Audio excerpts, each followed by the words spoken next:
हाँ चला लो। I'm delighted to be here today at Samvaad at MDI Gurgaon, where the theme of the event today नहीं is तो ये भी innovating लगा in लेना, खत्म shaping कर। the future. ओ, I'm ये भी sorry that लगा I ले। could not be here in person because I had another engagement out of town. I look forward to looking at and studying the proceedings that emerged, the insight.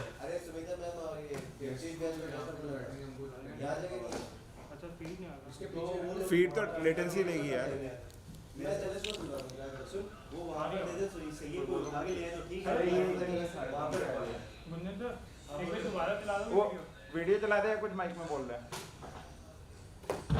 hello everyone, good morning, thank you for being here. बस ठीक है। Good morning. I'm delighted to be. हाँ ये मेरी आवाज़ तो अंदर चला गया। अभी के लिए तो दो ही ये ध्यान रखो ठीक है नहीं तो ये लगा ले। नहीं काफ़ी है, काफ़ी है ना, ठीक है। तो ये अंदर रख ले, फिर ये साला ढूंढ दो। मेरे बैग में रख दो, गुंजन को रखो। गुंजन तेरा माइक मेरे पास है, तेरा माइक मेरे पास है, बाद में दे दूँ। मैं ना कई सारे इसमें कंफ्यूज हो रहा हूँ अभी कुछ चाहिए नहीं ना थोड़ा बाद में ना थोड़ी बाद में तेरा माइक मेरे पास है, मैं बाद में दे दूँ। ठीक है। अब तेरी रिस्पॉन्सिबिलिटी अपना लैपटॉप चार्ज करनी, बाकी हो गया। ठीक है, फीड चेंज कर दे क्योंकि इसमें वो जा रही है। वेलकम कर दे।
morning to everyone and a warm welcome to Samvaad'24.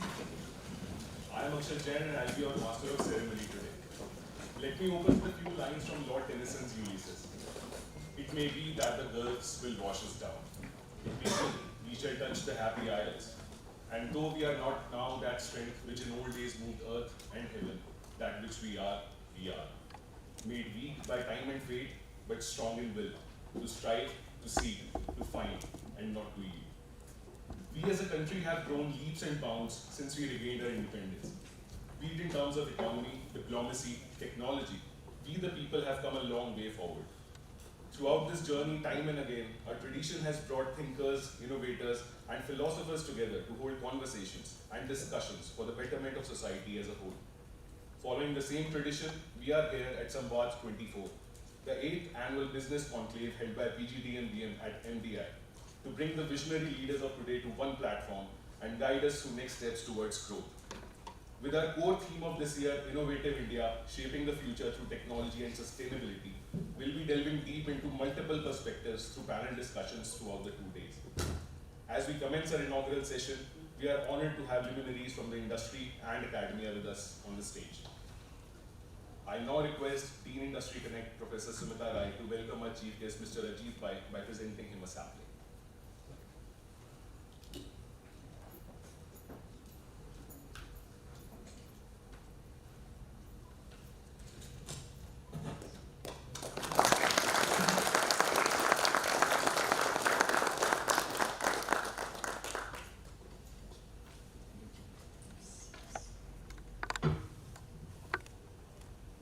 I now request Chairperson PGDM-BM Professor Shivesh Tripathi to welcome our guest of honor Mr. Bikramjit Devnath by presenting him with sapling.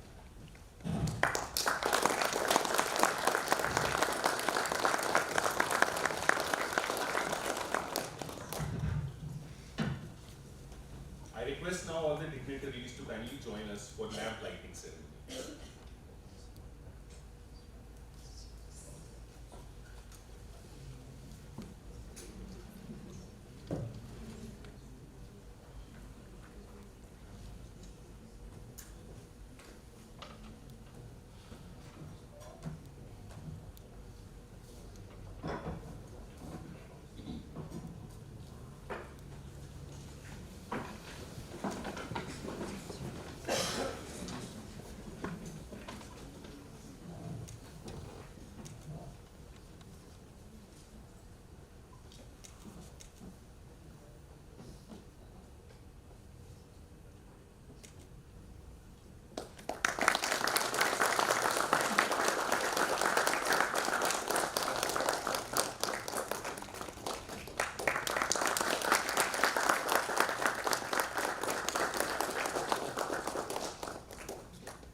भाई कोई लड़के आ जाओ फटाफट आ जाओ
We are pleased to welcome Dean Industry Connect Dr. Sumita Rai.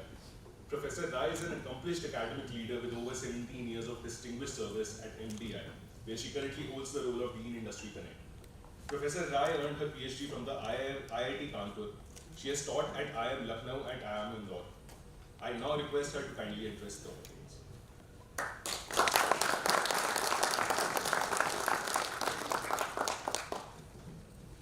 Very good morning to all of you. Honorable member on the dais, Mr. Rajiv Pai, Mr. Devnath, my faculty colleague and dear participant. It's indeed a matter of delight that we are here to inaugurate the 8th edition of Samvaad', the annual leadership talk event, which is annually organized by PGDM-BM students. So,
Marketing and International Business at MDI Gurgaon.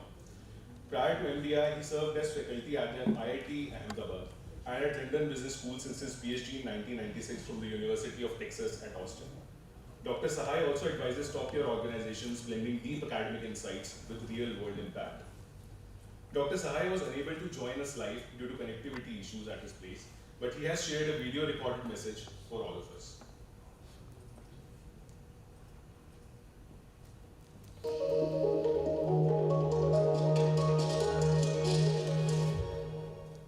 Good morning. I'm delighted to be here today at Samvaad at MDI Gurgaon, where the theme of the event today is Innovative India Shaping the Future Through Technology and Sustainability. At MDI, we are very much focused on these two theme areas, technology and sustainability. Earlier this year, we started a center on artificial intelligence and machine learning applications in business, and we have a fair number of courses that try to apply these technologies in various areas of businesses. We also started a center on the applications of neuroscience in marketing and business, where we look at tools like EEG to figure out insights for managers that they can use for making decisions in marketing, HR, and so on. So the theme of the event today is very much in line with what MDI has been doing over the past few months and years, and it is a very happy moment for me to see this being organized by the students from our PGDM-BM program. As you may be aware, our PGDM-BM program is a program for experienced managers, where the average experience for the cohort that we have at the moment is approximately 6 to 7 years. And we have representation from many different kinds of companies, infrastructure companies like L&T, Siemens, Samvaad', service companies like Amazon and Lego, automotive companies like Maruti Suzuki, and some of their suppliers and clients like Volvo Group suppliers, and so on. So a good cohort of people who have put together this particular event Samvaad'. We have many different panels, and we have some fantastic speakers in each one of the panels on the impact of AI in consumer behavior, AI and human synergy, sustainable innovation in global supply operations and supply chain management, and how to become an innovative leader for tomorrow on a sustainable basis. I'm very, very happy to note some of the speakers who are here of fantastic caliber from Coca-Cola, Johnson & Johnson, Havells, ICICI Bank, Tata, Vedanta, Cargill, Grant Thornton, PwC, Nissan, Armano, Oracle, and Medtronic, and many others. I would like to hope that the speakers and the participants of this program are able to discuss each one of the themes in some depth, and that we have some new insights that are generated as a consequence of the event which is being held for the first time over 2 days. Samvaad has been happening for a number of years, and this is actually the first time that we are holding it over 2 days, so we are hoping that we will have substantially more depth and breadth of discussion and insights which will come up, which are used both to our students and to the managers and trustees which are represented here in the conference. For example, the impact of AI on consumer behavior. Um, we already are seeing a fair amount of impact in terms of the use of AI in chatbots, in the development of products. There is an experiment going on as we speak where they're looking at the impact of the difference in design creators. If the design is created by an AI versus a human, and if a person knows, a consumer knows that there is a difference in who has created the design, does it affect their choice? Similarly, how to make global operations and supply chain more sustainable. Clearly, when you have a supply chain that's spread across America, China, Europe, India, Australia, and Africa, the costs and the carbon footprint of the supply chain is going to rise substantially. How does one decrease that? How does one provide equally quality and efficient working products and services that do not leave as large a carbon footprint? And how to make India more innovative. India has been fantastically innovative in many areas, such as the creation of the Aadhaar stack, UPI, financial inclusion, some aspects of space, atomic energy, increasingly now in the automotive and pharma space as well, and also in artificial intelligence. So how can we increase the innovation level in India to have many more startups and unicorns that actually create value, not just chase valuation. So with those words, I would like to thank the organizers again for putting together this event. Dean IC, faculty members, chairperson IC, of the chairperson of the program BM, faculty members who are engaged with this program, and the students of the BM program for having put this wonderful program together. I'm sorry that I could not be here in person because I had another engagement out of town, but I look forward to studying the proceedings that emerged, the insights that emerged from this event. So all the best with Samvaad'. God bless. Thanks to you so much.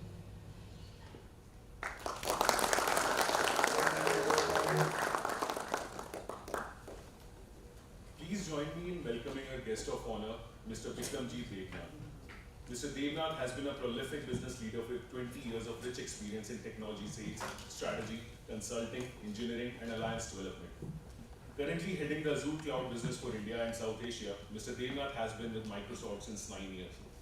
He has been actively mentoring founders as a board member at India Accelerator and has worked in strategy leadership capacity with companies like Birla Group and Cognizant. Let's put our hands together for Mr. Devnath. Sir, I request you to please.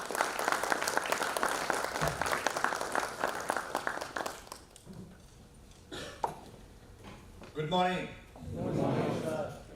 Thank you, Professor Sumita and Professor Steve for having me here. Thank you to the core organizing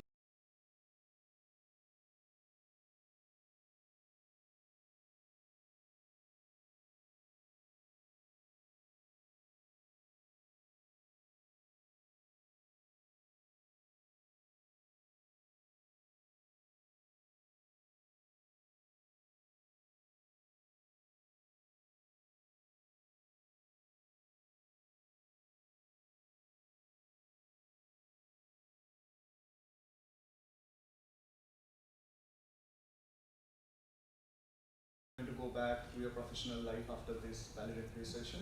So few things that you might be, what can you do about it? What's the so what for you? So I'll share a few pointers that might be useful for you. So first thing, Microsoft's own learning in the sustainability journey. So we started in 2009 when we first talked about our carbon emission reduction target, but it was 2020, we went ahead and publicly announced a very ambitious goal.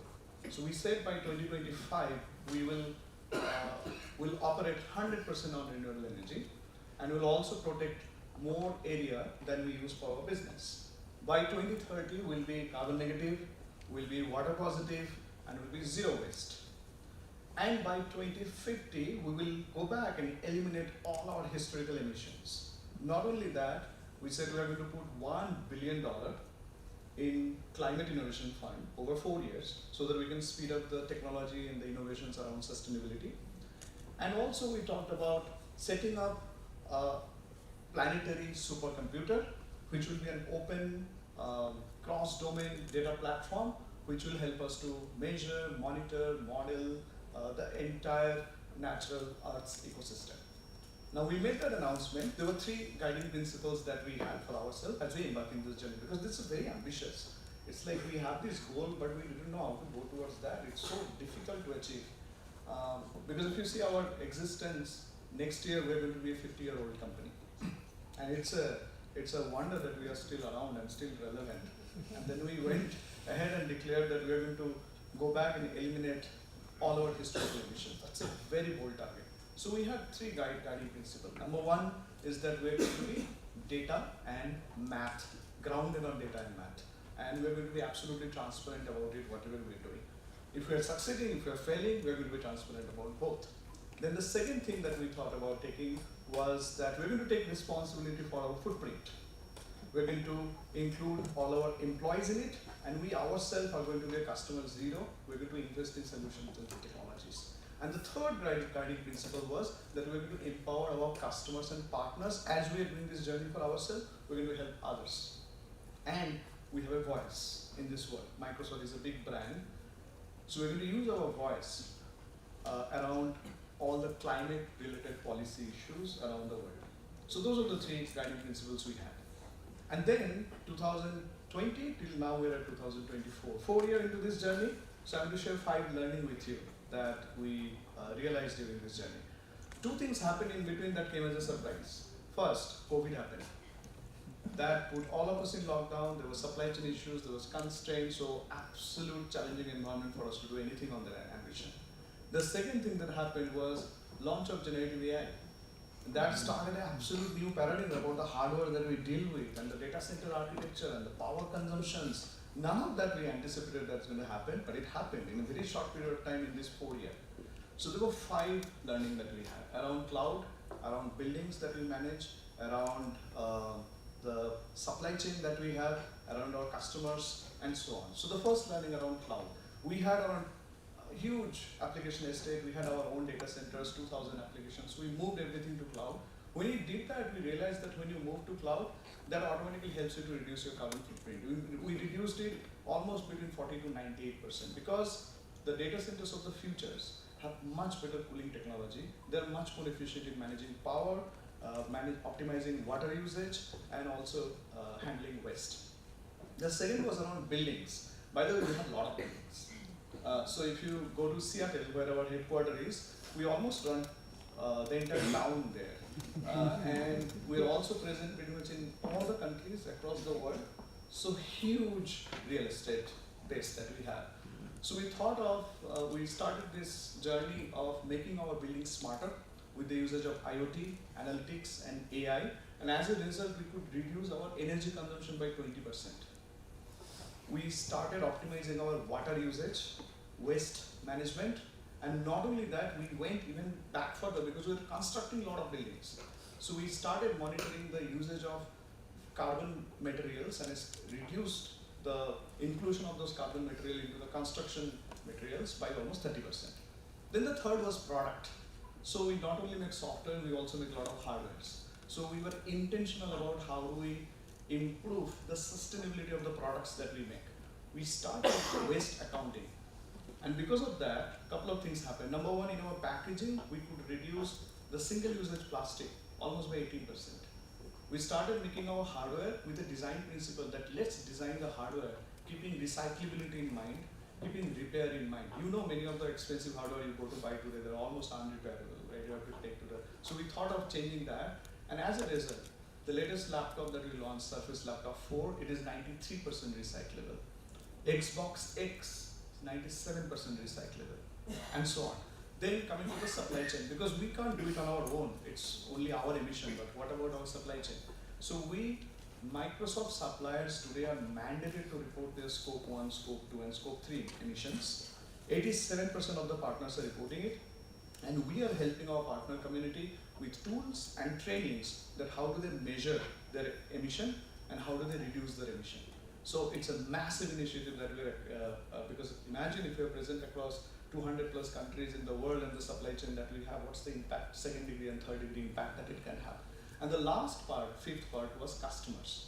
So we also wanted to make sure that our customers also start in this journey. So first thing, our customer use our product. How do they know the carbon emission impact because of using our product? So we started giving them an emission impact dashboard. So where they can see the carbon footprint from everything that they're using from us.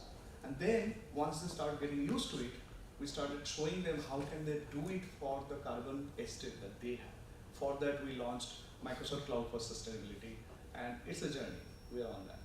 So those are the 5 learnings. Now I want to leave you with what are the 2-3 things that you probably can take away and put to use when you go back to your professional life. Number 1, what is sustainability at the end of the day?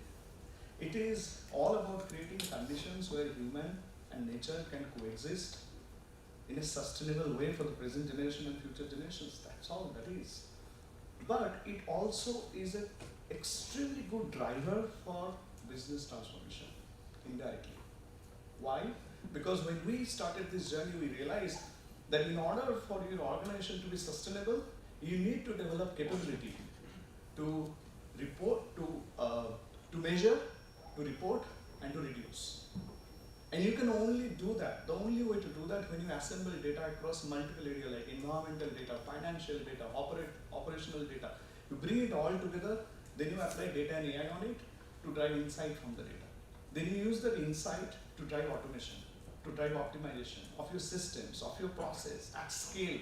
And when you do that, it builds a sustainable future, but it also drives business transformation in a big way for you. So that's what I want to leave you with. It's good for business, it's good for the world, and that's why it's very critical for us. And batch 36 and 37, I wish you the best. And thank you for having me here. And have a great Samvaad'24 session for next 2 days. Thank you.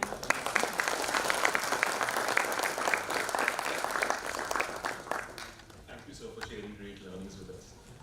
I would now request Dean Industry Connect Professor Sumita Rai to introduce our chief guest, Mr. Ajit Pai.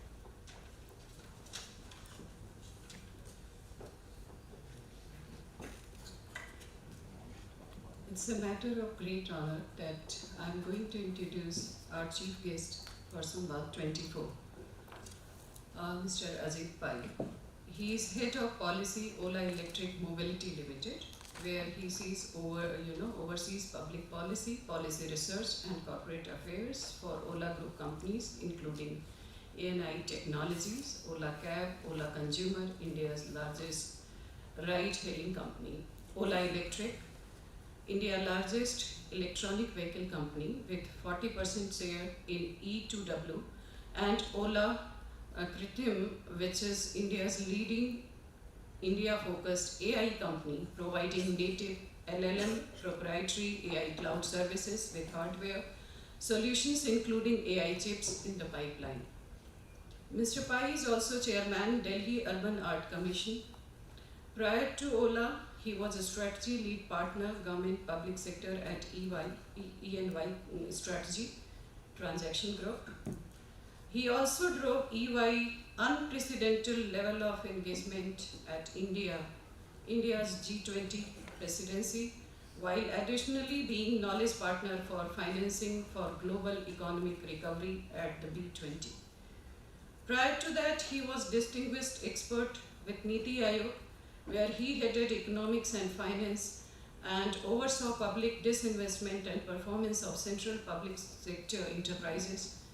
He was also consultant to the Vice Chairperson of Niti Aayog, the nodal officer for the Ministry of Finance, its subsidiary department, and handled matters related to the World Bank, IFC, IMF, Asian Development Bank, NDB, OECD, and the G20. Previously, he had a career with private multinational sector, including working internationally at firms like McKinsey, Lazard, Thomas, Wessel Partner, and Steffel Financial, the latter two, he was managing director. He has been awarded over 6 years unprecedented 5 number 1 and 1 number 2 Star Mine awards in the Forbes Financial Times World's Best Analyst Survey for the forecast accuracy. Mr. Pai holds a B.Arch from School of Planning and Architecture, New Delhi, M.Arch from Yale University, USA, and MBA from Yale School of Management, USA. He attended Yale University as Tata Scholar and also served as John M. Olin Fellow for Research in the Market and Regulatory Behavior. Mr. Pai is on the Executive Committee of Indian Police Foundation and Advisory Board on the Future Institute and registered many Council of Architecture in India. So thank you, sir, for accepting our invitation, and I would now request you to kindly address the student. Thank you so much. Thank you, Dr. Rai, for an exhaustive, a very long introduction. I think it is truly delightful to be over here at Samvaad'24, and I thank you all for this opportunity, as well as to the other panelists over here for some very interesting comments so far. To begin with, you have already heard a little bit about Ola, the group that I belong to right now, and from the company, the company is all about technology and sustainability. So all the businesses are oriented towards this direction. But given that over the next 2 days, you're going to be having a lot of talk on sustainability, you're going to have a lot of talk on technology, I will not spend the early comments on that topic from an overall perspective, because that's something we can come to in the Q&A. So I've been asked to speak for about 30 minutes, 15 minutes Q&A. I'll probably speak for less than 30 minutes, maybe 20 minutes, and then we can have a longer Q&A because we might have a lot of other questions. What I thought I would focus on, not the Ola story, scalability, all of that, but some of the core sort of principles that I thought is been responsible for keeping our country behind in our trajectory to become a Viksit Bharat, developed country. So one very interesting statistic I wanted to just share with you is after our independence in 1947, our country very rapidly developed based on our founding fathers' principles. We invested in infrastructure, you had projects, big projects, we harnessed our forces, and we made very, very rapid progress. And by the early 60s, we had a per capita GDP of this country as a percentage of the world per capita GDP of about 21.5%. Now, as we went through the next 30 years, our economy was growing very steadily. India's size, things were progressing and developing. But if I were to ask you in 1992, which is after that early 60s metric, as a percentage of world average per capita GDP, where was India? Can I have some guesses? Someone just throw out some number. We were 21.5% in the early 60s. Where do you think we were in the early 90s? Louder, a little louder. So you know what? This class is actually a very bright class, because even with sitting with a lot of extremely senior administrative officers, the numbers have been much higher than what came out of here. And this class is close to what it was. We are between 6 and 7% in the early 90s. Things changed in India we started looking at a market economy a little bit more, and we began to move a little faster. And today, do we have any guesses of what India's per capita GDP is relative to the world average per capita GDP? Some guesses, louder. Any number, just 5 to 6%, 2 to 4%, 14. so we are now almost reaching 20%. So we are not back relative to the world of where we were in 1962, a time at which we lost a war to our northern neighbor. So the reason why I mention that is India today is the fastest growing large economy in the world. It's expected to be the fastest growing large economy in the world. And all of us, I see a new pride in India, I see a new confidence in India, and we are progressing. But our pace of progress has to be calibrated with not just the rest of the world, which I just did, but with one other country, which we should look at, and then we can see, what it is about that country, and then we'll touch a couple of other countries. In 1962, when India lost its war with the northern neighbor, what do you think that particular northern neighbor's per capita GDP was relative to the world? It was lower than it is. In 1992, where do you think it was slightly higher than it is? Today, where do you think that country's per capita GDP is? 5 times. It's above the world average. India is 1/5 the world average, and that country is the world average, slightly higher to that. Now, why do I mention this? Why do I mention? I'm not saying that China is exactly the example to go after. They have focused much more on technology and not as much on sustainability. They are today the #1 polluting country in the world. The US is #2 and India is #3. So we have grown in our ability to pollute the world too. But the reason why I mentioned that is that our pace of growth is being hampered by several things, whether it's ease of doing business, it's government.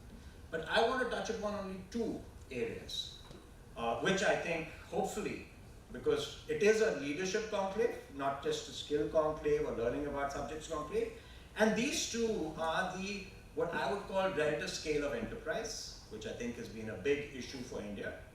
And then the second would be a topic which is very close to my heart and what I'm hoping will change in India over time, but it's what they call risk. And risk is something that I think is highly misunderstood in India, and especially at the stage at which you are right now, which is 7 years out of in the work world. I think this is something that if we can change the way we look at risk, because our typical approach in our Indian system, whether it's at the political system, whether it's at the bureaucratic system, whether it's at the corporate system, is that we avoid risk. And anyone that has spent as much time as me on Wall Street helping people multiply their money knows no risk, no return. So right now I find myself in an organization that takes big risk and believes in scale of enterprise to be able to compete effectively. And China has used both scale of enterprise and risk effectively, as are much smaller countries that have taken enormous risks. You look at Korea, you look at Vietnam, countries that were not very different from us in the 60s or below us in the 60s in per capita GDP. Today it can be 20 times our per capita GDP. And of course, Vietnam is, with all its past, has just, about 40 to 50% higher per capita GDP than India's. So let's look at scale of enterprise. The way we look at scale of enterprise has been, in India, we love the small. It's always MSME. Large enterprise is the enemy. Any large enterprise that is making money, you tax them more. And where does that money go? It goes to subsidize the inefficient. So that is something that at NITI was a mindset that I worked very hard to try and change. We even managed to get the Prime Minister in Parliament to say that the wealth makers of this country are important too. It's not just about social redistribution. And the main reason why we were trying to do that was basically because India was not competitive. In the end, if you're competing in a global world, we have global corporations, and our trade, started improving a lot after the early 1990s. But if we are not competitive, we will always be using foreign technology, we'll always be using for everything. And India was, for many years, what I would call a labor arbitrage, whether it was in technology, it wasn't at the bleeding edge, actually leading the world in areas, going to the frontiers and actually pushing those frontiers.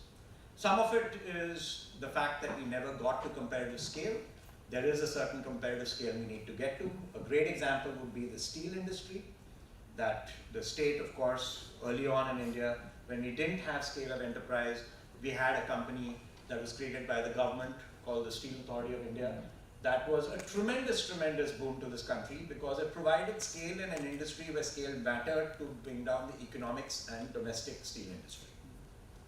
But what tends to happen in India is that after time goes by and the private sector eventually catches up with the public sector in scale, about 4 or 5 years ago, after a couple of acquisitions and bankruptcies and a new IBC process, both Tata Steel and JSW are now bigger than the Steel Authority. So we are reaching in the private sector some scale of enterprise. But historically, we had 33,000 companies that were in the steel production in India. And as now we are getting a few at scale, we are actually becoming competitive slowly at the global level. But it was always an import substitution kind of mindset, not a how do we be competitive globally kind of mindset, and let us export to the rest of the world. We did have some people that came out, a name that all of us know in this room was the first company, Reliance Industries Limited, to have a plant at global scale. But the idea was not, very similar to Steel Authority of India, the idea was not to compete globally when you had that global scale petrochemical plant. The idea was to capture the Indian market with the best price and cost with that. So what we really need today, I think, is to see whether we can build enterprises that will become globally competitive. Since the 90s, since liberalization, recently we have watched some Indian companies get braver in competing globally. You watch the Tata Group make several global acquisitions, but niche acquisitions in niche areas, the JLR Group, things like that. You also have an Indian company, the Birla Group in carbon black. I know some of you are from Maruti Udyog, but a big content in all your black parts on the vehicles, on the tires is carbon black. And the largest player in the world in carbon black is an Indian company. So it's Aditya Birla. So we are making progress. But very limited progress so far, and we are still very dependent. And one of the things that we did when we had the COVID is we said, let us take this opportunity when the world is recognizing the huge amount of risk in manufacturing, concentration risk, not the India versus China border risk and friction over there, but the concentration risk where about 60 to 65% of the core building blocks of the manufacturing industry globally was in one country. And the world hadn't noticed because it was the cheapest, most efficient, highest quality value. The whole world was buying there. But the moment you had the core of this particular virus in one country and it got sealed, the world started going through massive economic crisis. Now this economic crisis, suddenly you landed up with a manufacturing, in the manufacturing industry, now what you call a China plus one strategy. Now India not being competitive as a business environment, we knew that the China plus one strategy, companies will go to where? Vietnam, Thailand, Malaysia. So what did we do? We said we need to get scale of enterprise, efficiencies, and we said we will pay you if you come to India, if you scale your business, and not just for Indian companies to scale, any foreign investor also, because what's important is you build the ecosystem here. It's less important who the owner is, it's more important what infrastructure you're building, what capacities you're building. So we went and we said, okay, we will have these PLI schemes in 14 sectors. The results are mixed, but in my view, even if in 3 of those sectors we succeed, it'll be tremendous. People don't regard it as a very successful program.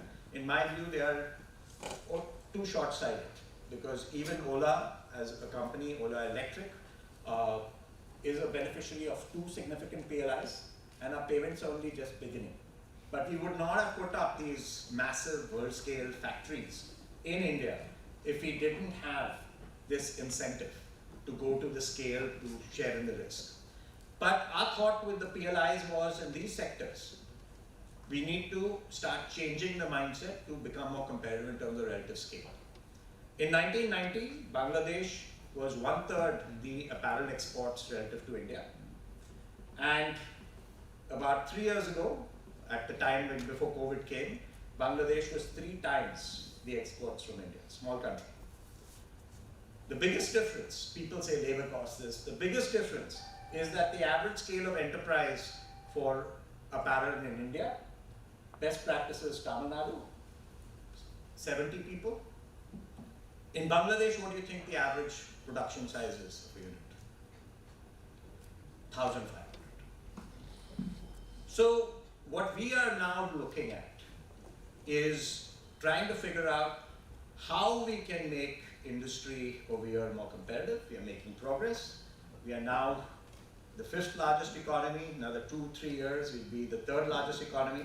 But the way you organize that size of economy is very important. India has the shotgun approach. They think that that's good risk management. We invest in 50 sectors. A small economy like Korea uses the rifle approach. You select 3-4 industries and you become the world leader. Japan, South Korea, no iron ore, no energy. They became at one point the largest steel manufacturers in the world before China. Huge. So why did they do that? How did they do that? A lot of that is scale of enterprise and their ability to take risk. It's huge concentration risk. In India, we have an aversion to risk. So now we move. We talked about only 14 sectors. People said it's too many, we should have been more narrow. But in India, if you look at the way we think about things, most companies are all over the place, right? Hundreds of programs. We tried to bring down an EP, the 1,000 programs or 880 programs, a few programs, to be more focused in our approach. But in a democracy, in a voting system that we have over here, you have to take care of so many constituencies, so many states, that generally we land up in a system that is very disparate. We can't be very focused on very few things, but we are making progress in that direction. So now we come to risk.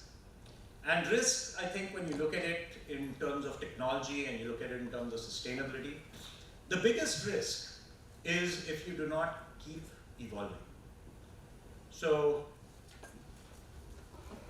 if you allow status quo to go and you continue with status quo, it is a huge issue. Because as we know, whether it's the carbon emissions or whether it's technology, the status quo eventually will get passed by someone else. And that's where the innovation comes in. There's evolution and there's innovation. The Darwinian analogy, it's not the smartest that survive, it's not the strongest or the fastest, it's the ones that are most adaptable to change. And our issue in India is the biggest risk is that we are all very resistant to change.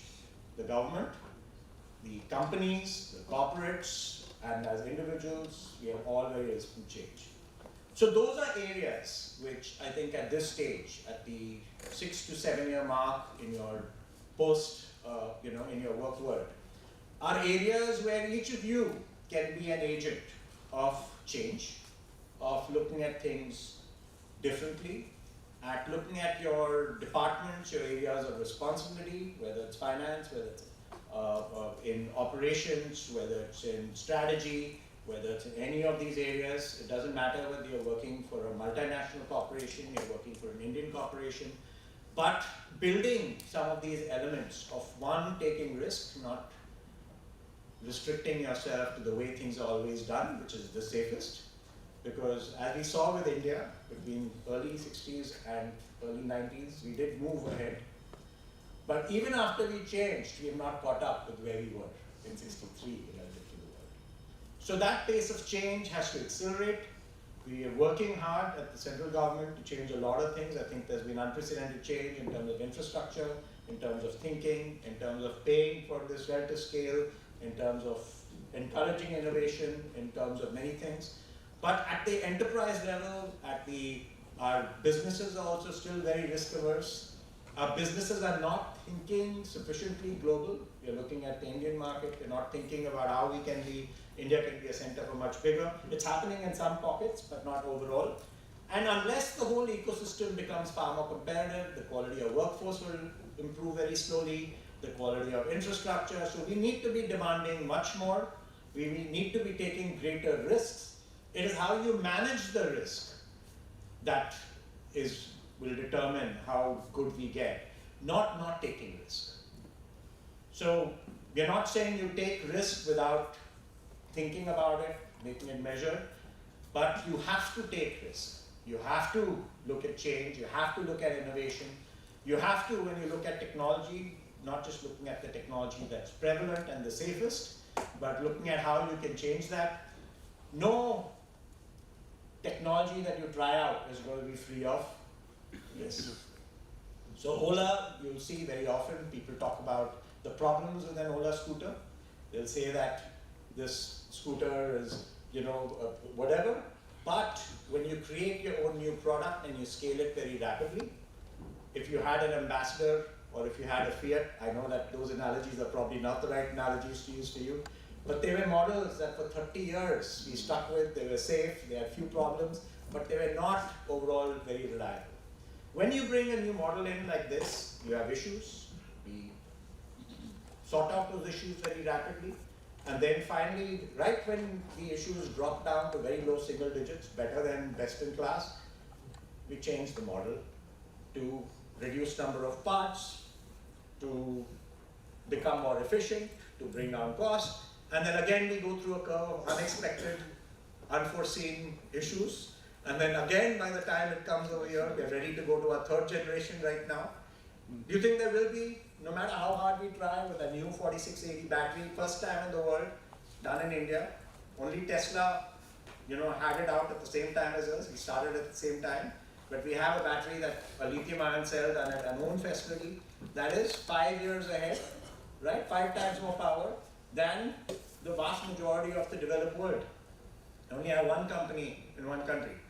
That kind of thing, when you do it and you put it into your vehicles, do you think that we will have some issues? Yes, of course. And do you think, does that mean that you shouldn't buy the regular Indian thought is why buy? You know it's going to get cheaper, why buy something? But if we don't, what happens? They won't improve. And the curve that we have gone through is such that we went from 0% to 40% market share in two-wheelers. Most importantly, the ICE players, the largest in the industry right now, they've been gaining share, you'll see in the papers. But do you think they were really interested in EV? They talk a lot about EV, and all of your investments are in these big plants in ICE. They want to prolong their technology like the ambassadors. They want to prolong the technology like the Fiats. They have an EV as a threat, right, to others, but they're not interested. Now with Ola suddenly coming out there and growing so quickly, are we helping accelerate for technology and sustainability in India? Now we are forced to invest, otherwise they'll become dinosaurs. They'll disappear. So we are watching now in material re-acceleration that's happening. You'll see the incumbents are moving faster, and they're moving faster because someone was willing to take big risks, make big investments on the faith that the country will move in a particular kind of direction, in a particular kind of way. So that's something that can apply to almost any area, whether it's financial sector. We have made some huge progress in India, massive formalization of a sector. Part of the reason why I have so much confidence in the Indian economy continuing to grow is the massive formalization in the economy. 1.5% taxpayers for supporting this entire country as, it's a very strange statistic, right? Don't you think? Now, we have gone to we are approaching double digits in tax filers. About half of them are taxpayers. The other half file to get back taxes, so they don't pay tax. So, but things are improving in this country. We are formalizing very slowly, but 4x in 10 years is considered pretty incredible. Our participation in the equity markets, which is basically a proxy for risk and investments, has gone up. Many people today think that there's only one way the market goes up because it has joined in the past 5 years. That's not the case. There will be a whole bunch of you that will lose a lot of money very soon in the markets. But once you lose that, you think you need to get out forever? Or will you look at it and decide that in the long run, because you're at the age where you should be putting in money in the markets, but you're also at a point in where the markets are, where things are not that cheap anymore. But I would still encourage all of you to be involved. SIPs are a great way if you don't want to do the research in every stock and every story. But that is where the wealth creation of India will happen, with greater risk and better management of the risk and thinking more ambitiously and trying to become more globally competitive. That gap has narrowed. It was a huge gap.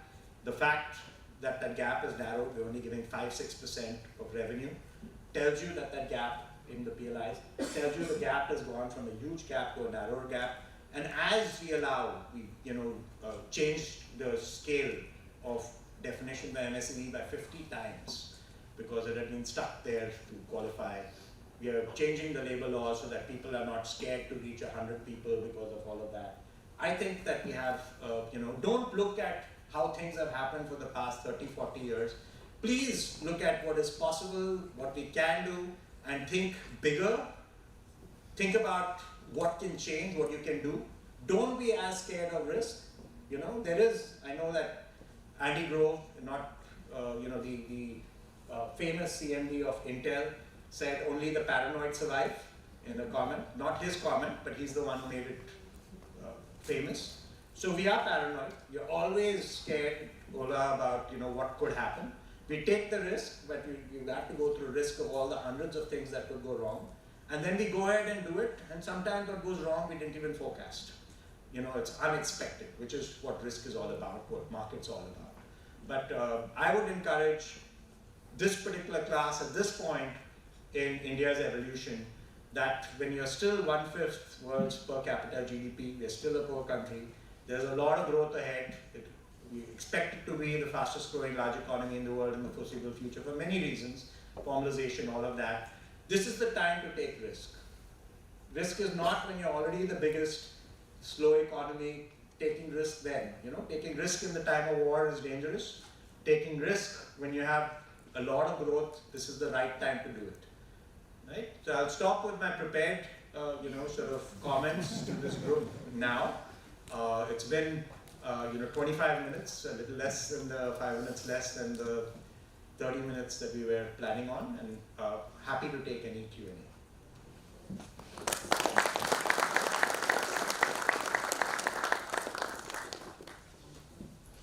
Thank you, sir, for the practical insights. We learned a lot. With permission from our guests, I'll now throw the floor open for Q&A.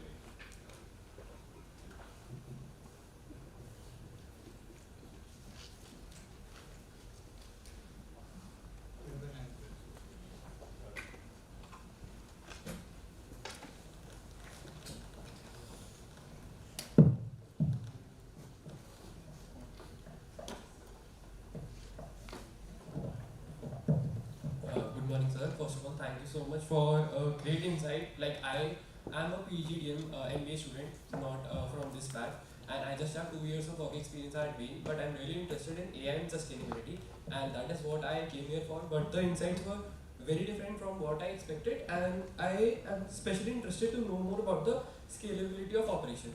So I come from a business family background, especially from the MSME sector. And our upbringing is online is our rival. It is killing the MSME sector, and we are brought up like we should have our ownership. So maybe I am pursuing my MBA. Why should I think that I should work maybe in Blinkit or some other big company as a manager 5 years down the lane, or think of opening my own chain of maybe 10 super stores in a city like Delhi?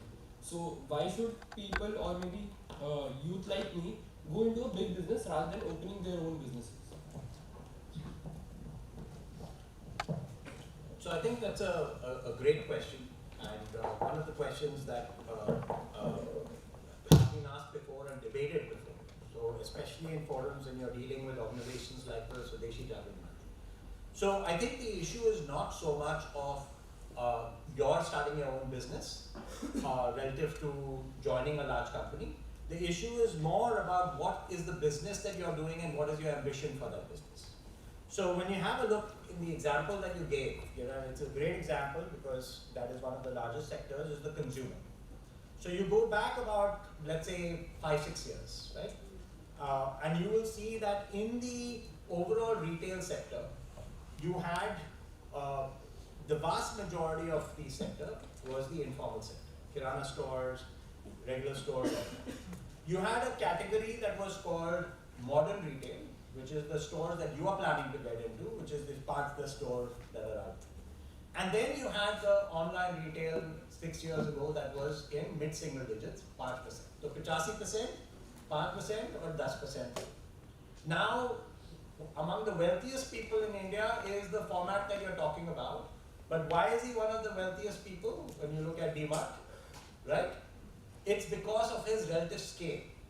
If you have 5 to 6 stores, you will always be the slave of the people that are supplying you, of the multinationals that are supplying you, of the Indian corporations like a Dabur, Patanjali, whoever it is you're buying from will control you. You have very limited control and you're geographically locked in. You know what I mean? But if you take that 5, 6 and you say, I'm going to become the biggest, I'm going to become a chain, you're going to do that. So that is a viable model, but that is a brick and mortar model which is still growing in India. Now if you go online, you're making multiple bets because the scalability of online is much greater and faster than physical stores. So whatever you do, if you start thinking relatively small in retail, you are actually going to be over a period of time, predictably, you're going to be facing many challenges. So when Swadeshi Jagan Manch used to say that we want our Kirana stores to continue in the way they are, the reason why that's a problem is modern retail, the same consumers you have in your colony, it's not growing that much. If they start buying from going out of the colony to a mall or to a store and they're buying there, you're getting a loss of some market share there. Then you have online, people are buying online there, so they're going online. So if you stay where you are, what we said, if you don't innovate and change, then what will happen?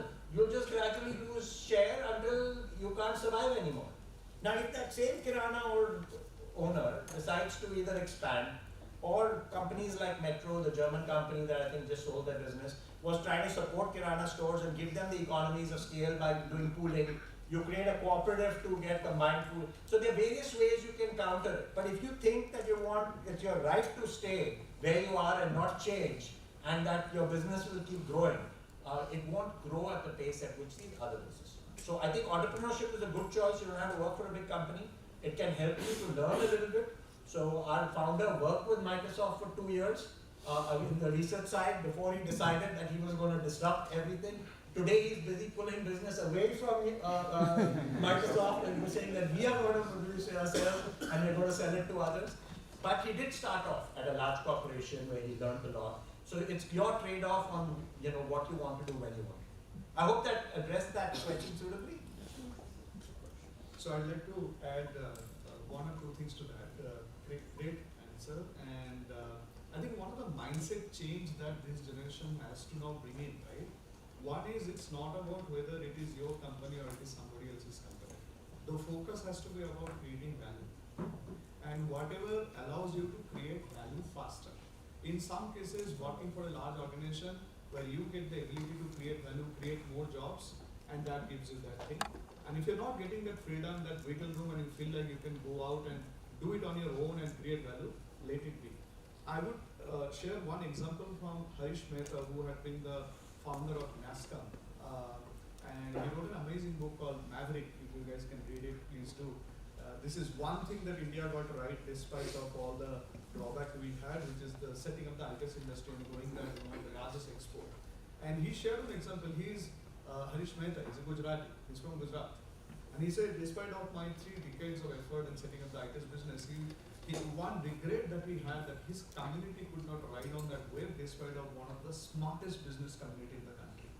And he said one of the insight that he wanted to share, that why are we so smart in business and yet could not be part of this entire IT revolution, is because probably coming from the family business side, not trusting other people with money.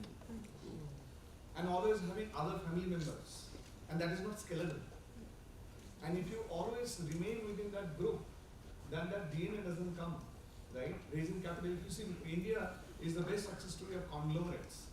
Because they work as Berkshire Hathaway, they're basically a PE, right? And they keep, and that's why you look at Reliance Group, Adani Group, or any group, Tatas and Mahindras, it's a PE, it's a capital center, and that happened post-independence where you don't have to depend on bank because the banking system was not developed in the country, right? So that legacy is there where capital stays within the family, the network stays within the family, and it's not scalable. So sometimes going out of that helps you to learn an absolutely new DNA, which is what the new generation need for you to unlock value and create value for yourself.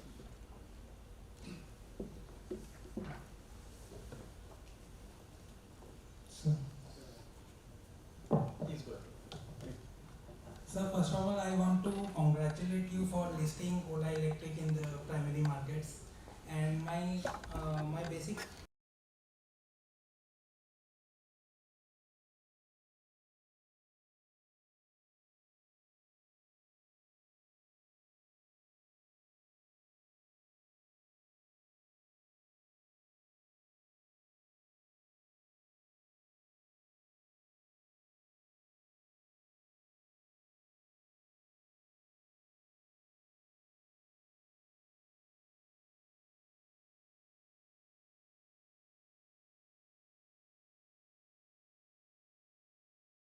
So what Ola is doing is a very risky business. It's not free of risk. There's technology risk, there's product risk, there are much bigger competitors, all of that.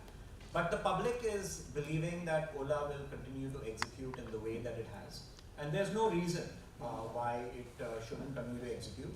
But whenever you have high multiple stocks, they will be volatile. So as long as your mindset is that you're for the long run, the stock can go up, can go down. So it was the best performing IPO in Indian history, right, for a large cap. And the retail investors doubled their money in less than a week. But today the stock is down by, whoever the last person in was, you're going to see the stock down by in a period of 1 week by more than 20%, right? So around 20%, a little less than 20. So I think volatility is always higher for riskier stocks, and that's why they're considered risky. But the returns are also higher. So one approach you can use is to use it as part of a portfolio. Don't put all your money in Ola, even though I might get into deep trouble for telling you. The second is that if you want to put it only into Ola, which is also a good idea, to make it a good idea, you've got to manage that risk by making it an SIP. So you buy this, put the same amount of money in Ola over the next 5 years, and you will actually, when the stock goes down, you'll get more stock. And when the stock goes up, you'll get less. So you will outperform all the other Ola investors if you SIP into Ola. So that would be the way I would look at it from a Ola perspective. It's factoring in a lot of growth. And the second part of your question is that those cash flows have only just begun. So those cash flows are going to start coming in both for our ACC Advanced Chemistry. It was the winner of 2 PLIs, the only company in India to win 2 PLIs. One for the advanced chemistry cell business, where the production is started. But homologation, it's not been included right now in product because it's a 6-month rating. You know, you have all your regulatory bodies that need to see it safe, all that. So even if it's a perfect battery, you can't just start selling it immediately in the vehicles. Homologation takes time, and that's when the ramp will happen. And our production linked incentive, the money comes only after you've already sold the product. So that is still ahead. That will help cash flows a lot for the company. And even with the two-wheelers, it's a long program where only some of the payments have happened. They will keep accelerating as the volume goes up since it's production linked. So both of those are positives that have yet to be reflected in the financials. And the investors that doubled the stock after issue are the investors that understand all of these things, can spend time on understanding these factors. Because if you look at the main metrics, you'll think it's a pricey stock. But once you consider all this, it's very, very different. And on a lighter note, you can also diversify and some buy some.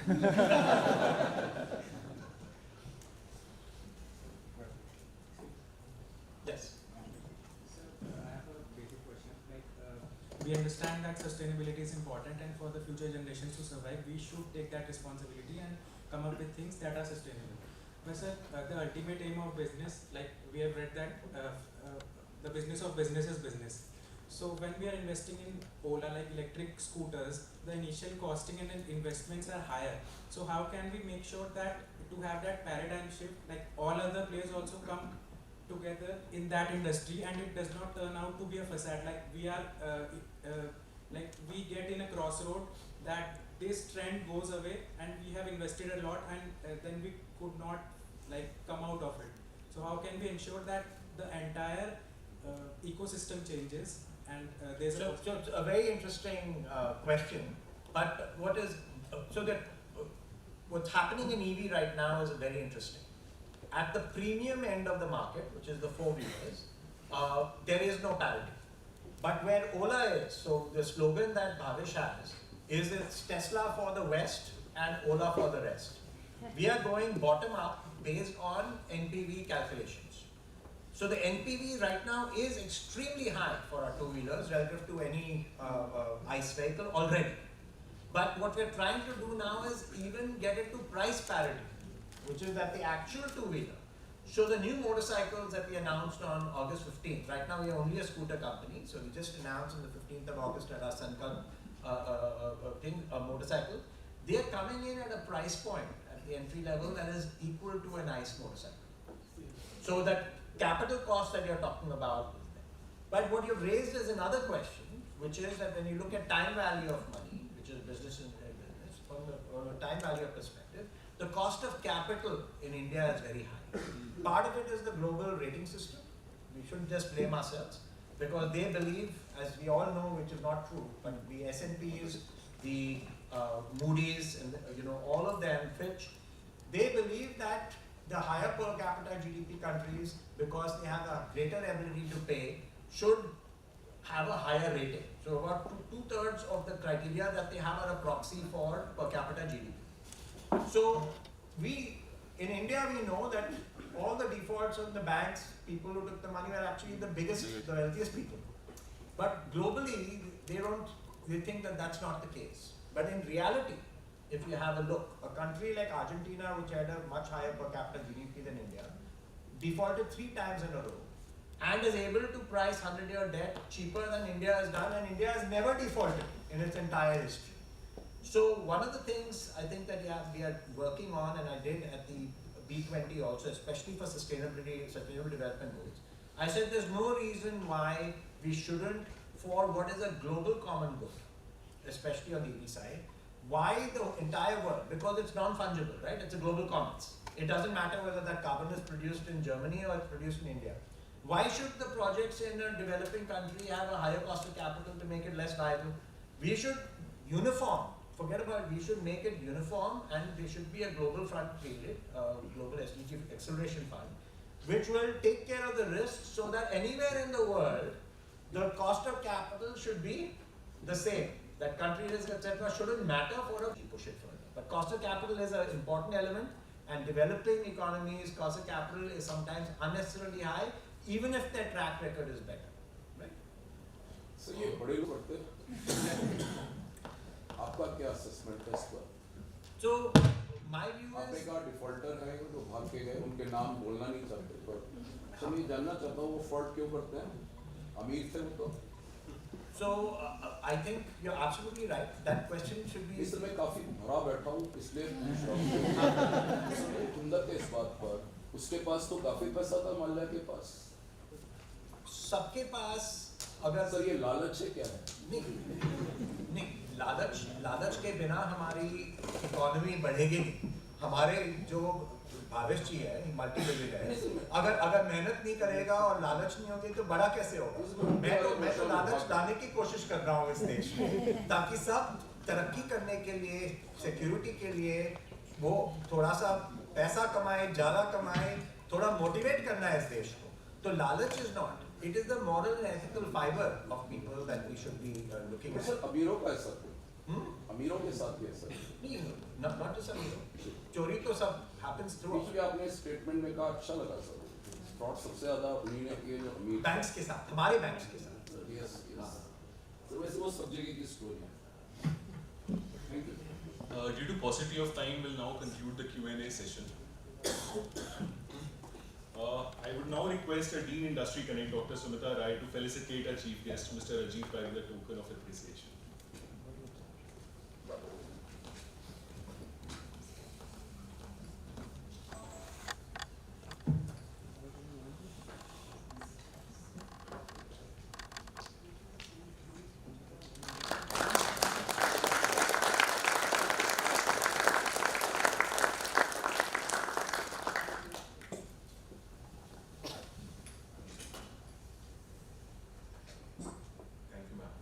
I now request Chairperson PGDM-BM Dr. Shivis Tripathi to felicitate our guest of honor, Mr. Vikramjit Devnath, with a token of appreciation.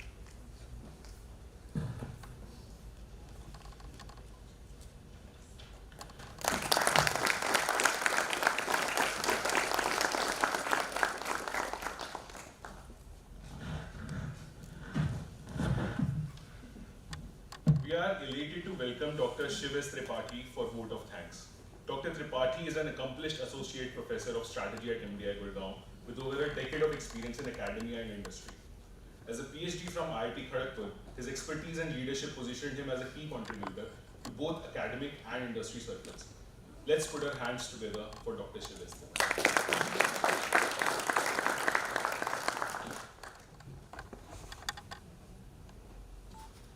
So, thank you so much, and thank you, Mr. Vikramjit, and thank you, Mr. Ajit, for coming over here and sparing your precious time to enlighten us. And you know, being a professor again, I cannot stop myself from speaking.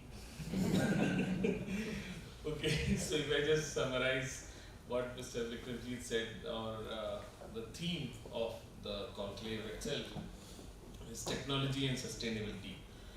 So basically, they are not two different things. I would like to say that technology as like paving the way for sustainability is the thing, or is the in thing that every company, every organization is trying to do, including MDI. So for your information, MDI is also has initiated sustainability initiatives at our place.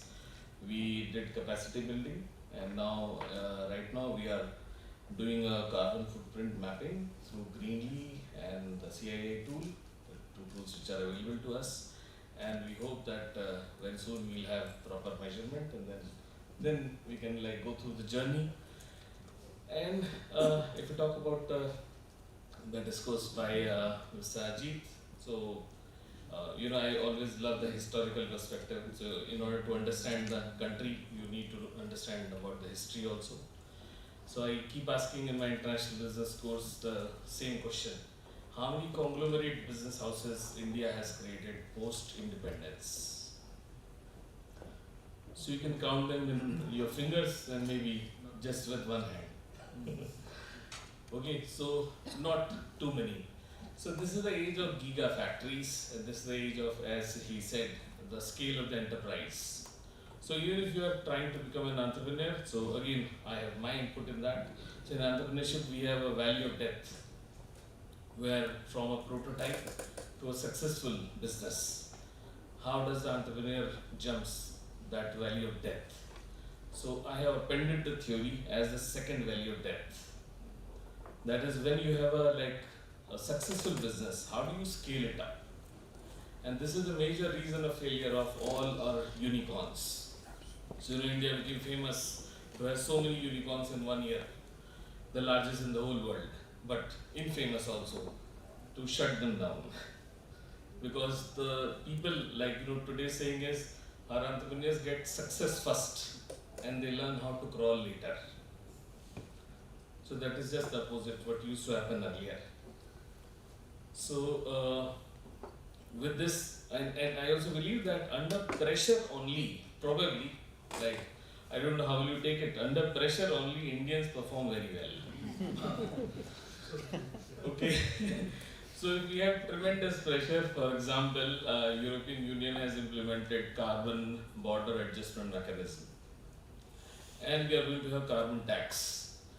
So every country is now is in like is in trouble that way, knowingly and unknowingly. So we have to go ahead towards that. And as Sajid said, that now there is no boundary, like it's all across the world. So forget about national boundaries. So whatever initiative you are doing, so if Ola is having a gigafactory, so the impact would be worldwide. So don't think about India or India scale or any such thing. And the ecosystem is providing us those kind of things to do that. So with this, I'd like to thank both our chief guest and the guest of honor, our Dean Industry Connect, and of course our Director, Professor Arvind Sahai, for supporting us for this initiative.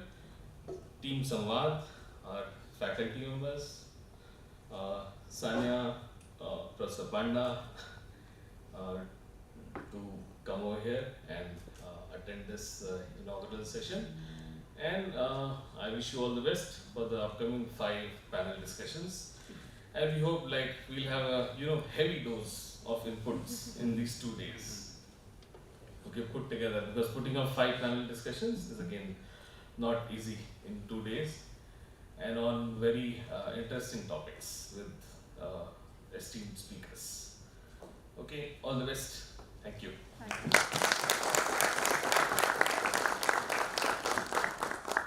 you, sir. With this, we now conclude the inaugural session. I request everyone present to move to library greens for group photograph, post which we'll break for high tea for 20 minutes. I request you all to reassemble here after 20 minutes for our first panel discussion. Thank you so much.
48.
Good morning, executives, esteemed panel, and dear faculty. Samvaad' 2024 inauguration is done. The bells have been tolled, and it's my extreme pleasure and honor to declare Samvaad' 2024 panels now open. Give yourself a huge round of applause for making this possible.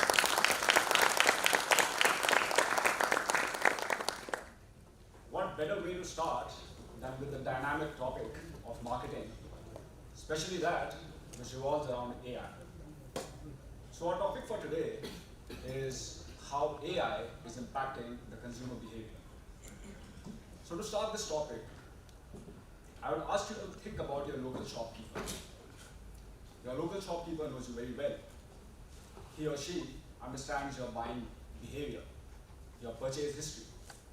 So imagine you walk into the shop one day and pay close attention to these questions that your shopkeeper might ask you. Would you also like to buy this? Did you forget this? Here are some top picks for you. Sound familiar? These are the same prompts you get on your e-commerce websites. that you so like to browse every day. Think about your distress when you open your Netflix and you find shows that you don't want to watch, flooded with shows that you don't want to watch, just because your spouse, your partner, or your roommate decided to watch K-dramas, binge on them one night before. And it takes you another weekend to watch the shows you want to watch, to reset the algorithm. This is a small but significant example of how AI is miniaturizing the economic unit of model. We are moving from population to a segment, now to an individual. So AI has become pervasive, whether it is your travel website or whether it is your music app, even B2B marketing. But with the advent of AI, some pertinent questions do come up. How much exposure do I want companies to have on my data? What about data privacy? But most importantly, is AI taking away my autonomy, my agency to make purchasing decisions? So AI is both promising, AI is also a little threatening. But as managers, we need to understand how to navigate through this new revolution. And to shed light on this topic, we have our esteemed panelists. Each and every one of the panelists sitting in front of you has been at the forefront of this particular revolution. So I would like to introduce the panelists to you one by one. Our first panelist is Mr. Samvaad'24. Mr. Vasudevan is the Director and Chief Operating Officer at IdeaWorks Design and Strategy. An alumnus of MDI Gurgaon, Mr. Vasudevan is a Mandavian. He has also done MSc in Psychology from the University of Madras. With over 23 years of experience working in companies like IdeaWorks and Tree Solutions, Mr. Vasudevan has helped in building brands like Incredible India, Nestle, Amra Raja Batteries, and Apollo Tires. His areas of specialization are helping corporate brands evolve and embrace technology and place branding. He has advised 22 different geographic entities on creating brands to attract tourists and foreign investors and raise the economic profiles of these places. I would like you all to please welcome Mr. Samvaad'24.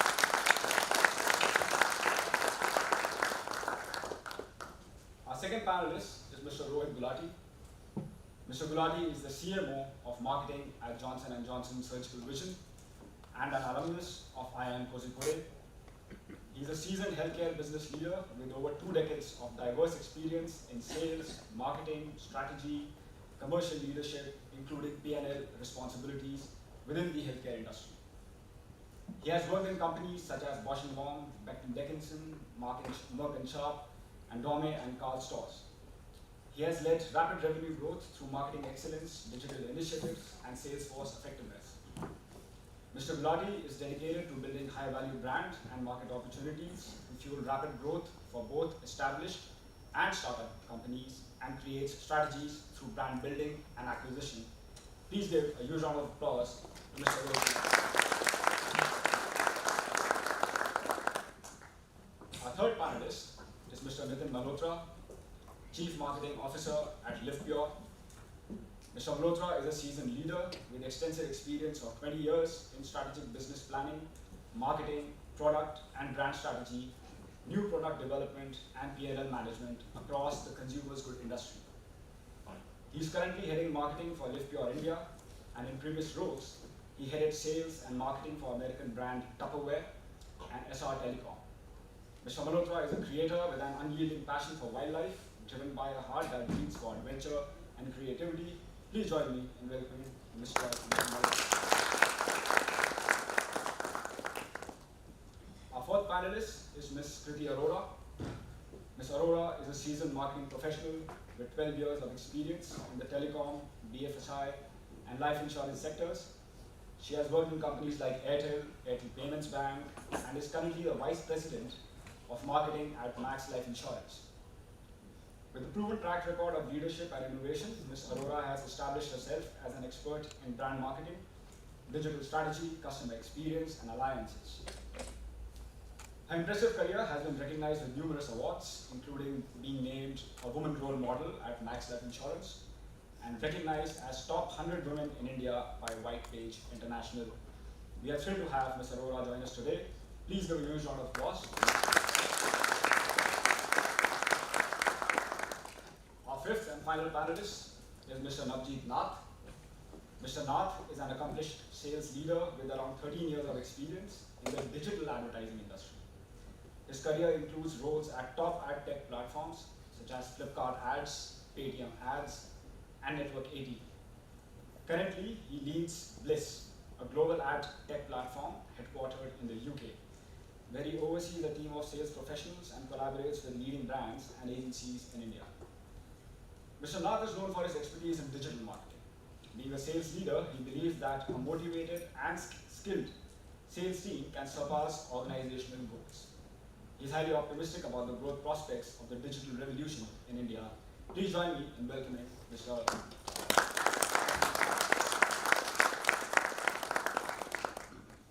And to elicit the best responses from our panelists today, we have our moderator, Professor Anurag Basu.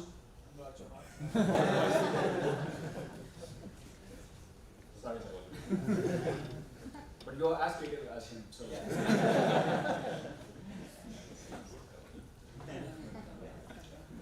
Dr. Anurag Singh Chauhan has done PhD from the Indian Institute of Technology, Delhi, in the area of branding. Prior to joining PhD program, he has done MBA from IIT Delhi with marketing as major specialization. He also holds a BTech degree in electronics and communication. He has worked in the corporate sector in various functions of marketing and business development. He has been actively involved in various research and consulting assignments for numerous national and international clients like Planning Commission of India, Niti Aayog, Carnegie Foundation, National Knowledge Network, Shree Cement, HPCL, IOCL, and Everest Industries. Please put your hands together, Professor Chauhan.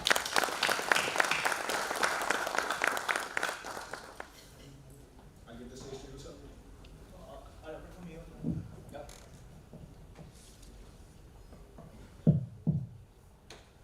All right. Hi. Good afternoon, everyone. On behalf of MDI fraternity, I once again extend a warm welcome to all my fellow experts on this panel. So today's topic, impact of AI on consumer behavior, right? So if you look at the scenario just a few years back, AI-powered personal assistants, driverless cars, were a work of fiction. But now it's all a reality. The pace at which AI development is happening is unprecedented, right? So AI is not only confined to the realm of technology only, it is impacting, it is reshaping almost every industry. Healthcare, hospitality, retail, finance, you name it.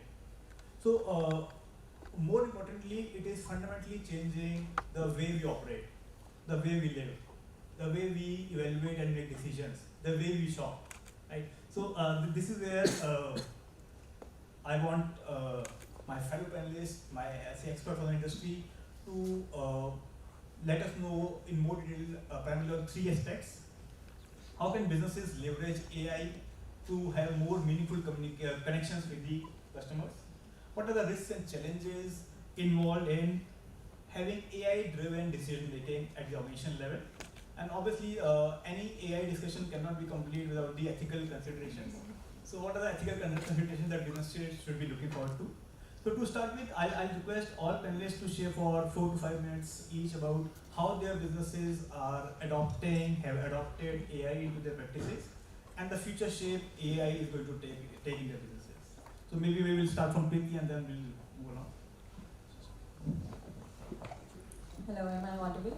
Yes. Hi, good afternoon. Very happy to be here. But why are you guys so serious about it? It actually, sorry sir, I just deviate for a minute. For a minute, I was just thinking in my head that, and I was reminiscing to my college days. I'm an NMIMS Mumbai graduate, 2012. That, okay, college placement, some committee would have instructed, be on time, be serious, ask the right questions, and, and all the, with due respect to all the professors, and they'll also tell you this is how the corporate world is.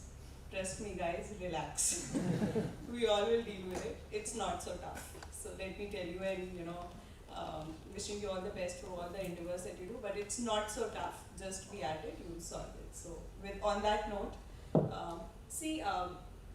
I have a couple of perspectives on AI, and something which I've heard recently actually will summarize my emotion about it.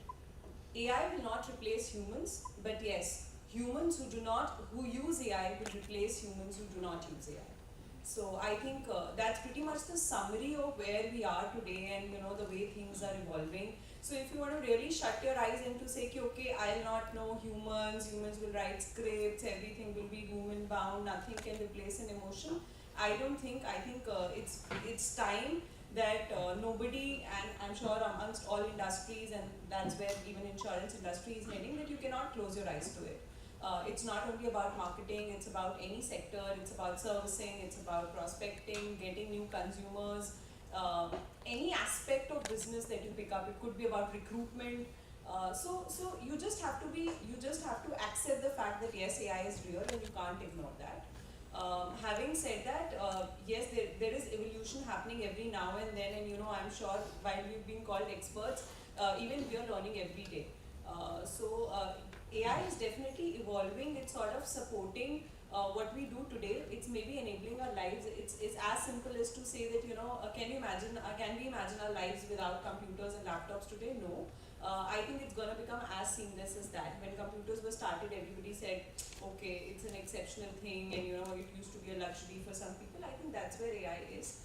It is definitely enabling business and more when we talk in the panel. But yes, it's time that you empower yourself and you learn and educate yourself about it, because if you don't, then you will become redundant in the future. Thank you, Kriti, and good afternoon, everyone. First of all, I think you all look very sharp and dapper. I must kind of compliment you. I think true to the MDI spirit. So I think I quite agree with what Kriti said. Definitely the two parts to that. She summarized it very, very nicely. But I think what's very important for all of us is to understand that either we can be fearful of this or we embrace this. I think this is the time when AI from a very pure chat GPT has started to, in a sense, impact our lives. We are starting to see at least some impact of AI coming in, not just in our lives as consumers, but even as marketeers, even as organizations are starting to see the real impact. But we are still far away from the real impact which it's going to ultimately create. To me, how I see it is, rather than approaching it via AI route, I'll approach it from a perspective of saying, what are the problems of today? If you see today's consumer, as a marketer, if I talk about, reaching out to your intended consumers become really tough today. Why? Because something which we have on your pockets, right, the mobile phone, it's taking a lot of kind of headspace of the consumer. As a marketer today, there's a lot of clutter. So can I really reach to a consumer? There is a complete content overload which is there with the consumer, one. Second, like the speed of market has become exponential now. What disruptions were happening, let's say, a year, 2 years, today probably 2 to 3 months, you see something new coming in. Third very important aspect which we are seeing, and I'm sure as users you're seeing, the established brands which were like giants, today they are also on their toes. Why? Because you see emergence of a lot of D2C brands.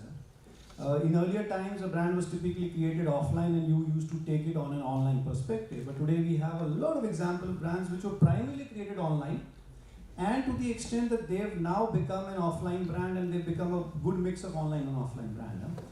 Given this perspective, given this VUCA, this dynamism, I think Gen AI or AI per se is the perfect tool which helps solve a lot of problems. So be it, first of all, understanding the consumer, cohorting the consumer, saying that what are those segments I need to kind of focus upon. The speed at which AI can throw you, the segregation is humongous.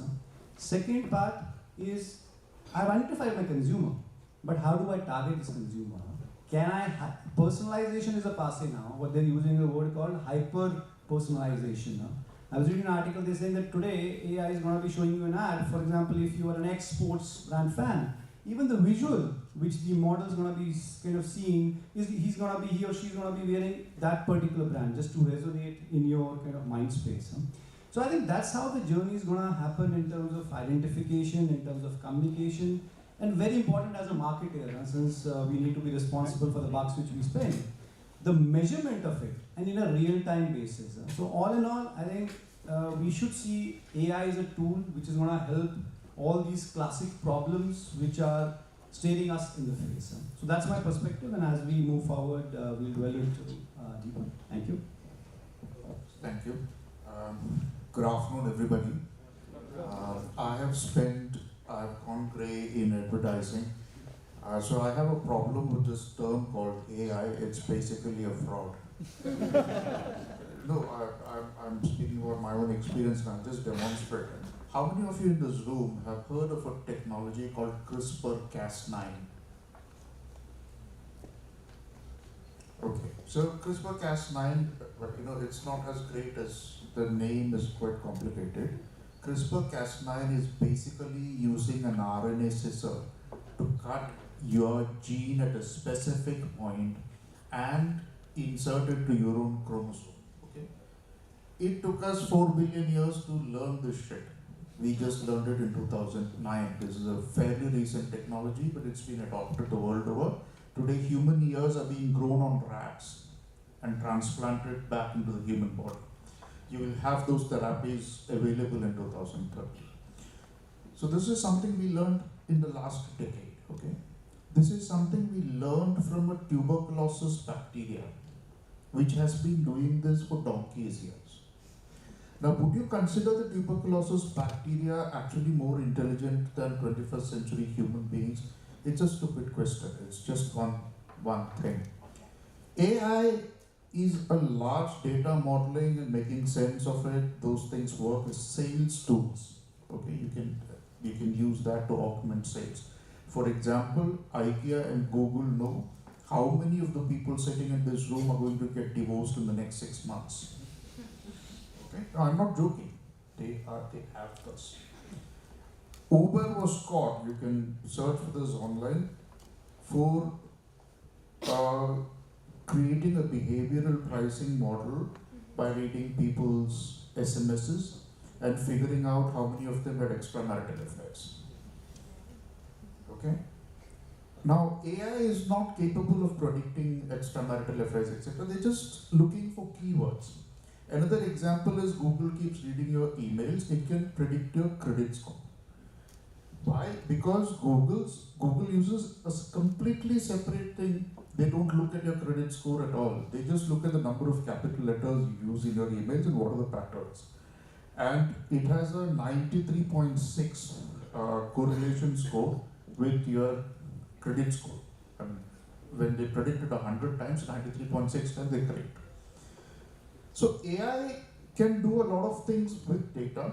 It can tell you what is going to happen in the customer's life. But marketing better is not a science, it is an art, and it continues to be an art because whatever crap people do in office every day, 96 to 99% of the time we fail. Okay? You look, this is not my study, this is my personal experience also resonates, but this is a Harvard study. And it has been consistent since the 1960s. 95+% of the brands and products launched in the market fail the same year. You'll be lucky to get into the second year. Okay. Now, I don't know how much AI is going to help. It has not brought down this failure rate by much. Actually, if you look at raw data, AI has not been productive. But I'm sure in the future it will be productive. With that note, I hand over the mic to my colleague. Okay, thank you. Hello. Good afternoon, everyone. I've been enjoying the city MDI campus since yesterday night. Lucky to be in the campus slightly ahead of schedule. And thank you for the hospitality. And it's a great event that you are hosting, and great list of panelists also you've got. Now, coming to the topic of AI, before talking about AI, let me introduce my platform as well, because we are at the back end, right? People do not know about us unless we tell you about it. So, what we are an edtech platform based out of UK. We help brands like a or a J&J or a MaxLive with location-based targeting, hyper-local targeting. So we are huge in Europe and US. In India, we have started 3-4 years back, of course, during COVID time, so therefore it was slightly stunted. But then currently we are in the scaling up zone. So yes, that's what we do, hyper-local experts, and we run campaigns using AI as well. I'll say something which is positive about AI. Recently we got a LinkedIn, it went viral on LinkedIn. AI predicted by analyzing a patient's body a cancer-causing cell which was not there, but 5 years down the line it would have caused cancer. That is the beauty of AI. So I think there are positive things about AI if you use it, well, use it legally, use it fairly, and the backend data is reliable enough, is not biased. So I think there are positives out of AI. So it's nothing to be feared of, but yes, something which needs to be used ASAP in our day-to-day lives as well. And in terms of what Bliss is doing, in terms of using AI in our campaigns and in our setup, what we are doing is we are analyzing shoppers over the past 12 months or so and predicting in the upcoming festive period who would be the prospective shoppers. So that is something which we are doing extensively with AI. So we hope to reach out to clients who are looking at spending something around marketing during festive period, and showing them the kind of use cases where people might have shopped previously and would be doing a lot of festive shopping in the coming 3 months. So that is one aspect of AI that Bliss is using.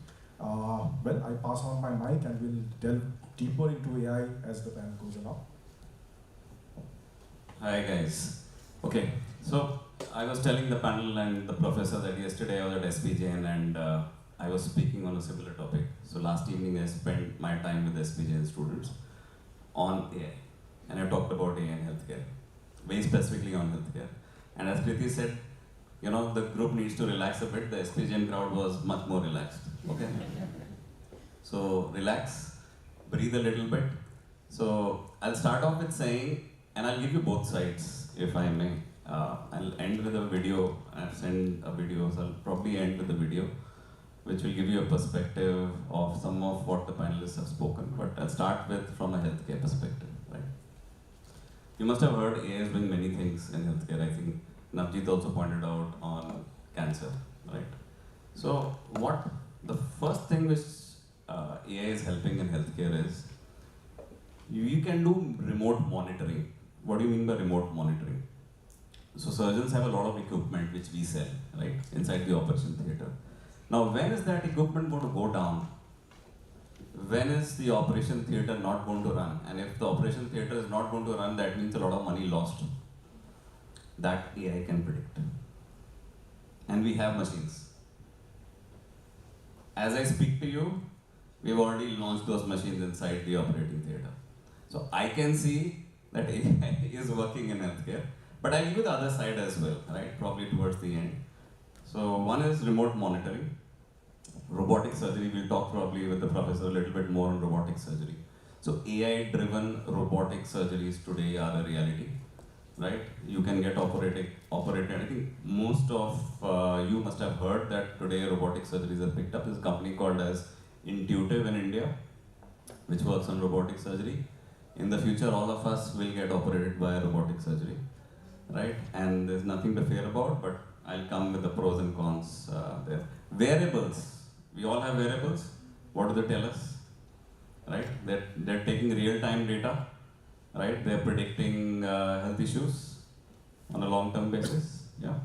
Personalized devices. Another area. You are now being able to give personalized devices to patients, right? In the pharma space, if I talk about pharma, drug discovery, even drug discovery AI is getting used. Your clinical trials, optimization is all happening by AI. So I see in my domain AI at work, but to Professor's question on maybe ethicality of it, and we are a very much regulated industry. So I'll talk about that at length, and to some of the panel's point that, has AI unleashed, or do we need to sandbox AI? Have controlled experimentation with AI before we unleash. Although it's already, you're aware about deepfakes, right? Yes. So as we speak, everything is in the open. The question is, do we need to sandbox AI? Do we need control experimentation with AI, right? What are the various laws? Has the government made any laws? We have the European law, EU law in AI, which is pretty active, but the Indian government has not made any law today. Whose responsibility is? Somebody talked about hyper-personalization, I think one of my panelists. So if I can play a video, it's a beautiful video, and I've borrowed it from, this is not my video, I was on a panel in SPGen, and one of my colleagues was from Cadbury's. This is what Cadbury's has done. This will give you a really good idea about what is happening in AI exactly from a hyper-personalization perspective. Probably that can set the stage up for a lot of discussion on customer engagement. Brands have big money to hire famous people, but not the small guys. And they're the ones who are still hurting. Presenting Shah Rukh Khan, My Ad.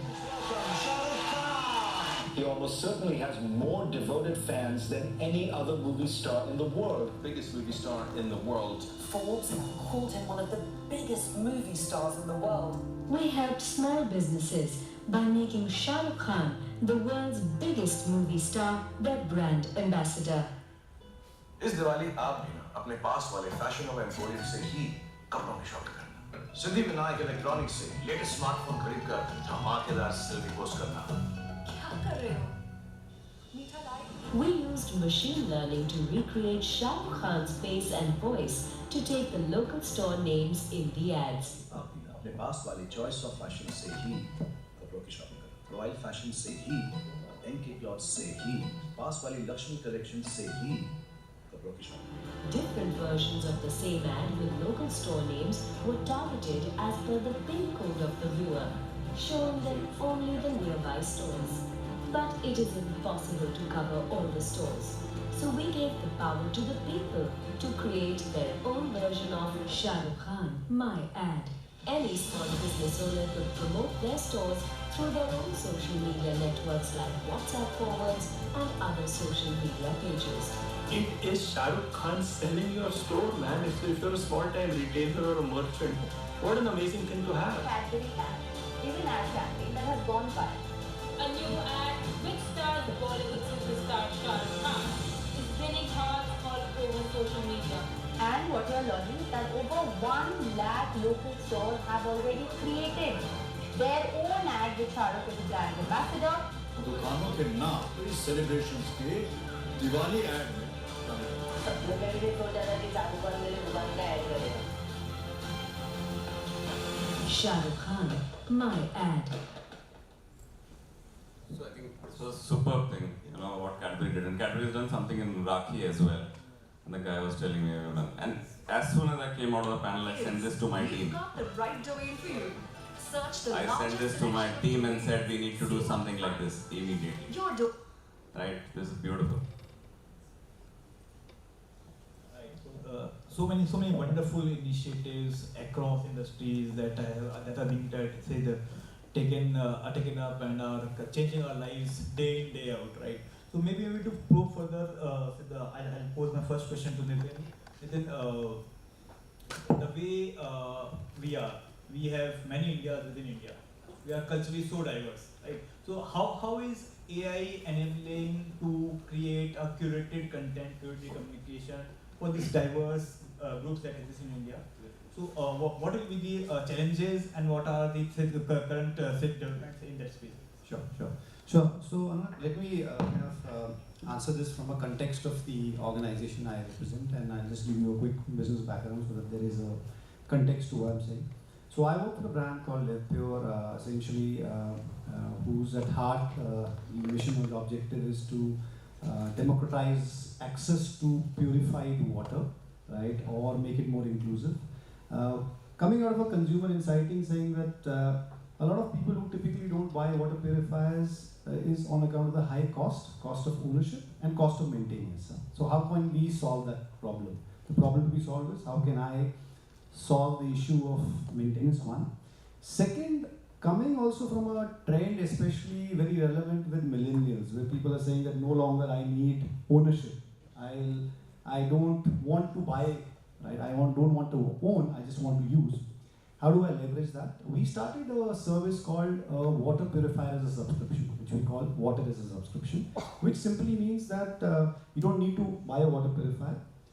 You have an IoT-enabled device which is installed at your home, right? Which you could subscribe like a Netflix plan for as low as $399. All maintenance, all ownership is on the brand. Now, to answer your question, now we already have a base of roughly around 300,000 consumers which are with us in 19 cities. Now, since these are IoT devices, they're giving us real rich data, right from typically what is a pattern of consumption, what is a pattern of recharge, what are the peaks of water consumption, did they go down, did they go up. Second, also from a movement, because a lot of our cohorts of consumers are a lot of, I'll say, working population typically, who's moving out of cities and says, I don't want to get into the hassle of an installation with a landlord, blah, blah, blah, and thereby let me get into this service. So it gives us a lot of data, which is a floating data saying that what is this pattern? Now, how it helps me is, and how we are leveraging that is, how do I do a very personalized targeting basis a certain prompt, right? Which could be either consumption, it could be a behavioral pattern, or third, it could be a new service which this target is looking for. For example, we've seen in the water industry, there's a lot of emergence of alkaline water. I don't know if maybe it resonates with some of you would have heard. There is a lot of movement where people are saying that alkaline water is more beneficial. So can I probably tomorrow start in specific geographies a service wherein I know there is a good word cloud around this particular need? So that's one part of it. The second part of it is, while we are personalizing communication, I think as marketeers, again this is evolving, not that we've reached where we want to be, is not to get into the trap of, I'll say, stereotyping. Typically, and especially in a country like India, which has a lot of diversity, there is no one formula which fits all. Is AI of today so evolved that it is not succumbing to the bias of, let's say, stereotyping, even if you give it a prompt? So over a period of time, we will need to, in a sense, refine that model to see that, like we are kind of promoting neutrality in all our thought process, right? The same is also reflective of AI. So that's one part of it which we are kind of doing. Right. So again, a lot of back-end involvement that will be required to develop those AI-based decision-making processes, right? So Navjit, here I'll request you to throw some light on what are challenges an organization faces while integrating AI into their communication strategies or digital strategies, and how to overcome these challenges to have more enhanced customer engagement. There are multiple challenges, right? So if you talk about the larger challenges, one is of course ethical dilemma of using AI. What is going at the back end? Are these reliable data which is being fed into the LLM systems? Are these ethical data? Are they following the tenets of the Data Protection Act, be it GDPR, be it CCPA, be it our own DPDP Acts? So all these are huge challenges. One thing which is kind of peeving me for the last few months is that, you know, a lot of usage of data of AI, especially for brands who have just discovered AI, right? There are few brands who have just discovered the magic of AI. They are making it very homogenized. Every collateral they put out on a moment marketing kind of a day, be it Father's Day, be it Olympics win or something like that, it's very homogenized.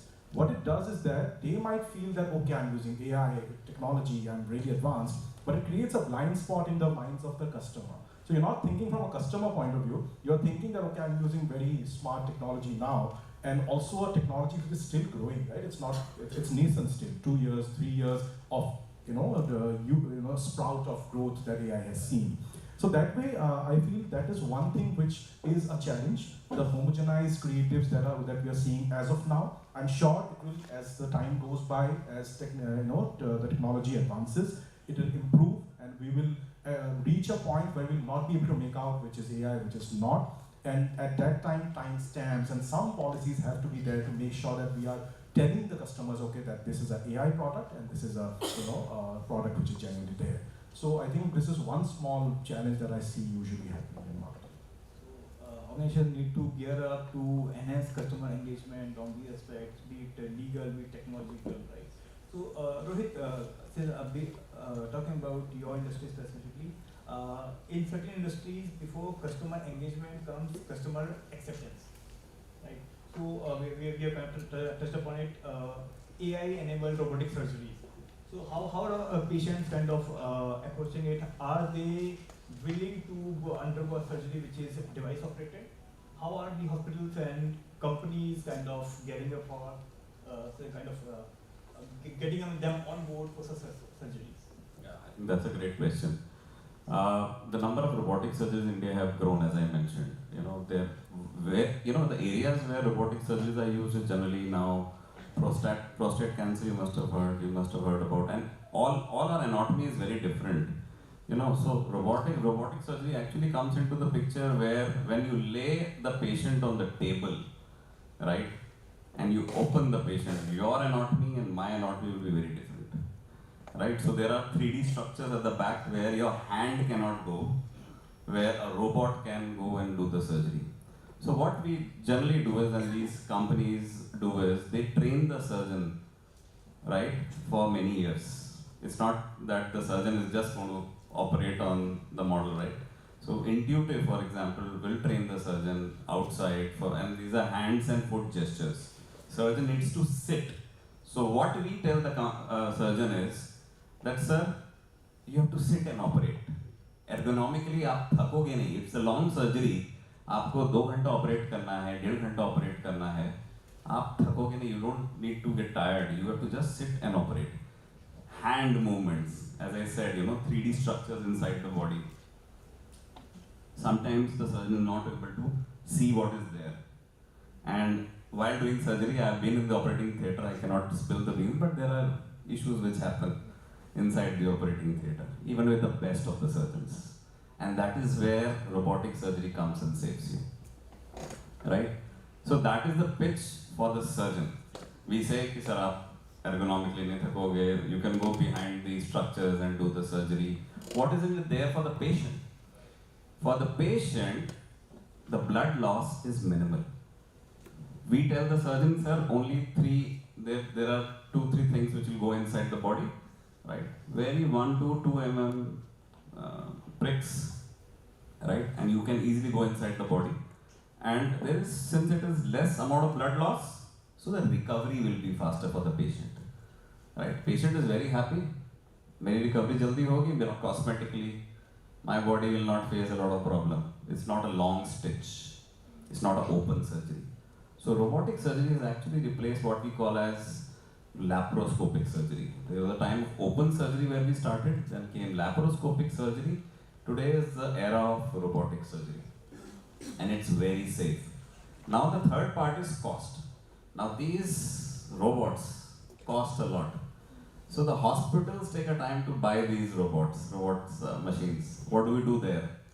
So what we have done is, we have tied up with finance leasing companies, which are now able to lease equipment on EMIs, easy EMIs, in 3 years, 5 years, it's totally yours. But you have to give an EMI. जैसे आप surgery करते जाएंगे, वैसे आप EMI देते जाइए, right?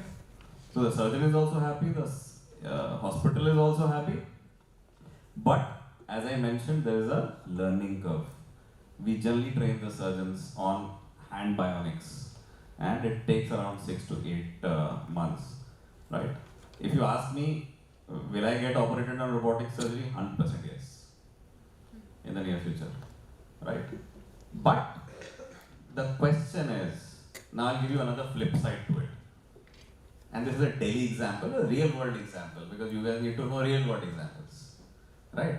Dr. Pradeep Chaube is the head of surgery in Max Hospital in near Delhi Gurgaon, right? Where Max Saket I'm talking about, Saket. He's a head of Max. He sits on the board. If you go inside his room, you will see Dalai Lama pictures. So I have been in his operating theatre for many years. I have sold him a lot of equipment. I've sold him some of the cancer equipments as well, which can detect cancer. So one day I asked him, sir, what is all about this Dalai Lama inside your room? And he said that, Rohit, Dalai Lama has mentioned in his will that if something happens to me and I need to be operated, you are going to be the surgeon who will operate. So he's also the president surgeon, he's also the Dalai Lama surgeon. He's like a big guy, right? So then when you go inside the room, you hear these stories. So I asked him the next question. Sir, will you operate Dalai Lama with my equipment if something happens? With this robot, I'm going to operate Dalai Lama if something happens. He thought for a while and then said no. That is where I want you to think about is the humanness. The humanness will not go away with AI. It is getting complemented. Surgeons are getting complemented with AI, but the humanness will not go away. This is a solid case. Why? He would, Dalai Lama say, I'm not appointed you for you to get me operated on the robots. Even though you tell me this is the best and everything, I understand, he must still say, I want to get operated by Dr. Chaube. His hands. Right?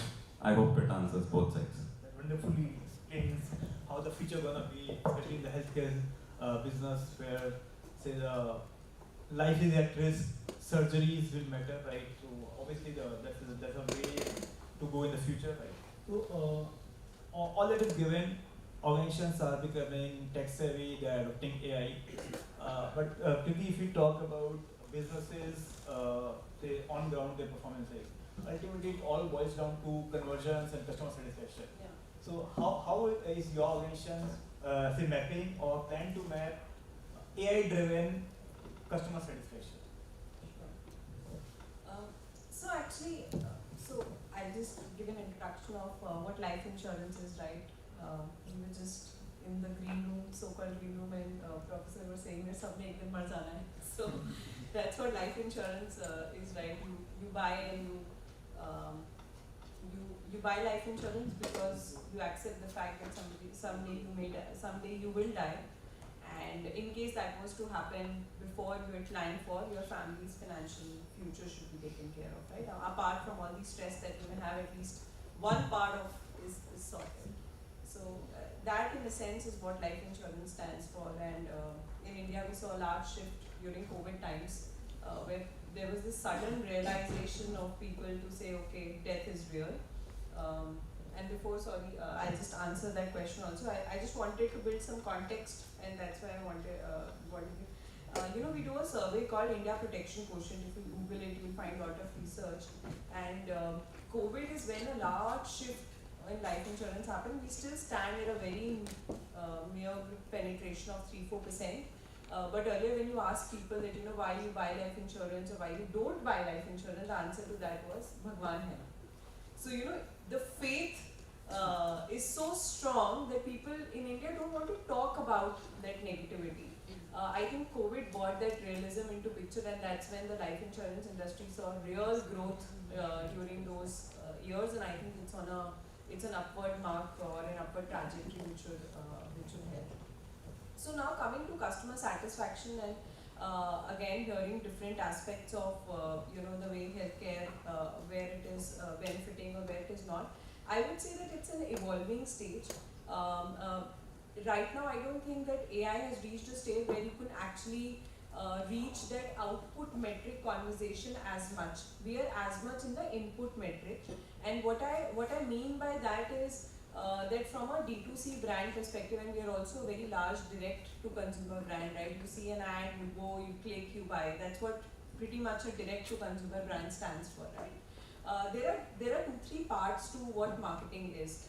There is one aspect of predicting consumer behavior, what is coming next, what is happening, etc. I think that's where AI started playing a big role because you can actually assimilate all the information much more faster, efficient, precise than what a human could do. So there is large adoption of AI when it comes to predicting consumer behavior. The second aspect of which is programmatic advertising, right?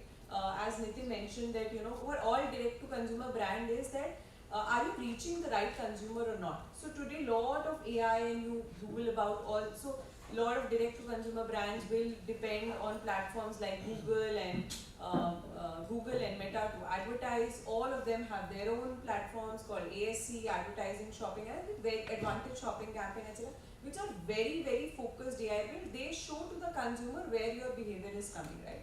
So there also, and in fact that's where I think the largest progress on the AI into marketing has happened. Where we are still evolving, right, is the creative piece.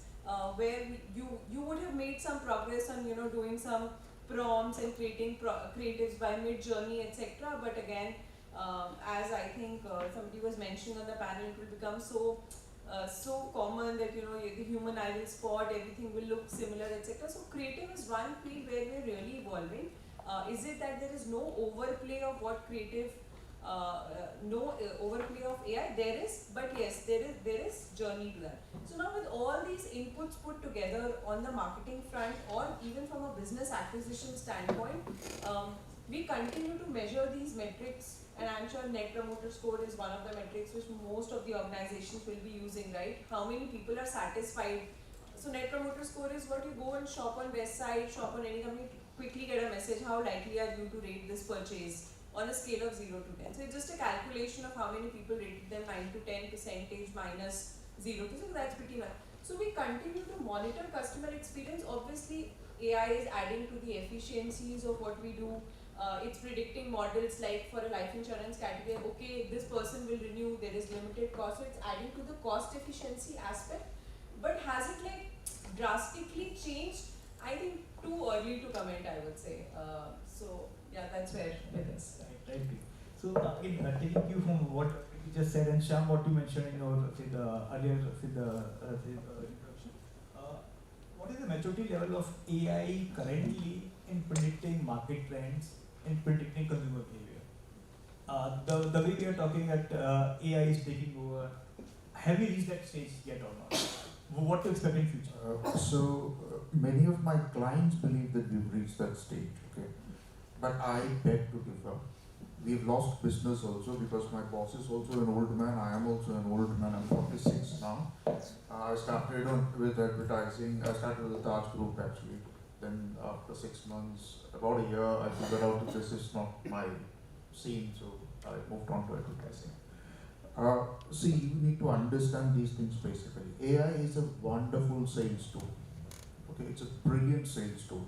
For example, we wrote the last award we won for the Incredible India campaign. I started writing Incredible India in 2006. Before that, I used to write the God's Own Country Kerala campaign. So Incredible India won its last International Creative Award in 2012. After that, they have not applied for an award. The government has stopped doing that. Why? Because most of the promotion is now online. So the advantage is, if I need to promote a destination in India, in Japan, I need to spend hours to figure out what media vehicle I'm going to use. Japanese media is humongously expensive.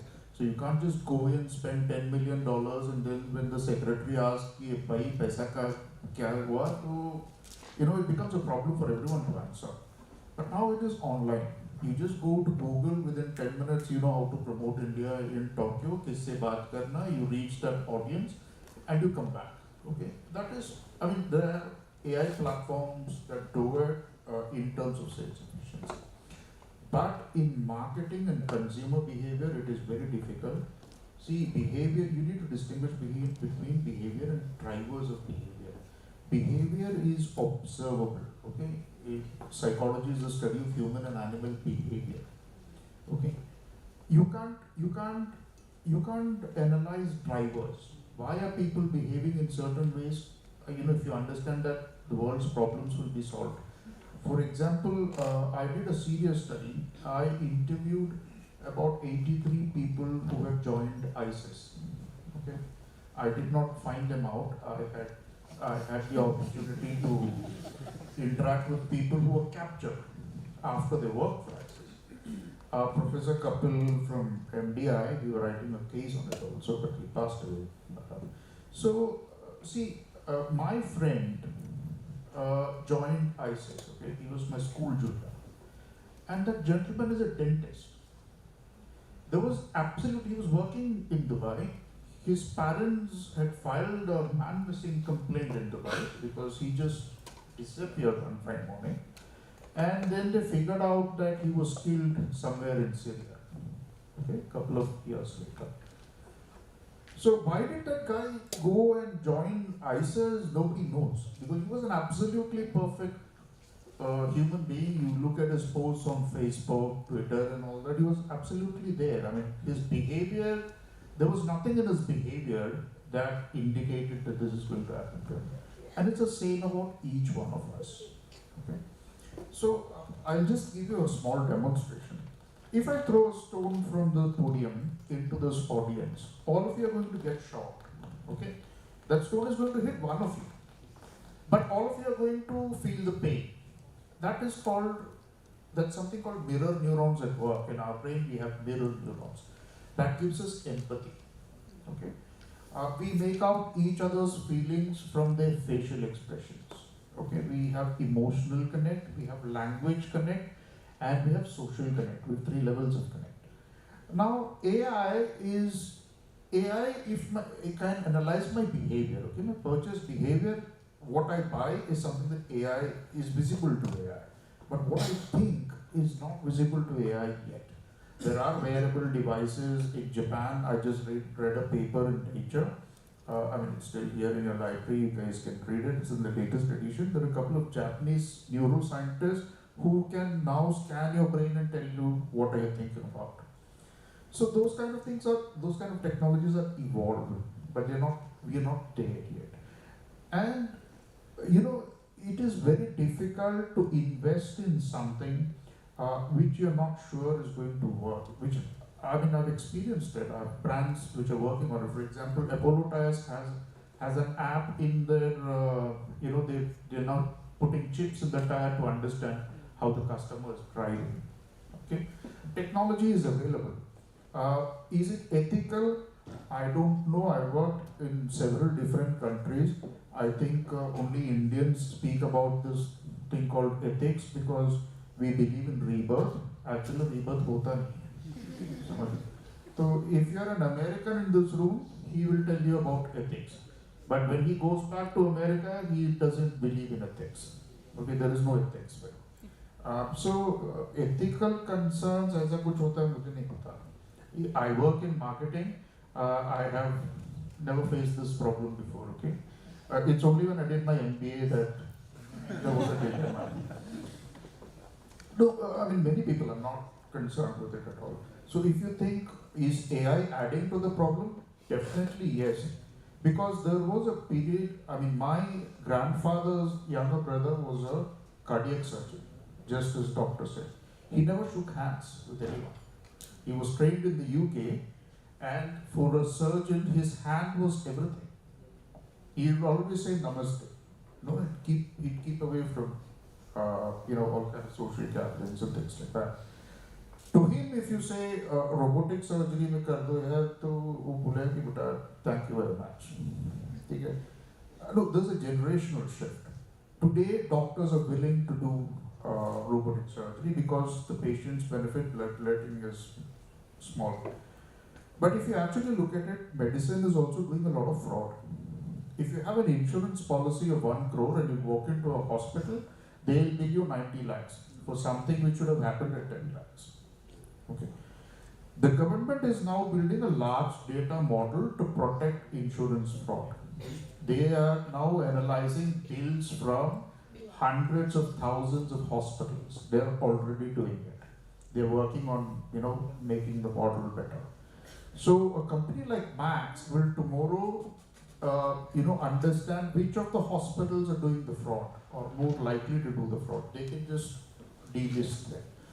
So AI is actually a very useful tool when it comes to, existing behavior analysis and making things better. But will AI ever take away the human angle? I don't think so, because in every creative that we put out, the client has an ownership. Okay. That is because my art director is imagining it, I am writing a couple of words, and we produce a certificate of originality, which means that the creative belongs to that company. Now you go to AI, you can do a lot of creatives in AI also. There are a large number of platforms. You go to adobe.com, you can create anything.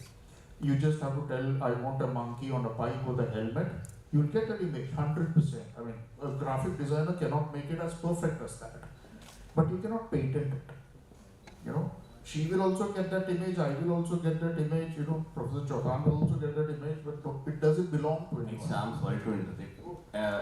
To your very interesting point which he is making, whenever he gives it to the client, who is the final person? You would edit it before sending it. You would not send the same thing which is generated by the tool. So that, at the end of the day, we don't rely on AI today. We will use our brain before sending it to the client. Yes.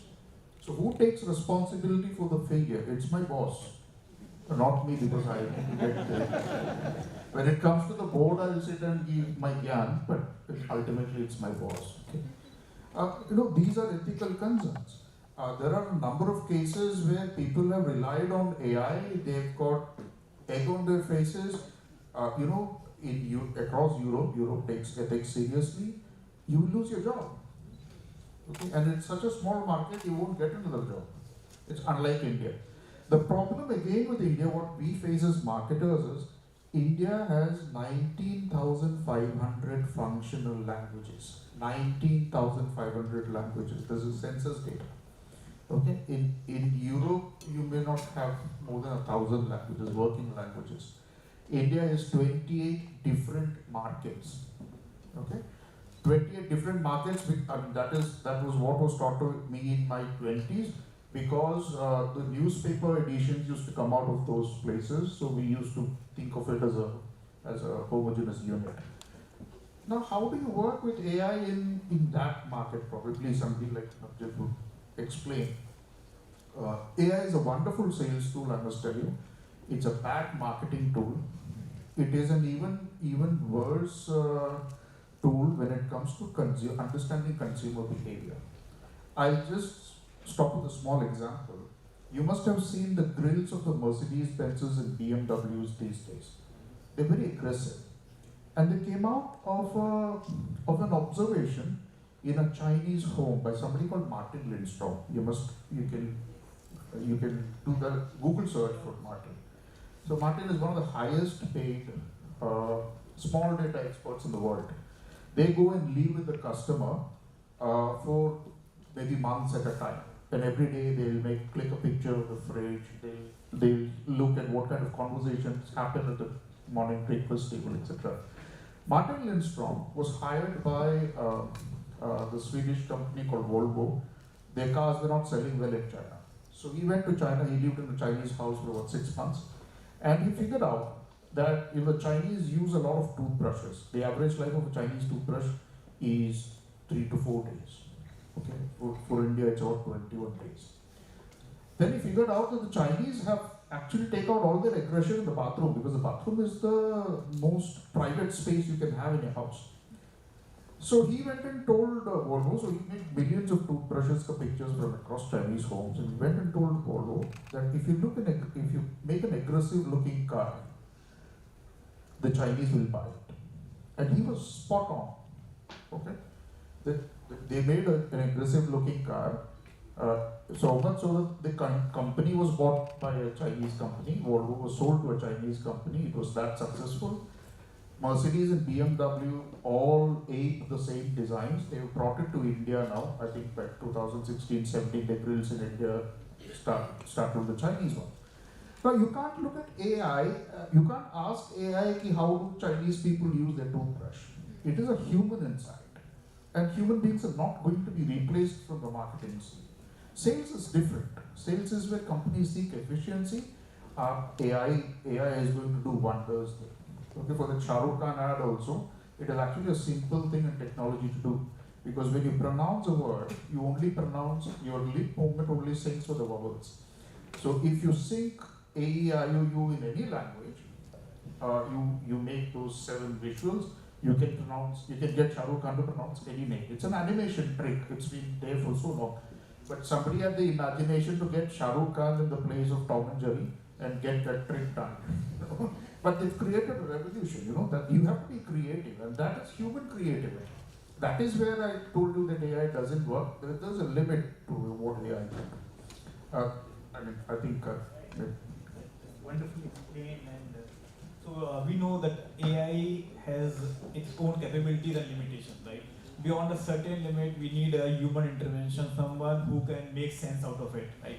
So again, one small aspect which I want the panelists to kind of comment on, the future of content writing, creatives, marketing briefs in this AI-driven world. Do you think that is going to end? Do you think someone giving a simple prompt, a monkey driving a bike with a helmet? So that will be a lost art very soon. Is it so? Any of you can comment? Yeah. So I have the monkey with a helmet, monkey on a bike with a helmet is actually, I'm not talking about out of my head, it is something we did. We did it for the UP police. The UP police also had the same problem. The reason why we withdrew the campaign or withdrew the proposal was because we couldn't patent that image. There was, it came out very well. I can share the image with you guys on WhatsApp if you want. But it came out well. But the problem is it cannot be patented. And unless and until you can patent something, brands cannot work with it because it becomes a copyright hassle. And copyright is a huge problem. Yeah. I think just another perspective on that, as I said that, creative is a field where we all are progressing. There are tools like Midjourney, etc., right? Today, what we do as marketeers, we have celebrities on board, let's say, or any face, we do a static shoot, etc. There is time constraint, there is money constraint of what you can shoot. Now, can you use AI to develop some more images of the same celebrity? The answer to that is yes, and that's why on some aspects of creativity, I definitely think that there is progress. But will it take a larger share in the near future? Honestly, I don't have the visibility. I think on the creative side, definitely human mind and emotion will dominate. But yes, on a lot of, because see, as marketers, our life is much beyond right, just making a creative, right? It is marketing, it is advertising, it is to take care of media, etc. But specifically on this creative question, apart from the licensing issue, right? Today, if I have to go and buy, and these are all practical examples of just in continuation of the licensing conversation. Today, what's an option, right? If you want to make a creative, you go and buy an image free from a website for free pick that will give you the copyright, or you buy an image from Shutterstock, etc. Right? When you pay a cost. But tomorrow, let's say the licensing issue gets solved, and I was in a conversation with the CTO of Microsoft, and it was exactly the question that we as marketers were discussing in a forum recently. That as long as the licensing issue gets solved, a lot of output on at least the image aspect may get eased out in the near future. If I may just, so please go ahead. See, what I've seen is, and I talk to a lot of startups as well. What I've seen that the startups are much more agile in AI. They don't have any regulation. We are here, a lot of branded, Max is here, J&J is here, right? We are operated by certain laws, right? As we started that. Can we integrate AI inside the system? It's not as easy an answer. J&J has a separate GPT, so I cannot open on my system a Gemini or some of the other tools which are there in the market, right? A Julius AI, I cannot open. I have my own GPT.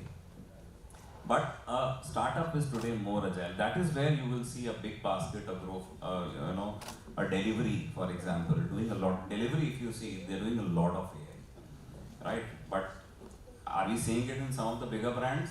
Maybe the answer is no. Because, at the end of the day, ChatGPT, and just to let the bell out, all of you can crack an exam by ChatGPT, right?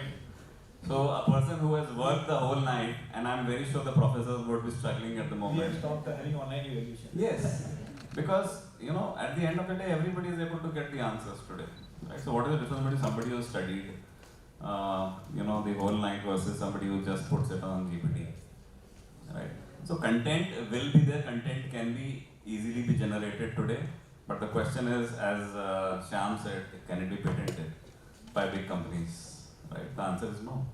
Small companies, yes, they are more swifter. They are not regulated by it. A delivery guy can do it. Can Max do it? Can J&J do it? We'll have to think. We'll have a lot of board meetings to get approvals, right? So that is where we are. So I think what I just wanted to just anecdotally, I'm just sharing this. We were having a conversation yesterday with one of our partner creative agencies. It's a WPP company now. To that point, now I think agencies, right, typically have also started to realize that this is a classic question which a client will typically ask me saying, yeah, okay, copy tak is still okay. But when it comes to an image output, do you have rights and what is the surround around it? So what we're seeing now is, for example, if I kind of share out yesterday's example, we had this partner agency of ours who's in a sense tied up with Gemini, right? And creative agencies world over are now moving that route because they're also realizing that in the context of communication needs, there will be some which will need to be kept a little more warmer, where you need a personalized kind of creation. But some of these static images which are more incidental, especially in the digital formats, right, so as to say, could be AI generated, and especially on the type of audiences. So we're also seeing a trend emerging now because are the laws evolved as of now? Probably not. Is the, there is a ethicality around it. But yes, it's a conversation which is going to take a little further, but already we are seeing this kind of associations happening, and from that perspective, it is boosting a lot of productivity. Because imagine if you want a simple static creative, right, and you had a DTP guy, like we mentioned, ultimately you want to go to an image source if you're not shooting it, right? Now AI, in a sense, is that replacement of a Getty images or a Shutterstock or so on. So that is definitely a trend which is happening. Though yes, even if I share from a more philosophical standpoint, we had a similar creative. There is a lot of emotion when, let's say, as a marketer or as a creative person, you're creating or you're shooting an ad or a visual. Visually, the moment it is AI, it's very cold, right? So does it give you a kick? Similarly, can the consumer really relate to a human emotion versus an AI? I think that's something which, as we move forward, we will see it evolving further. I'll just piggyback on this. I just remembered a conversation I had with a marketing head of a OTT platform. Now, how many of you use Netflix and Amazon Prime? I think almost all of you, right? How many of you use Ullu OTT, Dangal OTT, and all plugins? No one? Okay, I thought so. So I was talking to one of the marketing persons from this kind of the tier 2 kind of the OTT platforms who are big, by the way. We might assume that Netflix is pretty big in India, but tier 2, tier 3 mein jaoge, these are the OTT platforms who are shining there. Now, this person is leading an OTT platform like that. Now, he knows what his content is. His content is violence, gore, blood, and of course some titillating, this one as well, shows as well. What he did is, and I'm just weaving into the answer to this question, it's about handshaking between people who are the creative fellows and the AI. So it's coexistence. What he did is, he understood he studied the consumer behavior of his target audience over a period of 12 months, and he created multiple iterations of his campaign. So whenever he saw that a consumer cohort is watching gore and violence, his creatives would show gun, his creatives would show blood. And whenever he saw that there is a certain cohort which is watching something which is adult, something which is titillating, he will show such kind of scenes in his creative, and also some other kind of creatives that he has. So it's called the smartness of using creatives. Yes, AI is helping him create such multiple thousands of images, but it's the smartness of a marketer to use the creative to ensure that he's reaching out to the target audience with the right communication and of course engaging further. Wonderful insight. So guys, I'm getting prompts to take the discussion towards the closure, but the discussion cannot move towards the closure without the aspect of ethics being discussed, right? So how do you guys see, say, personalized data insights being used for, say, driving, say, the marketing campaigns? Is that ethically acceptable? How do you guys see balance between privacy and personalized experiences? So what's the way forward for that? Just quickly answer in 2 minutes. So let's divide into 3 parts. Firstly, let's talk about what kind of data are we looking at. Usually, personal data or user data is 3 parts, right? Third-party data, first-party data, and nowadays marketers will agree we are talking about zero-party data as well. When a customer comes to you and gives you the data because he or she wants to avail a service or a product. That is the data part of it. Now, marketers want to hyper-personalize and therefore they want to use the data. How they want to or how they would like to coexist is by following the 3 principles of these, the acts that are there in the market, right? Like the GDPR Act, CCP Act, and as I said, DPDP Act of India. What are the 3 principles? which is fairness, then lawfulness and transparency. If all the marketing activities using this personal data focuses on lawful use of data, transparency and fairfulness, then I think we'll reach a middle ground which is very cohabitable for both the sides. So I think that's my answer. If you are following the tenets, then I think we are sorted. This is the biggest discussion in AI today. If you go to any AI forum in India, outside India, the biggest discussion today is the ethical grounds of AI. If you look at AI today, apart from the data privacy which Navjeet mentioned, there are biasness and fairness. Now, when you crawl the AI on some data, what we have seen is it is biased on gender as well, right? So that's a big issue, and a big no-no for a lot of companies. So how do you solve for biasness and fairness of evaluation, right? And a large part of autonomous activities are generally, automated activities are generally done by AI. So when you automate an activity, are you looking at some kind of outcomes which are ethical, right? Largely, if you see, whether in healthcare, we want to do the records and everything automated in hospitals, right? Or some of the other activities in some of the other industries, wherever you want to automate. When you automate, what AI results do you want from an outcomes perspective is that ethical considerations have been taken. We don't know what AI will come out with. So the data set in itself, the transparency of the algorithm in itself, right, is a big question today. Just to give you a small example, I don't know how deep you guys have gone into AI and neural networks. If you look at the life of a data scientist today, and you look at the neural networks, it's basically y is equals to fx, x is the variable. Add the number of variables in the network, the more better outcomes you get. You create a hidden layer, the more the hidden layer, the more the interaction between the variables. Now my question is, what's happening inside the layer? Even the data scientists will not be able to tell you. Do you know what they do? They keep adding the layers and they keep experimenting. That my outcomes, which is the y, is it getting better or better or better or not? This is where the data scientists are today. So even they don't know what is the exact formula of the number of hidden layers which I need to put, and the interaction between the layers and the x variable, right? So that is where we are, and as the panelists said, we don't have that kind of laws in place, and the society has to come together, the government has to come together, companies have to come together to create those laws. On that aspect, we have Professor Anjali Kaushik sitting here. She is on panel of Indian government, which are designing the cyber laws, privacy laws. So ma'am, maybe over the lunch we can discuss more about that aspect. Right. So one final question, Preeti, specifically for your industry specifically comes under a lot of scrutiny using personalized data for marketing insights for marketing campaigns. How do you see privacy and customer engagement on that aspect? So I think similar, right? Irrespective of the industry, yes, obviously life insurance is a very strongly regulated industry with IIDA being there on every nook and corner.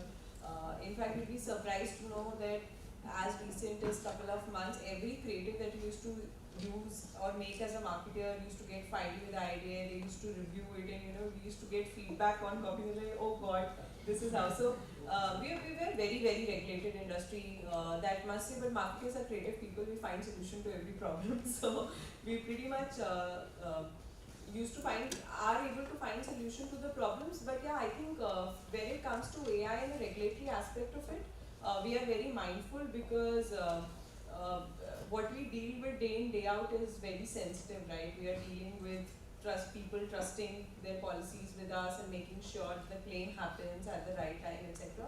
I think the industry is coming together, and I'm sure at an overall level also with all these deepfakes, etc. happening, there'll be larger overall regulation, maybe ASCII or advertising committees will come together to say that which way this should be headed. So we are also evolving, very cautious about it right now, but yeah, also waiting for how the other things are operating. But as far as personalization is concerned, I think there we don't face much challenge. Example of what actually Cadbury's did in 2020, we did recently with Vaman Irani in one of our campaigns telling people to renew premiums. But yeah, there are challenges that we face on different aspects because it's becoming so much out there that everything is looking the same. So, but yeah, regulatory aspect, I think it will evolve with time. Can I? Yeah, please. I just have 1 minute. I'll just tell you a small story. In the 1970s, there was a huge problem with toilet paper manufacturers in America. They had sold as many toilet rolls that could be sold in America. So they wanted to expand to Brazil. So they hired a smart marketing guy from Harvard Business School. This is a written case study. And this guy was asked to do a behavioral study of toilet habits in Brazil. So this gentleman purchased 100 cameras and he had signed contracts with 100 Brazilian homes. He installed cameras in the Brazilian toilets, okay, to observe people's toilet behavior. What were these people doing in the toilet? Now, he paid all the people, all of them enrolled in the study, got some American dollars, US dollars. I mean, it is like Ganga Jal globally, you can wash every sin with it. So he paid everyone dollars, and for the first month, those days, I'm talking of the 70s, cameras were not digital. Somebody had to go with a tape every day, change, and, use the used tape they have to bring back. The first month's tape, they just burnt it. Why? Because people have this new furniture in the bathroom and the complete behavior is going to be active. After 1 month, you get used to it. It's like getting married. एक महीने के बाद पता चलता है आटा दाल का पाव. So after a month, people started behaving usually. They were not bothered about this small black box in a corner. So they figured out that Brazilians spent about 30 minutes in the toilet reading a newspaper. And Brazilian newspapers are very strange. If you have the opportunity, you must turn to. Only the first page comes with a nude picture. The second page, if you're lucky, there's some news. Third page onwards, it's all cartoons. Okay. So the Brazilian guy was actually reading cartoons on the toilet. Okay. So the American toilet paper industry went to Brazil in a place where there was no culture of having toilet paper. They started selling toilet rolls with cartoons printed on it. So you get it in a Brazilian shop. Even now, if you walk in, you get Brazilian toilet rolls come with cartoons printed. And people actually pull out a lot of this paper to read the cartoon. Okay. So it's a very profitable industry. Now look at ethics and law here. The law is the minimum average. You can cover law with contract. You could tell them that we had already told them about the risk, etc., etc. But look at the ethical angle. If you were ethical, you wouldn't have put those cameras in the toilet in the first place. The law in any country you go to is the prescribed minimum standard which doesn't create a political problem for it. Okay? Ethics is very, very different from it. Ethics is a personal question. If you ask me, तुम किसी और के toilet में जाके camera लगाओगे, मैं नहीं लगाऊंगा. समझ रहे हो? नौकरी चले जाए कोई प्रॉब्लम. अब इतना साल काम किया तो. That's a distinction that you need to understand as managers between ethics and law. So wonderful insights throughout the session on how industry is adopting AI practices, challenges they are facing, their take on the future of AI, the future of marketing, creatives, take on ethics, take on laws. So before we end the session, just a couple of quick questions in case audience has some quick questions. Yeah, Vinay.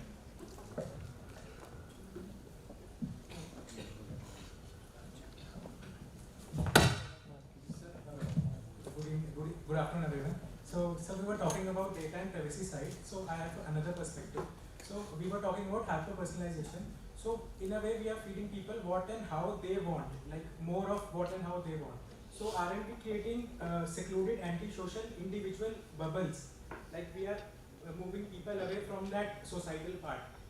So will that lead to extreme behaviors? Also, sir, the second part, through hyper personalization, aren't we making marketing difficult for the future, like future businesses, because we are training them to be more, like they will have more expectations, and we cannot like give everything whatever they ask for.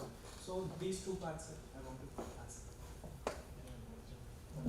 I have just one sentence to this. The more you accept that hyper-personalization and your data is being used on the internet, the better it will be. You have to kind of make peace with the idea that if you're using the internet, your data is all over the place. At least the basic data, right? Like your location, your demo geo, etc. So that aspect of it, if you are accepting, then hyper-personalization, as an individual, I love hyper-personalization. Service me. If I'm going on Flipkart or any e-commerce platform, I want the product which I'm seeking in the first page itself. Why should I click on multiple pages and the platform does not know what I'm seeking here and then find the product? Give me the product in the first click itself. So as an individual, yes, I love hyper-personalization. I do not have an issue with my data being used, but use it correctly. And as I said, going back to the tenets of the policies, etc. And just to add to what Nabajit just said, I think what we also need to understand is, see, ultimately, the benefit of this is both ways. It is for a marketeer, for a company to reach to a consumer. Also a consumer to cut through the clutter and reach to what they want. Right? So it's about saying that if, let's say, for example, I'm on Netflix. I have a certain genre of kind of content which I watch, right? Which is very typical of me, and there is a data pattern to it. So the next time when I'm searching on my home page, ideally I will want to see the same content. Why would I want to see something which I'm not as per my genre? Similarly, if I'm on a Swiggy or a Zomato, right, I have a certain pattern of behavior saying that typically, this family typically orders a pizza, let's say. Now that is very rich data, right? Now how a marketer can use it effectively is, how do I integrate that piece of communication with a meaningful value proposition which is a win-win for both sides.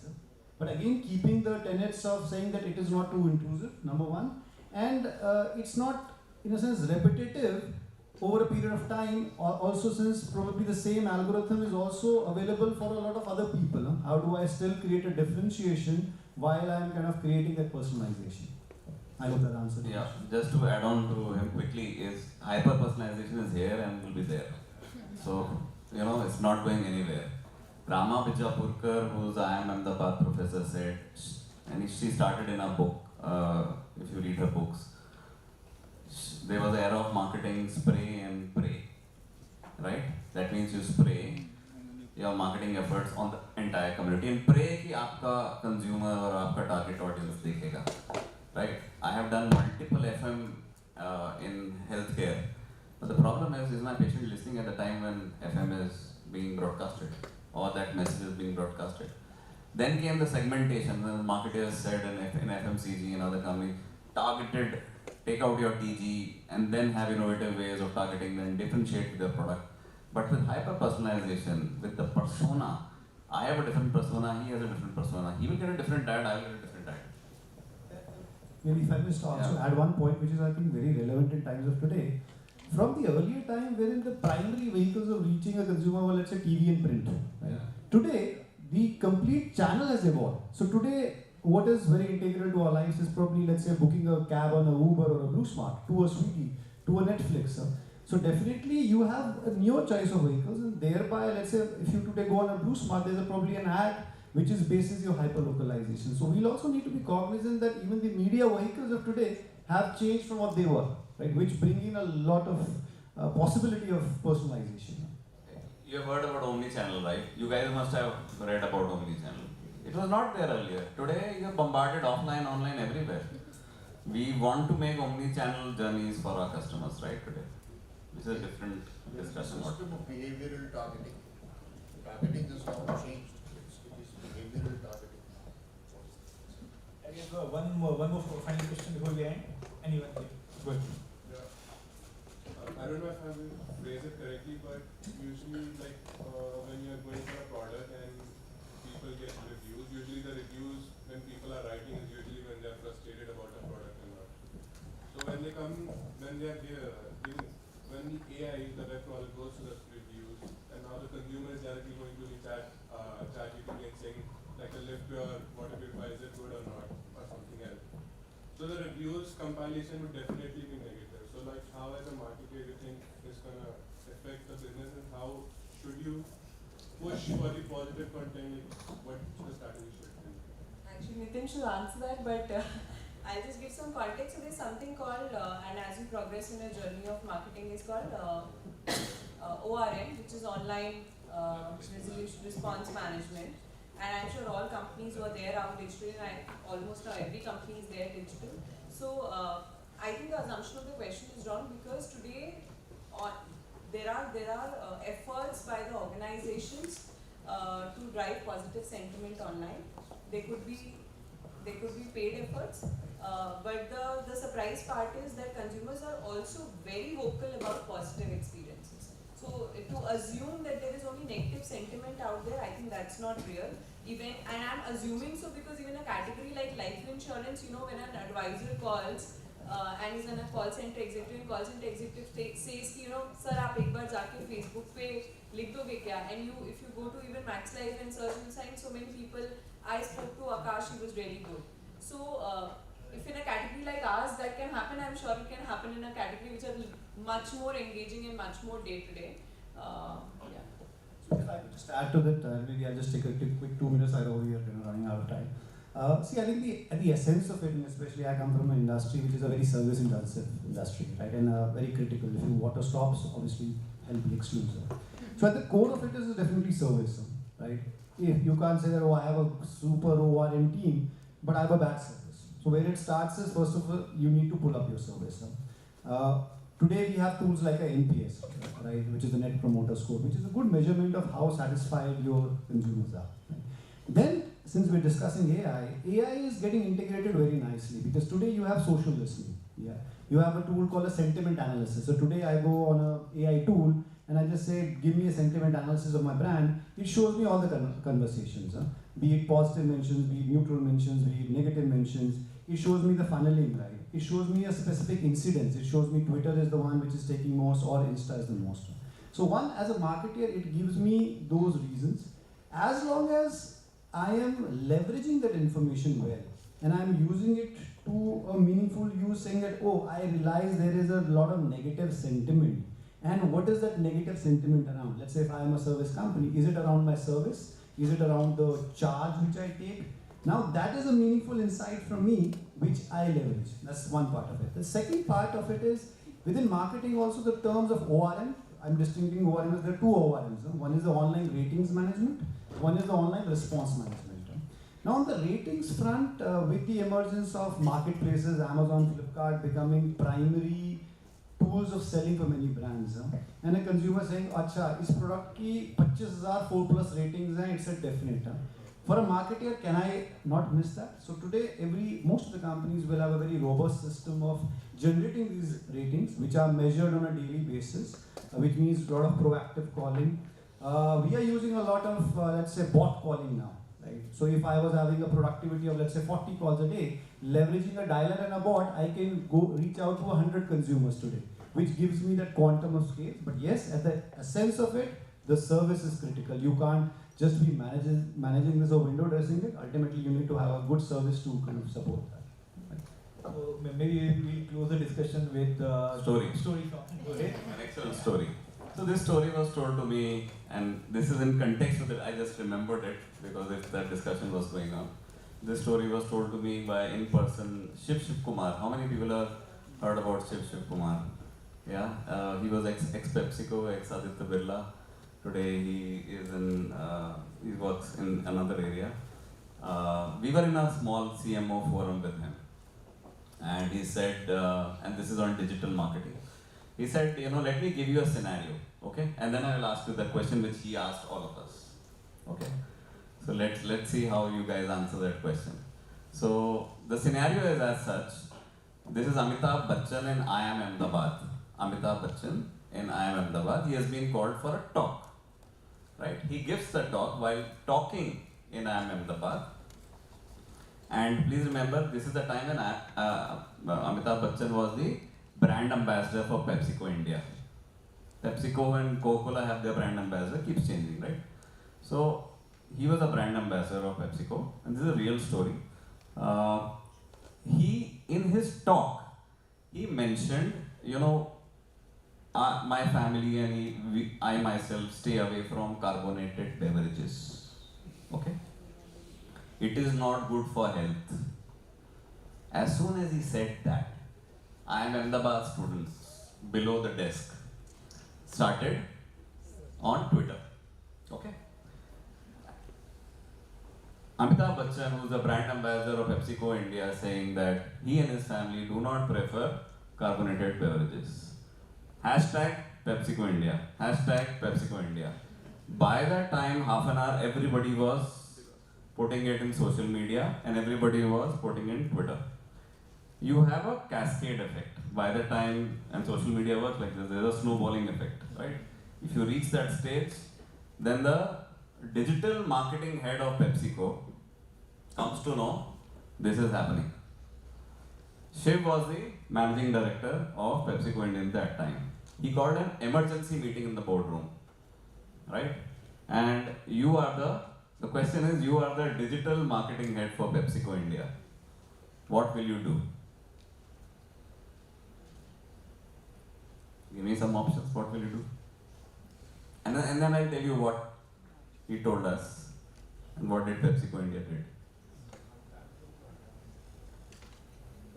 Think very wildly, you can think wild as well. So launch a drink without sugar-free drinks. Launch a sugar-free drink. Launch a sugar-free. So next morning you are saying that PepsiCo India should come out with an ad saying PepsiCo India planning to launch a sugar-free drink. What else? PepsiCo India sponsoring. That means you are substantiating that there is a problem. Please remember, right? Ad for with Amitabh Bachchan that he does not prefer other carbonated drinks like Coca-Cola or something like that. This was not referred to as PepsiCo. This was maybe Coca-Cola.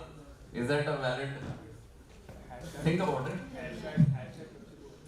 He is currently the PepsiCo brand. May not go through, right? What else? We will change the brand name. Change the brand. Stop it. Highlight the non-carbonated offerings. Highlight about the non-carbonated offerings. But the major. You'll write back on that same emails and trend, right? Will you write back is a question. Sir, maybe highlight that we have had so much carbonated drink that he wants to experiment something else for a short period of time before coming. And take back his brand, next day morning, a letter sent from PepsiCo India to Amitabh Bachchan. Sorry, sir, you are no longer the brand ambassador for PepsiCo. He's Amitabh Bachchan, dear. You can't write something to him like this. Maybe don't let it die down and not do anything because. Die down and not do anything like this. This is the first answer. Super. Please clap for him. This is the first answer, which is the correct answer, which is PepsiCo India said we should not do anything. So there was strategy. One strategy was to think and write something. Next day, come in the morning, something. Write to Amitabh Bachchan to issue another statement next day morning. But please remember, online reputation management with AI coming in, right? It's a double-edged sword. Social media is a double-edged sword. Think, and companies actually sometimes need to do nothing about it and let it die down. With the amount of content in social media today, as Modi ji does very smartly, and the new content which comes out, even if there is an issue this is a good strategy, right? So that was it, and this was a real story which. On the similar lines, I usually invite Mr. Himanshu Manglik for his guest session here. Himanshu Manglik was heading Nestle's communication when Maggie fiasco happened. So he wonderfully shares that when that fiasco happened, everyone was rushing, what is Nestle doing, what is Maggie's comment. For next 6 months, we didn't come up with any public statement at all. We took our time, we got our lab reports from established labs. We just came up with those lab reports after 4 months. In the media, no comment on that fiasco at all. Crisis management, and all of you will face this in your corporate. All of us, I'm very sure this panel has faced in corporate. I have faced it in healthcare. Just imagine, in healthcare you have a product, you have to recall everything from all hospitals in India. Actually, we all have faced it. We will be faced with crisis. How do you manage crisis is something which you need to learn in MBA. this is something which you should be taught here and you should learn that, because that will definitely happen to you. You will be faced with integrity problems, you will be faced with ethical issues when you go inside corporate life. How do you manage that is something which is very important. If you can just have one slide, sorry sir. Oh, I brought one slide, so I need to show that. If you can show that slide, please. And this is something which Shyam has been talking throughout. So I want to confuse the audience. You know, Shyam has been saying AI, no. See, if you give a prompt to GPT, cover me, this is the response you will get. So what is the lesson here, right? Critical thinking, human thinking will remain. Don't go by the evolution which has happened. We are in the GPT era, we are in the AI era. No. Critical thinking is very important, is going to be there in the next. What is actually lacking is real human intelligence. And we are in short supply. AI is not going to fill that gap. Artificial intelligence is not going to make up for human dumbness. Right guys, with this we'll close the panel discussion. I extend my thanks to all my fellow panelists here. Wonderful insights on AI, AI's current state, AI's future projections, ethical dilemmas, how marketing specifically is going to evolve around AI, right? Thank you all panelists for this wonderful discussion. My request to all of you, please keep handholding these students. A lot of these guys will be writing to you about their questions, their queries, and further insights. Please keep handholding them. Over to you. So a big thank you to all the panelists. Thank you, sir. I think great insights shared. And one of the things that I think we can take away from this talk is that the wheels for AI are still churning. There is much to learn. There is much to do. But majorly, the mind of the marketeer is still the driving force behind AI. The ethics depend upon him. The creative implementation depends upon the marketer. Humanness is still a factor. Keep your hopes up with humanness. Maybe the shopkeeper that we talked about in the beginning of the talk can still benefit from these factors. So please put your hands together for all the panelists.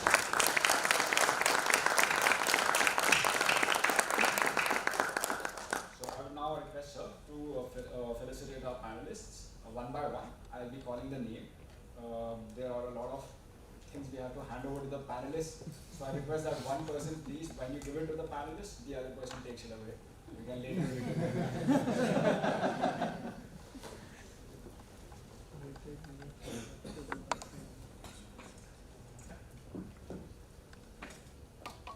Can I also call Anjali Khofana? Can you also please help us felicitate?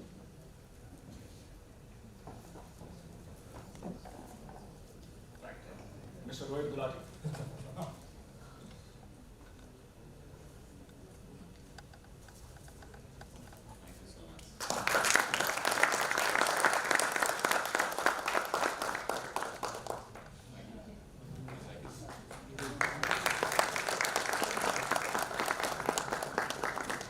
I'll just add that our topic is also, for this Innovate India theme, is also not only AI but also sustainability.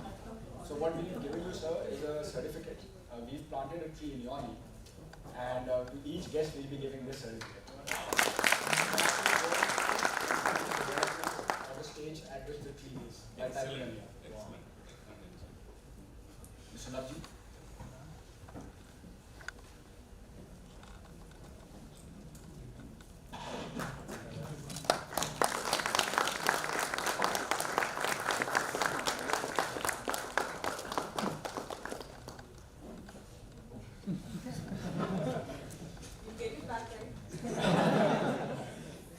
Mr. Shah.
Thank you, panelists. We'll now proceed for a photograph.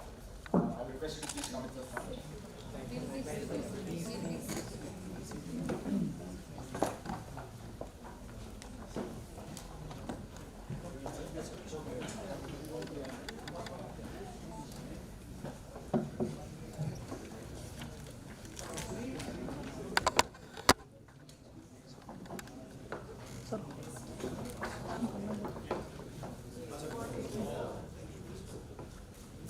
रखना पड़ेगा।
Okay.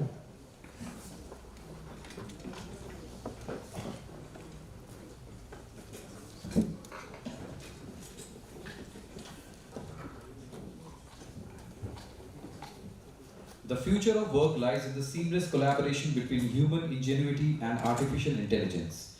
It's not about replacement, it's about enhancement. Good afternoon, distinguished guests, esteemed panelists, respected faculty, and my fellow batchmates. It gives me immense pleasure to welcome you all to Samvaad 2024, our eagerly anticipated annual event that serves as a bridge between the academic world and the dynamic, ever-evolving landscape of the corporate sector. Organized with great enthusiasm by the students of the PGDM-BM program, Samvaad is more than just a gathering. It's a celebration of knowledge, collaboration, and innovation. Over the course of today and tomorrow, we will delve into discussions on themes that are not only current but also pivotal to the future of business and society. Samvaad has always been a platform where ideas are exchanged freely, where the boundaries of what we are pushed, and where students have the unique opportunity to learn from seasoned professionals who are shaping the future of their respective industries. The essence of Samvaad lies in its ability to bring together diverse perspectives and foster dialogues that challenge conventional thinking. This year, as we explore the central theme of Innovative India shaping the future through technology and sustainability, we aim to spark discussions that will inspire us all to think differently and act decisively. As we embark on this intellectual journey, it's my honor to introduce the second panel discussion of Samvaad 2024, focused on a theme that is both timely and crucial: future of workplaces, AI and human synergy. In an era where technology is rapidly transforming every aspect of our lives, this panel will explore how artificial intelligence is influencing workplace dynamics. The discussion will address whether AI is merely a tool that replaces human intelligence, or whether it is a powerful ally that enhances our capabilities in decision making, problem solving, and driving efficiency. This exploration will also consider the evolving roles of human workers in environments increasingly dominated by machines, and how this shift can lead to more strategic and creative human contributions. To guide us through this important conversation, we are privileged to have with us Professor Jyotsna Bhatnagar. Professor Bhatnagar is not only a respected academic, but also a leader and innovator in the field of human resources and talent management. Professor Bhatnagar is a member in the MDI Board of Governors. As the Dean of Research at MDI Gurgaon, she has played a pivotal role in shaping the HR landscape, both in India and globally. Her work is widely recognized with numerous accolades, including the Excellence in Research Award and the UK Emerald Literati Award for Best Practical Research Paper. Professor Bhatnagar's expertise extends beyond the classroom. She has consulted for leading organizations, trained over 7,000 seasoned members of Indian government and corporate leaders, and has been a mentor to countless HR professionals. Her insights have been published in prestigious journals, including the Harvard Business Review, and her influence as a thought leader continues to grow. We are truly fortunate to have her moderate this discussion. Before we proceed, I would like to invite the Samvaad team to facilitate Professor Bhatnagar with a token of our appreciation, a plant sapling, symbolizing growth, sustainability, and a shared commitment to nurturing knowledge.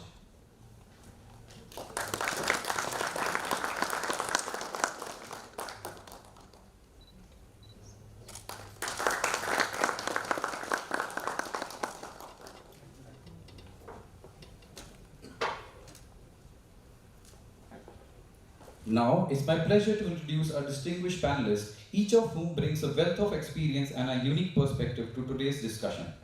Ms. Vartika Vesh, Group Manager and HR and DEI Lead at Bata India. With over 15 years of experience in the HR domain, Ms. Vesh is the recognized leader in people management and strategic HRM. She is a certified POSH trainer, mental health expert, and dynamic speaker who has energized numerous corporate and social events with a powerful presence. Ms. Vash's journey in HR began with a strong foundation in computer science, followed by a postgraduate qualification in HR. Her passion for learning and development, coupled with her commitment to fostering diverse and inclusive workplaces, makes her a formidable advocate for the human element in today's tech-driven environments. I invite Professor Bhatnagar to facilitate with the plant sapling, a gesture that symbolizes a respect and appreciation for their contribution to Samvaad.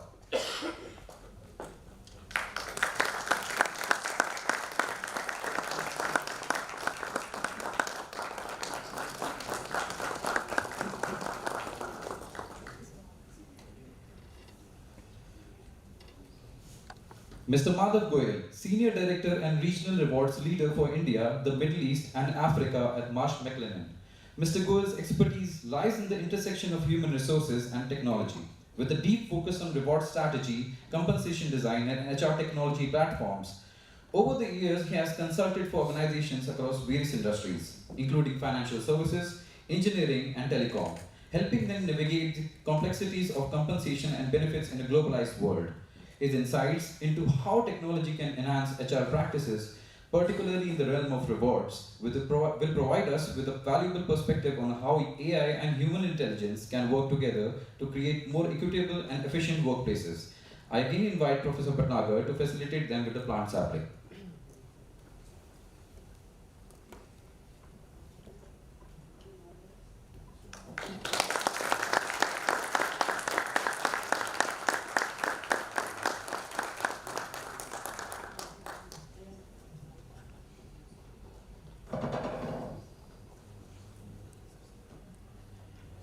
Mr. Gagandeep Dham, Territory Head and Sales Director at L&T Technology Services Limited, a top-performing sales and marketing leader with extensive experience in both domestic and international markets. Mr. Dham is well versed with the nuances of business development across multiple sectors and geographies.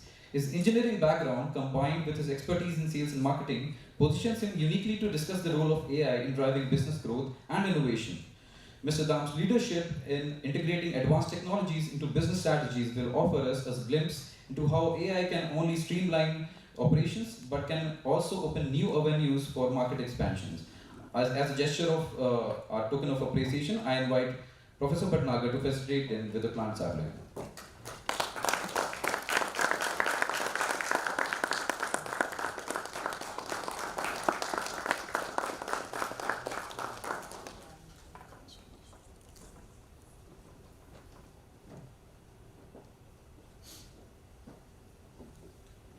Mr. Prakash Singh Bist, Zonal HR Head North at ICICI Bank. Mr. Bist has 11 years of experience in various HR practices, including talent acquisition, performance management, and leadership development. His work spans across geographies and business lines within the banking domain, with a notable stint as HR Head in Canada, where he gained exposure to international HR practices. Mr. Bist played a key role in the successful HR integration during the merger of Bank of Rajasthan with ICICI Bank, showcasing his expertise in managing complex organizational changes. His insights into how AI is transforming HR functions, particularly in the context of global banking, will be valuable in today's discussion. I again invite Professor Bhatnagar to felicitate them with the plant sapling.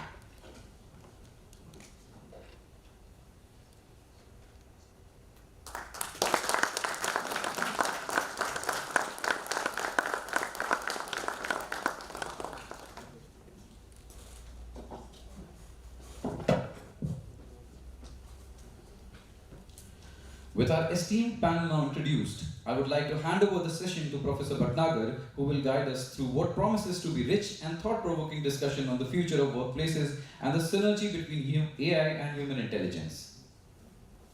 Thank you so much, and congratulations to the BM batch for organizing such a powerful panel on a Saturday afternoon. And thank you to the panelists for giving us your time, invaluable time from your work schedule and being here at MDI Gurgaon. It's our privilege and an honor for us. So now I'll start. I have a bad throat, but I'll still try.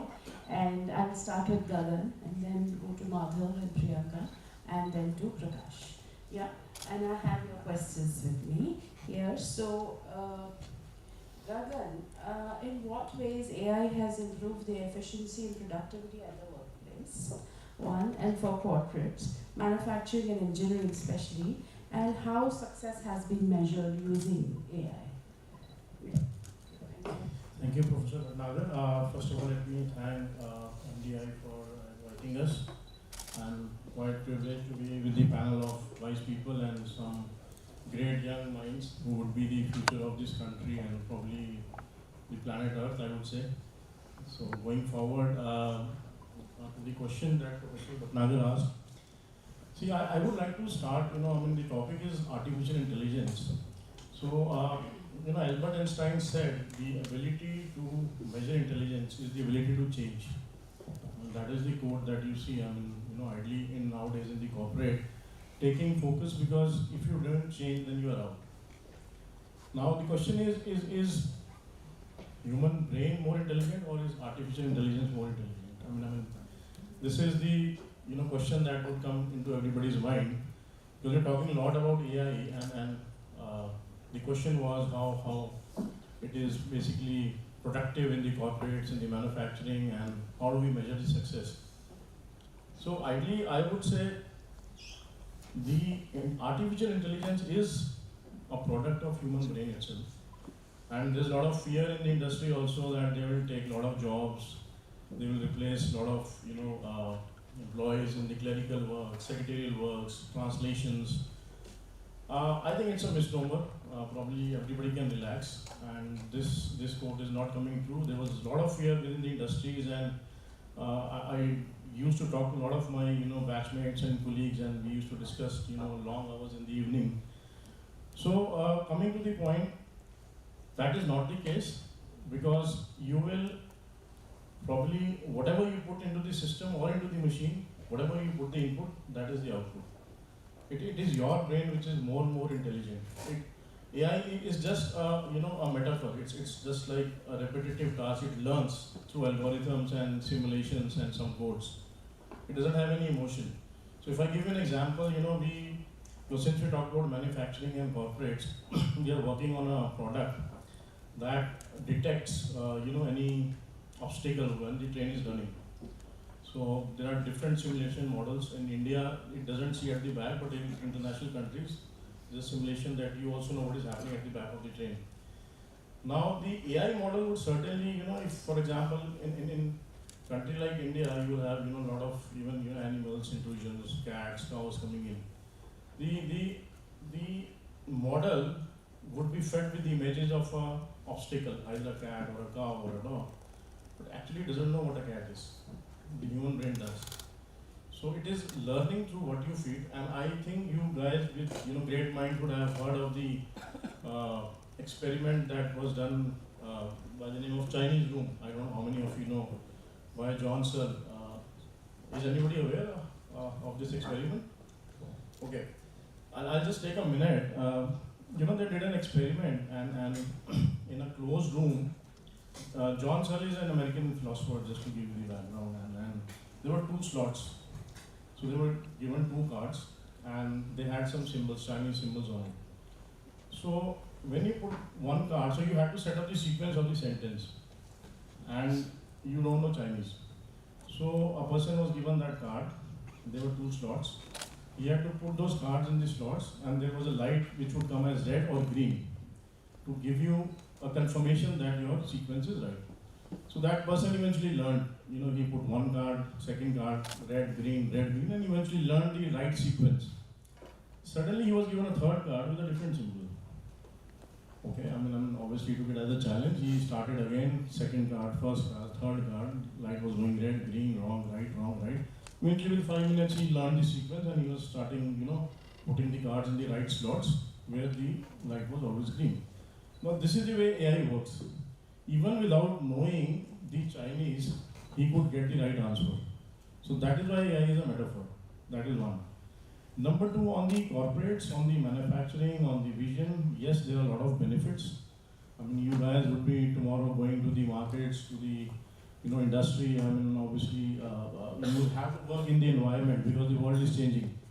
If you don't change, if you don't grow, I think we will be wiped out. It's the I think Darwin's theory, the survival of the fittest, I think is the one, and this is how the culture and the company is run. You can't survive without a revenue, and there is a model from which revenue comes. The companies survive on profits, the companies survive on recurring and the repeat business, and how you achieve that profit, how AI tools will support them, maybe I can talk about that. So number 1, data integration, data analytics is one area where lot of data is available in the market, lot of things are there, whether it's HR process, sales process, you really don't know what to do with that data. I'll give you a live example. so that you understand. We have almost so in an industry, there is a simple plant, a factory here, and there's an inventory lying in some place, somewhere across multiple plants, a spare part. The plant supervisor doesn't know what are the number of inventories at different places. He doesn't know anything. Files mangayega, sab karega. Whatever he'll talk to a lot of people, he might miss something, and obviously he will order a new inventory. But tools like AI or integrated asset management will compile the data, make a dashboard, so that he knows where the inventory is lying. He doesn't need to order a new one. It is already there in the system. He will get the approval from the supervisor of the other plant, it will go through, and that inventory will be logged in. So he saved the inventory cost. So it is not just one spare part, there could be multiple, plus efforts. So as Professor Bhatnagar said, efforts, time, obviously human are prone to errors. Machine is not prone to error. We are prone to stress. Robots don't get stressed out. You will want to sleep after 9 to 10 hours. Maximum 12, that's what we do. I hear strategic, not strategic initiatives, but transactional, I'll be using more of AI. Yeah. Right? Yeah. For transactional operational efficiencies, Yes. I'll use more of AI, right? Yes. And for strategic purpose, you have the human mind. You have the human mind. Yeah, thank you. Thank you so much. Thank you. Please, yeah. Now, my next question is, thank you, Gagan. My next question is to Madhav. Madhav, you've been in talent acquisition for quite some time and other consulting areas that you do. So, as a leader, how would you, actually put in the synergy of what ways can AI assist in talent acquisition and development? One, and are there any concerns of over-reliance on AI in these areas? Because what are the outliers that you would look at and say, okay, this is a red flag, wait. Yeah, that's the first question. Yeah, thank you. Thank you, Professor Bhatnagar. 10 minutes you have. Sure, I won't take that much. No, I think from a talent acquisition, talent management in general perspective, AI, and I think those who've been working in this area and have kind of used those tools already in their organizations, I think AI is already kind of aiding the process of hiring, talent acquisition, and the talent management in per se. How basically what talent acquisition recruiters they are doing is to build those algorithms, build those tools, and use those tools to better screen and source those candidates, right?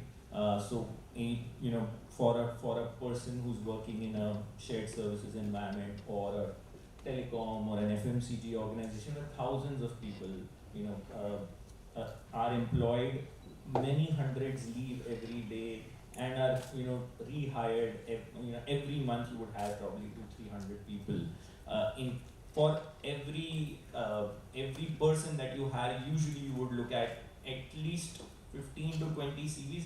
In some cases more. So the lower, the more junior the job, the more CVs that you receive, the higher you go, less number of CVs. But imagine if you're hiring for a sales role or for a very junior operations role, you get like hundreds of CVs for each job.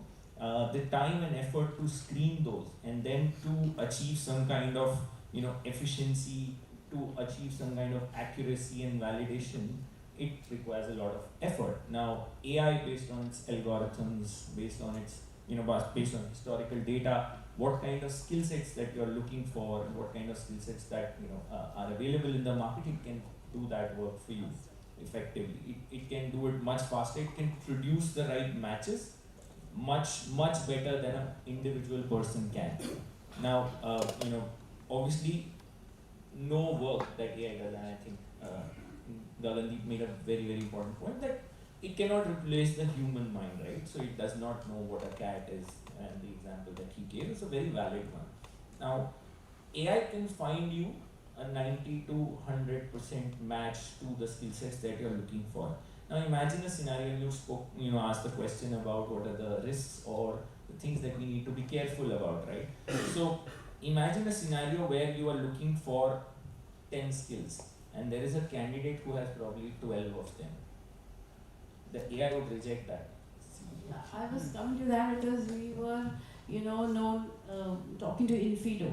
And Infido told us that whoever was updating their CVs daily, it would catch those first than, those who were not doing it. So that was, they themselves said that. And we're looking at this because we discovered that the system is doing that. Because the system learns, the platform also learns on itself.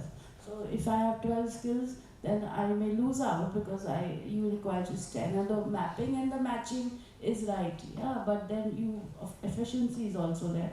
But then how do we make them learn better ones, better algorithms based ones, or we have to again work on the algorithms? Correct. I think the algorithms would evolve themselves, etc. But I think that is where the human intervention is required. It also means that, inadvertently, there would be certain cases where the biasness would come in. Now, historical data has not been generated by AI. It is using that historical data which human minds have used. Now, in a cultural scenario, you can take India, there can be certain different biases.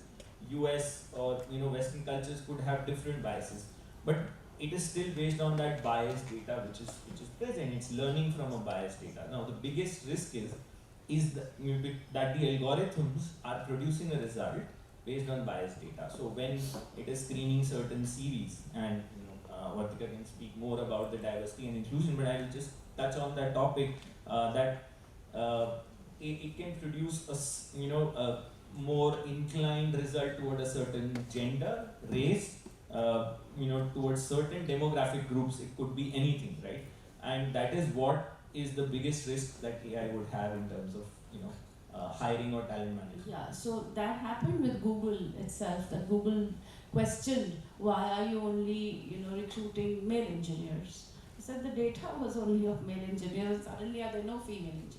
So they are, but the data was of that, and when one engineer questioned it, then they looked at the data and then they changed the data set which was feeding into that particular project genius it's called. In certain male-dominated areas, you would get more male-dominated CVs, and or rather, you would get or a particular, we're doing some other case where there are a particular skill-dominated one. Now, when I need in HR, the case would be reversed. There will be more female CVs. No, that is your bias.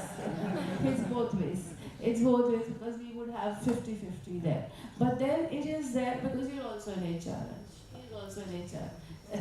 But then it is that, it is sometimes a skill-based also. So you would get, not more people are taking CS or more people are taking AI. So it will throw up only those CVs which are there. So I have to manage that. Data privacy also would be an issue. Yeah, so again, data privacy would be a very big risk as well. So biasness, data privacy, and that ethics would be the one that we're talking about. Concerns that are already being raised at the largest of forums, that when the data is there, whether it is compensation data or well-being data, which is very closely guarded. Now, when AI has access to that kind of information, which India is still not there in the spectrum of data privacy strictness. But imagine in certain cases like Europe, where they have very strict those norms in terms of data privacy. Even in US, so they take it very seriously. Even in our organization, we are not allowed to share even health-related data or any kind of personal information. So PI is a legal term. So any kind of PI you cannot provide even for the usage, for themselves. Even to we provide insurance to our colleagues, we provide any kind of benefits. We cannot provide that information to a vendor. Imagine AI having access to that kind of information and producing results based on that. So it could be a big risk as well. Being hacked, it goes and then some other vendor gets the information access there. So that's it. Thank you so much for getting into talent acquisition and well-being as well. Thank you. Now over to Vartika. Vartika, I'll ask you how diversity and equity and inclusion you use AI, and what are the plus and the minuses there, which he touched upon. But that and DI as well as well-being. So I think I'll start with the pluses, and then we can definitely move towards the minuses. But I think one very important factor which both of my fellow panelists have already spoken about is the integration of HI and AI, right? So it is that AI should be augmenting the human intelligence and it should not be replacing it. So we will have to look at very closely what are the areas where we actually need that support. So if I talk about diversity, and I think some of this is what we are already doing, is that we are trying to look at what kind of data we want to use and what kind of matrix we want to evaluate using AI. I think that is somewhere which AI can definitely help on in terms of creating those matrices. And what do you mean by the matrices? That what kind of data would you use? What kind of data? So precisely, it could be data related to various diverse groups. So from an organization standpoint, I think a lot of us as DEI experts have always struggled to make people understand that it is not just initiatives. DEI is a business imperative, right? And it will be backed by data. So there has to be data points for us to say that, say there is gender diversity in a group, how has it improved the productivity of that group? So I think AI there can help us a lot in terms of pulling that data figures out for us, right? To have that showcase to the business saying that here is the difference with a diverse set of workforce that you have. So I think that's one big support that AI can give. Again, having said that, it is also about what kind of data is getting fed into the AI systems. So the historical data or the data that is something that is being fed into the systems has to be accurate. It has to be audited from time to time. I think I very strongly believe there has to be a diverse team also working towards feeding that data. Thank you so much, because I was coming to that only. Yeah. That data is there, but who's giving you that data, and from where are you mapping that data? And does the person has the skill to give you, or is it just Excel-based data that they are mapping it from? So where are they actually taking out that data? And do you have professionals with with that data literacy professionals there in the organization? Yeah, so I think that's very important, because that is the only way in which AI can be helpful and can augment or support human intelligence. So it can help humans take those decisions that we want to take. I'll give you an example, it's a recent example. So we were trying to get some data information for our organization to see where we are standing in terms of gender diversity right now, and where we want to be probably at the end of 2024. Now, how do we move ahead? So what we did is we identified certain gaps which were there in terms of which are the particular businesses or the functions where we have less of those gender diverse workforce.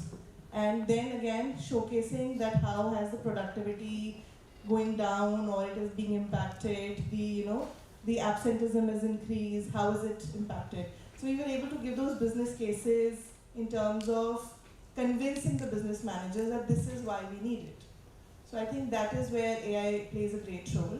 I think something which Madhav also touched is hiring, So those biases that come in hiring can also be eliminated via AI. I know some organizations who are actually, blinding the gender so that they have a gender, neutral hiring done there. That are one of Yes, I think that's, so a lot of these factors are also coming in, that we don't specify genders in the job descriptions. We just blinded. Yes, so I think that is also something which probably an AI tool can help us identify. We can feed into our job descriptions to check if there are any biases in the kind of JDs that we are designing as humans, and they can help them rectify that or make them better in terms of eliminating those biases. They can also help us in a manner that we are able to screen candidates, like you mentioned. But I think at the end of it, it will be human decisions that would be there to finally decide on whom to hire based on their adaptability, based on their cultural fit, based on a lot of other parameters that we would want to do. But I think it will help us screen those candidates and then have that hiring decision. It can also help us work in terms of retention. So I think that is something which we also recently explored. So we have a very pretty bot with us in our organization, and we call her Amber. So she is our digital HR partner who does surveys internally. Amber engagement. Yes. So it helps us doing those engagements and those surveys which help us identify the key needs that needs to be addressed for people in the organization. So at a conference I did ask the question then why all AI bots are after females. And I didn't get an answer for that. But then I did question that why can't they be Tom or Harry or Amit or Bola. So he said maybe men don't like to get instructions. Yeah. So that was the answer that I got. I asked in a class also that why is that there. Yeah. Thank you so much. So Amber is helping you there. Amber is helping us a lot, but again, there were a lot of tweaks that we had to do when we launched Amber initially, because there were certain data points which we were not very comfortable with. So then the feeding had to go back in terms of what is the data source, how is it, auditing it again, so that we get the right inputs from the data that is coming through Amber. So customizing. Yeah, that customization is very much required. Yeah. I think that's the drawback with AI. It can't do everything on its own. We have to be there to support, to get the support we want from them. Otherwise you get the wrong data. Yes. Thank you so much. So now we come last but not the least to the banker that we have with us, Prakash. We have for you that one on how is AI changing the banking scenario and how is it that it's getting into strategic implications and then strategic integration at your level. And skill evolution, what is the kind of skills you foresee in the banking sector coming up there with examples? Thank you. So first of all, thank you for inviting me, and it's my pleasure to be here and to be in this team, company of my esteemed panelist, and been coming to MDI for long, so it's sort of a familiar place.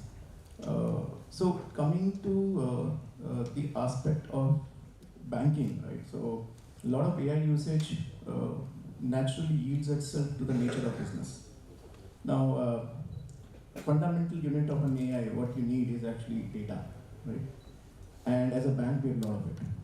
So just to give an example, we have about 2.5 crore customers who on a daily basis execute nothing less than about 80 lakh transactions. When I say transaction, it essentially means that if you do a UPI, it's a transaction. You go to ATM, it's a transaction. Anything you generate a statement, that's a transaction. So we have a lot of it. So that is one aspect of it. The second aspect is the human interaction, which is we have to service customers. So it's a naturally very fertile ground for an AI implementation, and the way I would like to share with is that our journey started almost about 5 years ago when we started using fair bits of it.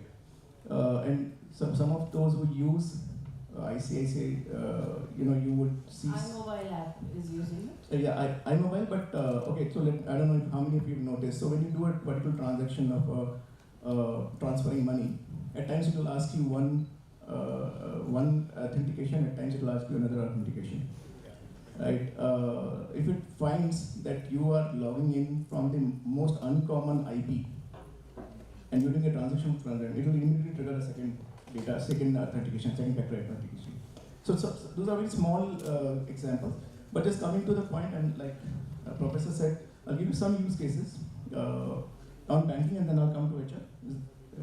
So, yeah. So one of the things that we use is how do you generate a customer propensity data, right? So when I say customer propensity data, is essentially that what would Professor Jyotsna would need from ICICI Bank will be different from what you would need.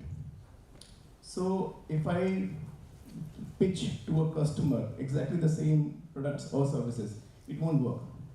You'll be more keen on as to how, where you can spend, what are the avenues, and most commonly, if I may say so, right, what are the kind of discounts you can give, right? Right, Professor, or maybe us, will be more keen to say, okay, you know what, a little bit of investment, little bit of, how do I meet my working capital gap, something like that, or a little bit about how safe is my bank, right? So that gets generated from the customer behavior for us. So we have the data of where you're using, how you're using. So majority of your transactions are going into investments, the steady part. So, or majority of them are going into eating out. or buying, right? So our data will tell us that this customer has a certain propensity, and that propensity model tells us what is the customer need. So I would not, I mean, as much as professor would love, I would not like to pitch discounts to professor. And I would not like to pitch investments to you, right, given this kind of behavior that we have. So that's one example. Then risk, the credit risk, right? That we have been using data now for so long that we broadly know as to how the customers will behave, because we have, and thanks to things like Aadhaar, things like Civil and all. So that data is readily available to say what are the likelihood of certain segment of customers defaulting with us. Right. We also track the unemployment data in industries, so we know that this industry is going to get hit and likelihood that delinquency will rise. So that is the other model. Pre-approved, certain customers have a certain approved loans. That runs entirely on our algorithm, based upon your spending and your data that is available with us. That is how we use. So there are some use cases like this. So we come to HR person. Yeah. So now coming to skills set. Yes. So the aspect about HR, I'll just give you a few examples. We use what my colleague mentioned, my panelist mentioned. We are about 1,40,000 employees, and typically we will hire in any given year about 25,000. We will hire. These 25,000, if I do a rough equation, a 10 resume will yield 1 for us, which means look at the amount of match that has to be made. I get lakhs of resume. I have to match it against, let's say, few thousand jobs. And that is where we are as of now using AI, which reads the resume and does a match, most likely match, to say that it is a likely match for this kind of job, this kind of job, this kind of job. That is one example. Second is more for the authentication and security. Since COVID, of course, I'm sure all of my colleagues will agree, the risk or the fraud in recruitment has increased. The person you interviewed on Teams 2 months ago is not the person who arrived the day of joining. So we have an alum who has a startup called Toggle. Yeah. And Toggle says that for that authentication we also take a snapshot of the person who interviewed. Yes. And also have a voice matching, because somebody else may be answering the questions. Exactly. So we use that. So we use that, and it happens because it's not. So if you put a human to do that, let's suppose in a dimly lit room, I'm being interviewed, I'll not, even if I click a snap during that time, I'll not be able to match it on the day the person arrives. So we use image engine, which gives a certain match. It doesn't say, it gives a certain match that yes, there's a 65-70% chance that this person whose photograph you clicked 2 months ago in an interview is the same person who is right in front of you and is getting his photograph clicked now. And also background verification crawler you would be having. Yes, absolutely.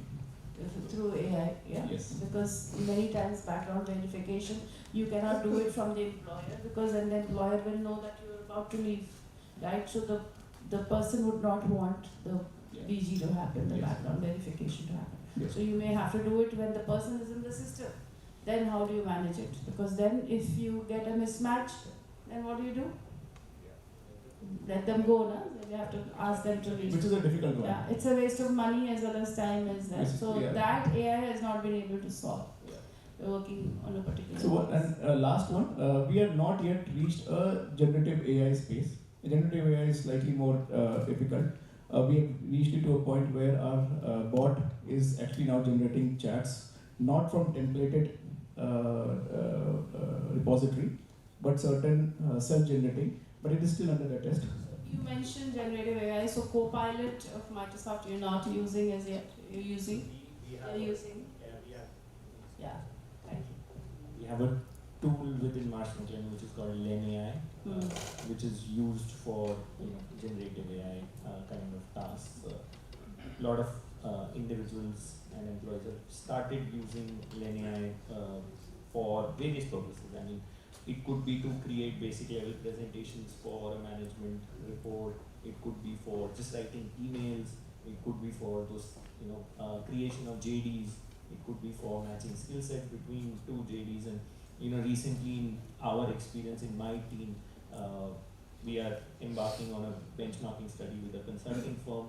So we used AI to match our JDs with their JDs to create which kind of jobs would be benchmarked with what kind of jobs, etc. So we are using that rudimentary impact, I would say. Yeah. Thank you so much. So then thank you, Prakash. I get to my question, which is now a round robin for all my panelists, which is on future roles. So how AI is, do you see future roles of HR professionals, and how can, as well as marketing professionals, that how can we use HR evolving future roles, as well as AI becomes more embedded in the workplace, and what are the opportunities that the HR leaders would have? What is the the message to the prospective employees that you would want to give as regards AI? Round robin, as you wish. Yeah. So I think one point that I would like to touch, and of course, any new technology always generates a question as to whether we are ready or not, and what impact it will do. I also refer to my panelists mentioning what will AI do to do the jobs, right? Whether they change, they'll get eliminated. I think some of the fears are, overrated. Jobs are not going to go anywhere. Let me just give you one small data point. Some of you have been banking for long. There were days when the only way to send money was check. The only way to withdraw money was go to the bank, right? The only way to get a bank statement was to go to a bank, right? Does that mean that the jobs have reduced when we have started using app, internet banking, ATMs, and cash acceptance machines? No.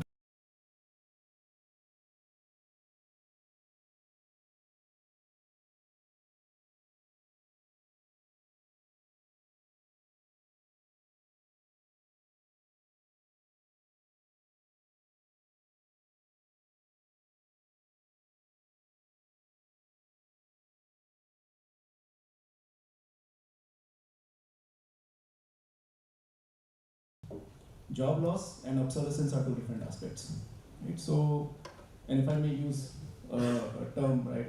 How many of you would know the first law of thermodynamics? What is it?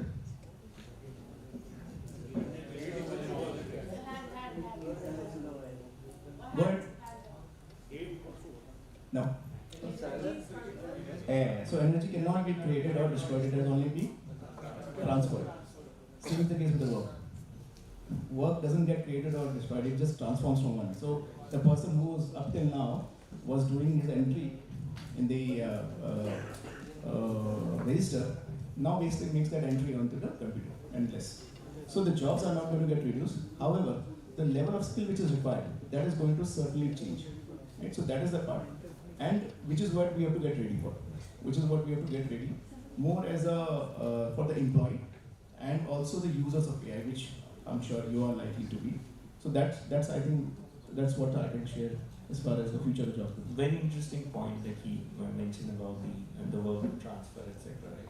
So there are studies now being done, right? So and as Deep also mentioned and Prakash also mentioned that it's not going to eat into your jobs, but what we need to understand is that what are we using AI for? We're not using AI to replace an entire set of, or like the entire job. A job is created of what? Multiple tasks that you do, right? AI would, and there is research on it by economists and EY in terms of their work reimagined surveys and all that ultimately it's going to create productivity by taking away, let's say, 15 to 30% of your jobs. Now that how much it takes away depends on the job itself, what kind of job that you're doing, right? And these surveys are telling us that more impacted, let's say on the left end of the spectrum, which is more impacted sectors in the industry would be TMT, which is technology, media, telecom. And on the right side, imagine what could be the least impacted that you can think of? Strategy side. No, I'm talking about industry, not a kind of a job. So which industry can somebody, what is the right most least impacted by AI? Hospitality. Real estate. Think non-conventional, आपके campus में नहीं आते होंगे. Real estate. Or go further away from defense. Thought about forces? Defense आता है हमारे. Sorry, my bad. Wrong. So, but defense has. So defense is something that has shown that it will be least impacted, or at least the basic job will be least impacted by AI. That is something that they have done multiple research. Now, when they take away certain skills or tasks away from you, it will increase productivity of each person, each job that you're doing. Now, what will happen? An organization is not going to keep you for 60% or 70% of the work that you do, right? So it's going to add on work to your portfolio, etc. So, like I can give you examples of evolution, but how evolution happens, right? So you have certain species which get mixed together and give rise to a new species. These are what we call probably first or second generation jobs right now, which we are doing. And there will be a new generation of jobs that will come up. So, for example, I think banking, Prakash can maybe give more light on it, but universal banker is one job that is, being treated as, and I think many banks have already started. So they're saying that the banks will, the motor banks will, disappear. There will only be virtual banks. Credit research and But then there are security risks which are coming up majorly, which is there with AI. Hacking and security risks are the major ones which they have. So, but that is where you have to see which tasks you are giving the AI to do, and when you have these new jobs, they will have an element of AI added to it, and there will be new skills. So if you plot, let's say on a graph, all the skills that you require, each job is a cluster of skills, right? So right now probably we are doing, let's say, 5 kinds of jobs, and you would find that just by changing the naming convention, just by changing 2 skill sets, let's say you have 10 skill sets in this job and another 10, you'll find 7 of them will be very common. Yeah. So you can easily combine them by taking away those 2 or 3 activities, and you can easily combine. So you'll find new jobs being created rather than the old generation jobs. So that's how probably AI is going to transform. And organizations are now working on the new kind of organization design and strategy where this new job design would. Yeah, I thought of sports actually, that where AI is not going to be there, because that is one of there which you likely said, where you're clubbing certain job roles coming up to what and AI AI can. would not play the sport, but there's so much data analytics that is going behind the absolutely. scenes, which is all being done through AI. Yeah, the predictive ones. Yeah. Yes, Vartika. I would just want to add to what my fellow panelists have already said. I think there's one statement which is very often said nowadays, is that AI will not be replacing humans, but humans with AI would replace humans without an AI knowledge. So I think that is something which all of us really need to know, that we need to keep upskilling and reskilling ourselves so that we are well versed with the updated technologies, whatever is coming through, and how do we bring it to our best use. I think I'll give a real life example for my own self. I've been able to improve my productivity. So an email that I used to draft, a long email with a lot of those words, now I can use the help of AI to probably say that this is what I want. AI can give me an idea of how to draft an email, but still I will have to go back to redraft it as per the requirement of my client, to do what is needed for the business, to add on elements, or some other points that I would want to add on. But having said that, it has helped me think through easily what I can do better and how I can do it easily. I think that's what all of us need to take away right now with AI. There will be challenges with AI. There would be continuous areas of improvement, and I think we are evolving every single day with AI. So there, like you said, there are security challenges, there are challenges that the data might get hacked. A lot of organizations are thinking about using tools internally for AI because they are worried whether their data would, be compromised. So I think all of these things would improve over time, and like my fellow panelists said, there would be more jobs with people who have that knowledge. Plus, I also feel like when we set up an ERP system, other systems have to read that or they have to be configured to that particular one. So all my systems there in my organization have to be configured to that particular AI so that they understand the language that the bot or the AI is wanting to speak and to do. So that one command and then every. So I think more of digital transformation, what it requires as well as digital literacy is what you have to have the AI knowledge, which is there. Which Gagan, I remember saying that his son is now coming in 9th and doing AI is compulsory instead of CS. It's been removed to AI. There, yeah. No, I think very well said. You summarized it very well. The right thrust is customization and integration. So AI itself is not the answer. You have to customize and integrate to your requirements to produce the right results. Just AI won't help.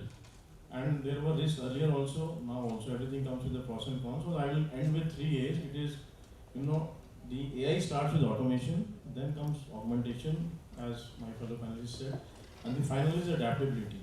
So automate, augment, and get adapted, and you will see the results. In my organization, I have not gone to office from last 2-3 years, except for the meetings. I sit at home, sit anywhere, do anything. All my processes are You're very lucky. It doesn't happen, but it's a very rare case. I have the privilege, but let me tell you, the AI, the digital transformation is so well customized. Everything from attendance to booking of cabs to the meetings, even the drawings, the engineering, the calculations can be done through AI sitting at any remote location. Not only in India, outside India, the teams connect, and we are performing very well. A very good example, we constructed a plant, I cannot name for certain reasons, but during COVID time it was done on schedule because of these digital tools. And that is where the talent, from all the engineers and all the people around came in. So the answer is, and the solution is, keep on adapting and you will keep growing. When I did my engineering, there were no tools. I used to do those drawings on that drafter and all. And then came AutoCAD, then came CATIA, and now we are talking about digital transformation. Now you just tell them and they'll do it. So, yeah. So you have to upgrade. If I don't learn at my level also, I am still learning. If I don't learn, then my team doesn't, so it's all about adapting. Yeah, thank you so much, Gagan. I have Pratyush, who's come from Mahindra. Pratyush Bharadwaj is an PM alum. He graduated 1 year back, and he is now with Mahindra Tech. Pratyush, you may want to speak a few words, and then I'll open it to the class, to the batch for question answers. So I would like to tell ma'am, it happened on 1st of July. I was interested with the job of campus hiring, leading the entire nation. So there I was given a BPS vertical, and what we saw that we don't understand BPS. Business process services. So what happened that our team used to go to individual colleges and they used to take interviews of at around 50 people, and they used to have 5 or 6 of them, and they used to come back. So we planned how we can have a pool campus drive where we can have more than 2,000 people, and right now we are doing it.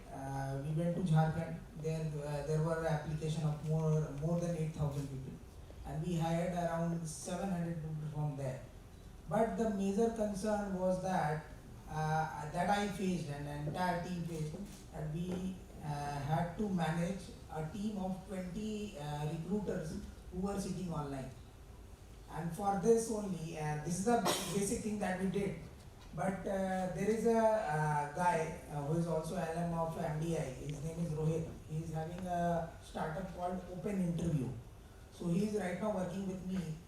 Then we'll be having a bot called PU that will be taking interviews of all these people, and we'll be left with 0 recruiters for the first stage of screening. I'll tell you 2 more startups from MDI alums who can help you in assessment as well as GP. So using AI. That is there, will help you there. Yeah, so that is, so then you would not even require recruiters because it can be done. And at a time, all the 20,000 people can appear for the interview. Yes, and then you can check what Prakash was saying, the image mapping as well as the same voice mapping and all the other issues which the software can do, which is there. Thank you so much. Now, I open it to the house for question answers. You may require the mics there. Or you have a rolling mic? Yeah. you, Pratyush. Hello, Abhinav. So we were talking about... Please introduce yourself and then, because we won't... I'm Abhinav Bansal from BM36 batch. So I'm doing my major in marketing. So we were talking about future of workplaces. So the question I want to ask is, since we are moving towards Industry 5.0, so the workforce has to ultimately work with robots who are working on AI. So how are we ensuring that they are future ready, and also that does not cause anxiety and stress to them? Also for HRs, it would be a task to manage. Now robots also they have to manage.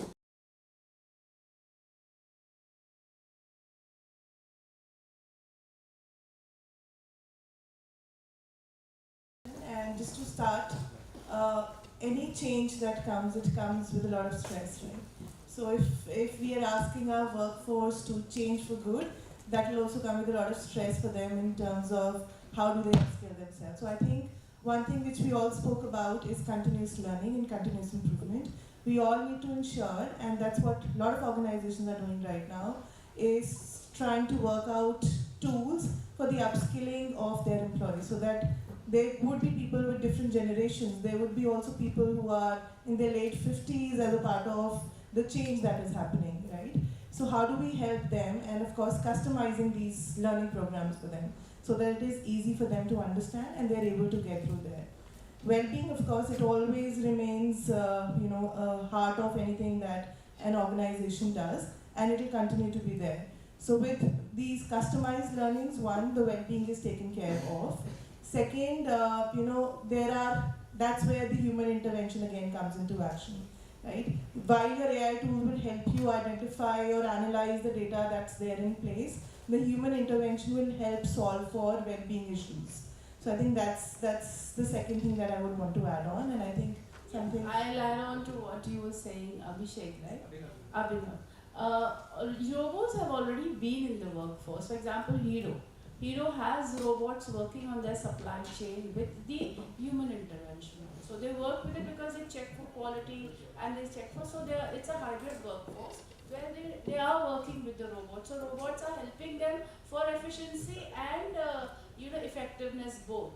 But they're not decreasing it. They've increased their workforce, but they're working together. Right? So that is how they learn to do it. And many international airports you go, you have in Australia, Sydney, as well as UK, Birmingham, etc. You'll have robots who will be telling you, okay, this flight is going there, this flight is going there.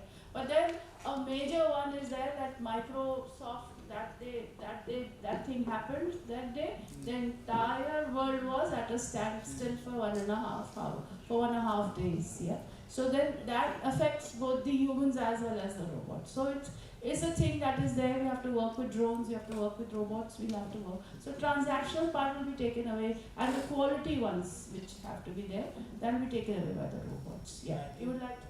Yeah, I think robots, not just in the physical sense, right? You have bots which are auto-programmed, etc. So those are also things which are already in place. So organizations, as Vartika rightly mentioned, they're upskilling and reskilling their talent to manage such programs rather than doing the job that bots are doing. You're managing the bots themselves. Bots are, and ma'am rightly said, bots are, telling you where to go at various, locations. They are serving drinks in bars. They are, and on the other end of the spectrum, they're also helping you bank. Like they are present at the banks. They are doing it. Various kind of transactions, etc., helping you do those transactions in various places. So they are a reality of life. I think the reskilling that you require is that you are not doing the job that the bots are doing, but you are managing the bots that are going to do the transaction for you. So that is how the organization will transform. I have another question.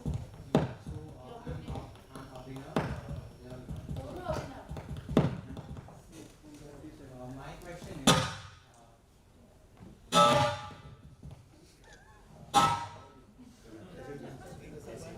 as you mentioned that AI ready humans will replace the humans that are not AI ready. How organizations are shaping their employees in terms of making them AI ready for the future? I think your question has already been answered in the previous question. So organizations are putting in a lot of efforts to ensure their talent stays updated and upskilled, right? So, apart from hiring and firing, how likely is possible for organization to train their existing workforce for shaping them for AI? So that's what organizations are doing right now. So more training, learning, more learnings around. So let me give you an example. So there's a AI tool like we were talking about in Fido a while back that has been introduced. Now that is supposed to be a digital HR partner for us in terms of helping us becoming better HR partners. Now I as an HR individual should know how to make the best use of that tool. How to pull out what kind of reports and how to analyze those reports and then utilize it in terms of the benefit of the business, right? So that is the training that I as an individual would need so that I can make that tool more effective and better in terms of the use. So that's what organizations are now investing on, right? While we know all of us are making use of some simple AI tools in our everyday lives, ChatGPT being one of them. But having those tools to help us is what the organizations are working forward for, and then of course training their existing manpower in terms of how to use that better. We have a couple of manufacturing plants for us at Bata in India and other locations where, like you mentioned, quality is something that is being analyzed through the AI tools. While humans are also there in terms of auditing the quality, we are also making use of AI tools so that we have that efficiency that we are looking for in terms of the quality of products. So that's what organizations are investing on right now. Yeah? Does it answer your question? Hi, good evening everyone. My name is Anmol. I'm from BM37. So I actually want to ask a contrary question. Like when we are going all for AI and especially the co-pilot programs that we are using in organizations these days.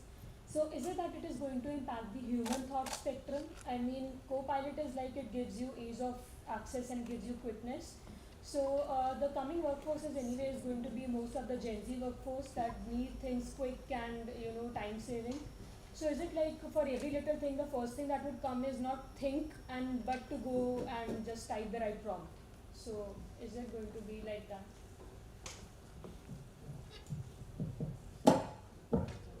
No, I was just thinking, right? And so even when Vartika was mentioning, right? So he asked a question like, how are you using it? So, okay, maybe 5 years back, if you need to, I don't know, simple things, right? You want to make a PPT, right? What kind of question would you ask the AI to make a PPT? That depends on whom. Would AI suddenly know what your thought process is and make a PPT because you're thinking it? No, you have to give the right prompt. That prompt would determine what kind of result would come out, right? So who's giving out the prompt? You are the one, right?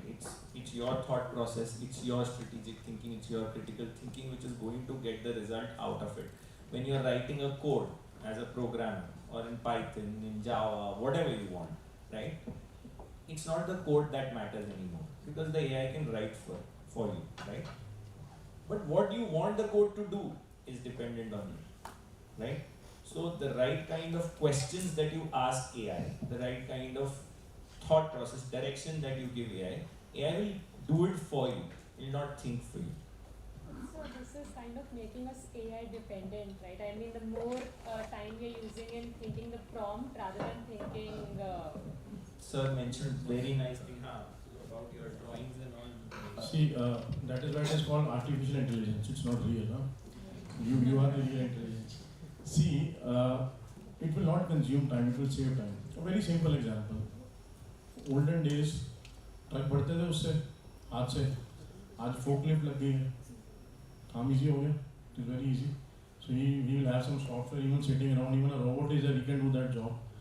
When you do drawings or you mentioned, when you go to manufacturing sector or engineering sectors, you have a lot of data. Now, you are an engineer or whatever area where you are a banker, where you know which data has to be utilized, but you cannot analyze that much data.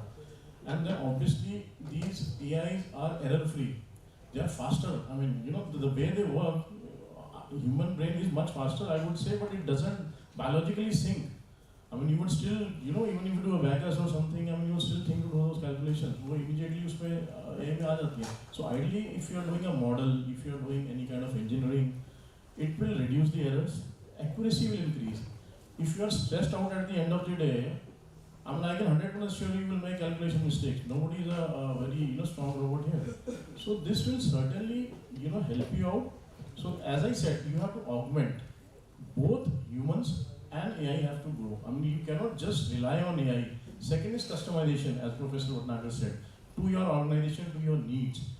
You will be already trained as an engineer or as a banker or as a BB expert or as a financier in an environment, and you utilize AI as a tool. As you're using computers, there were no computers before. As you're using smartphones, it is the same thing. It's just an application.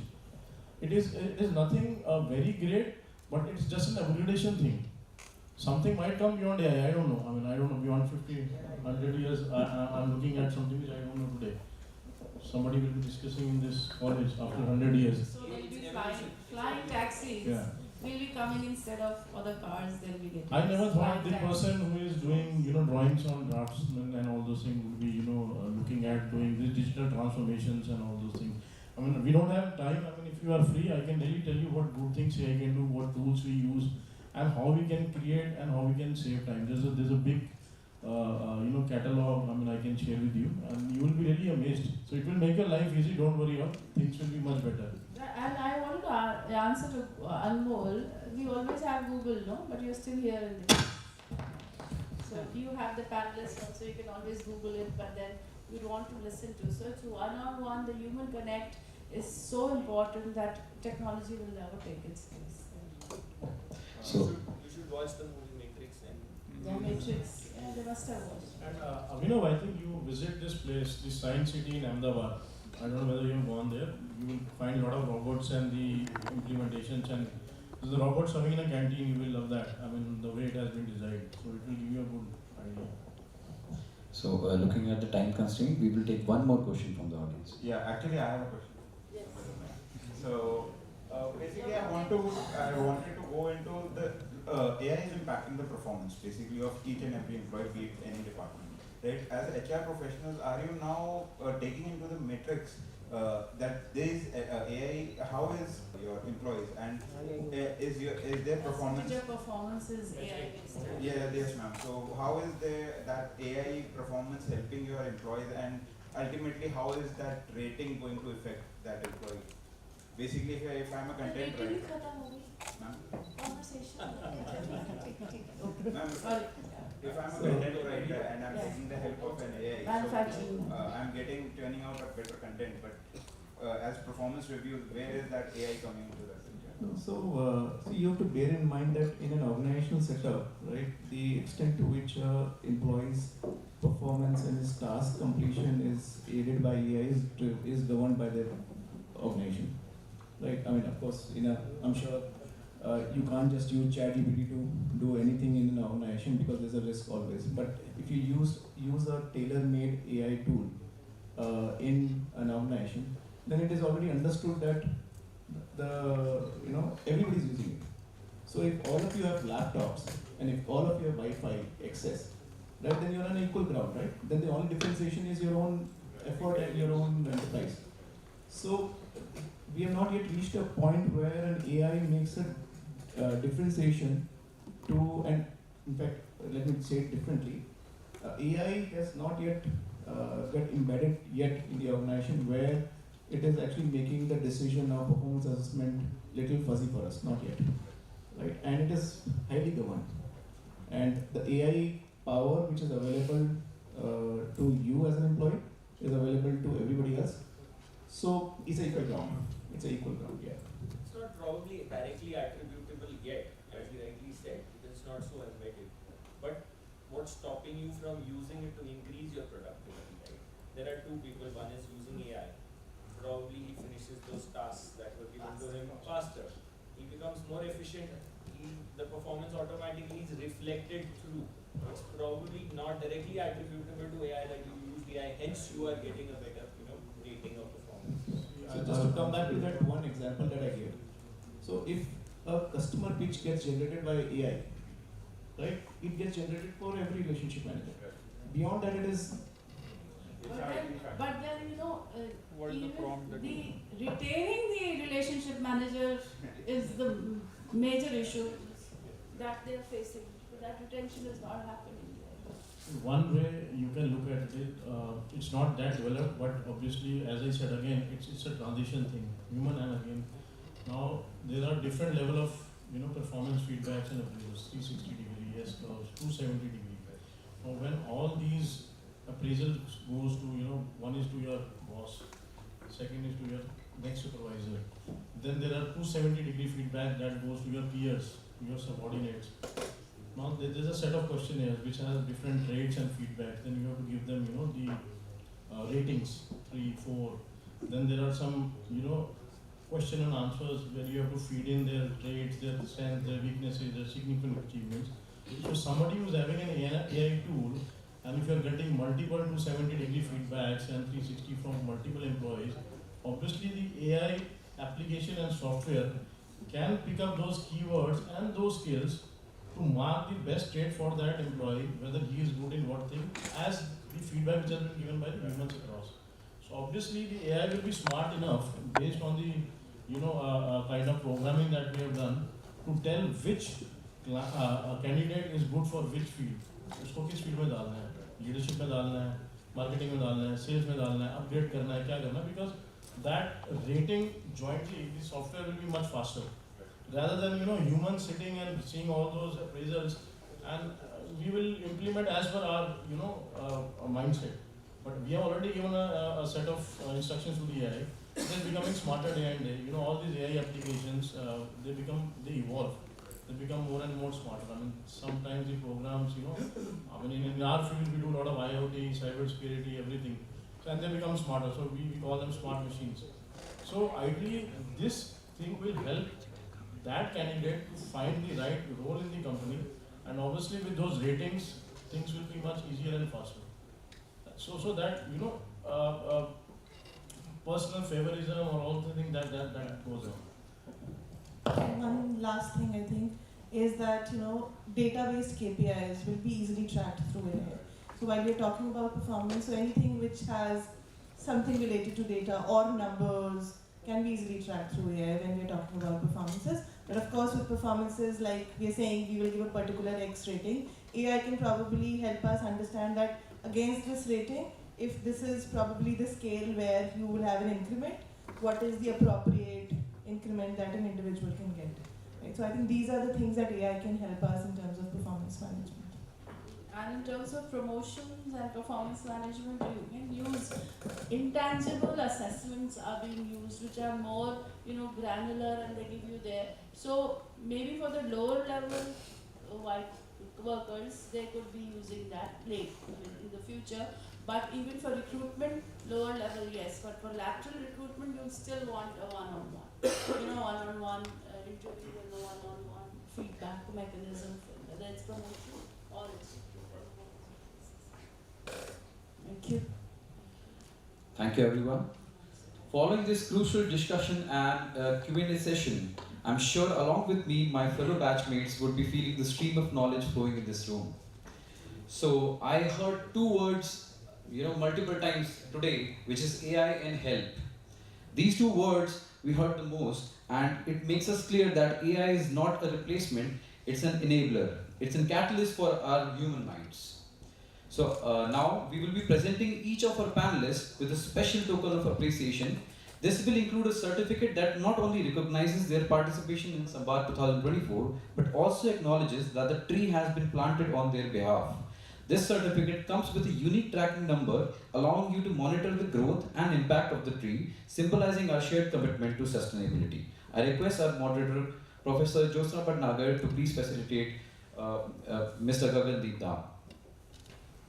I must acknowledge this was the batch of Pratyush who had actually introduced this particular one, where one tree would be planted in your name.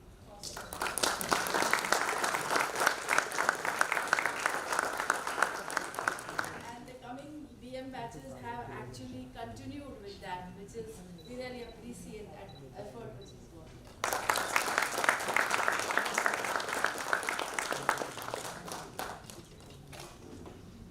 I request Mr. Madhav Goyal. Ma'am, please facilitate Mr. Madhav.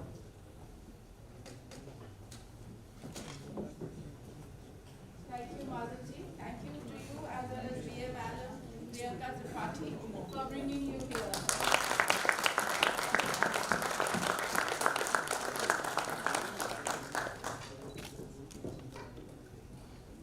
Now I request Ms. Vartika Vesh.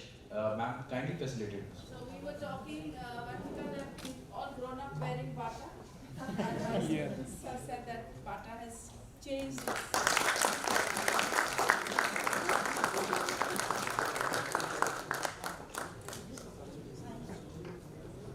Now I request Professor to please facilitate Mr. Prakash Singh.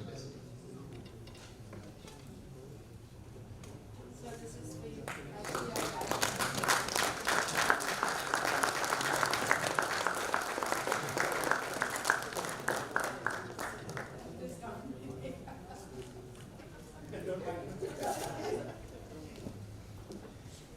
In closing, I would like to express a sincere gratitude to our moderator, Professor Bhatnagar, and our esteemed panelists for their time, insights, and invaluable contributions today.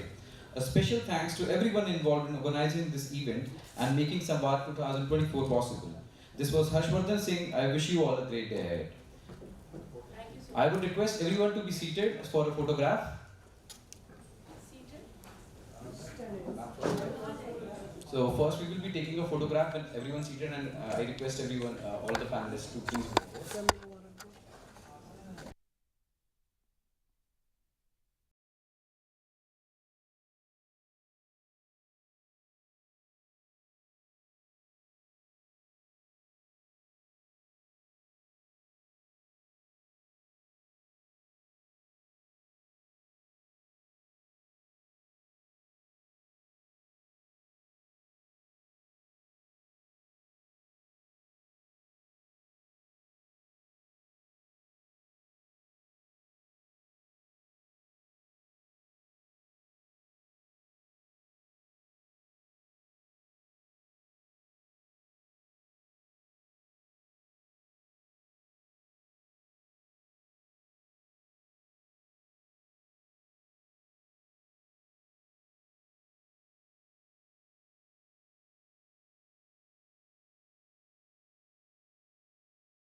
So dear colleagues, esteemed panelists, respected faculty and our alumni, I welcome everyone to our highly anticipated discussion on sustainable innovation in the global supply chain. Today, we are diving into a topic that is not only transforming industries but also redefining the future of global commerce. As sustainability becomes a non-negotiable priority, the integration of innovative practices within the supply chain is emerging as a game changer, enhancing efficiency, reducing environmental impact, and creating resilient, forward-thinking business models. In this session, we'll uncover compelling real-world examples of how companies are pioneering sustainable practices, from green logistics and circular economy initiatives to cutting-edge technologies that reduce carbon footprints. We'll explore the powerful synergy between innovation and sustainability, highlighting how these two forces are coming together to build supply chains that are not only efficient but also ethical and future-proof. As we delve into how sustainable innovation is revolutionizing global supply chains, we reinforce our commitment to create a future where technological advancement goes hand in hand with environmental stewardship. It's now my pleasure to introduce our distinguished panelists who are leading the charge in this transformative journey. They bring a wealth of experience and insight into the intersections of sustainability and innovation. Today, they will share their expertise, helping us navigate the evolving landscape of global supply chains and inspiring new standards of excellence. So I would like to welcome our first panelist, Mr. Ajay Sikka, who is the Director Supply Chain, Career HVAC. Mr. Ajay is building Career's global chain center of expertise in India to drive productivity on Career's global spend. COE is building expertise on advanced spend analytics and insights, sourcing strategic negotiations, and implementing digital procurement tools. In his earlier role, Mr. Ajay led parts procurement for Career Service and aftermarket vertical, drove several initiatives to improve bottom line and top line. Prior to Career, Mr. Ajay worked with McKinsey as procurement consultant and has led 50+ procurement operations and business transformation projects across consulting and manufacturing. $5 billion plus savings across companies over the last 15 years. His expertise includes sourcing transformation, taking cost out of supply chain at rapid pace, driving transformation programs, negotiation, developing negotiation playbooks for high-stake negotiations, people development, conducted 100+ procurement and negotiation capability, building workshops across Asia and Middle East, digital procurement transformation, diagnose and implement digital procurement tools. Please give a big round of applause for Mr. Ajay. Now I request Professor Anupma to felicitate Mr. Ajay with a sapling. I would request our team to collect the sapling and give it to me.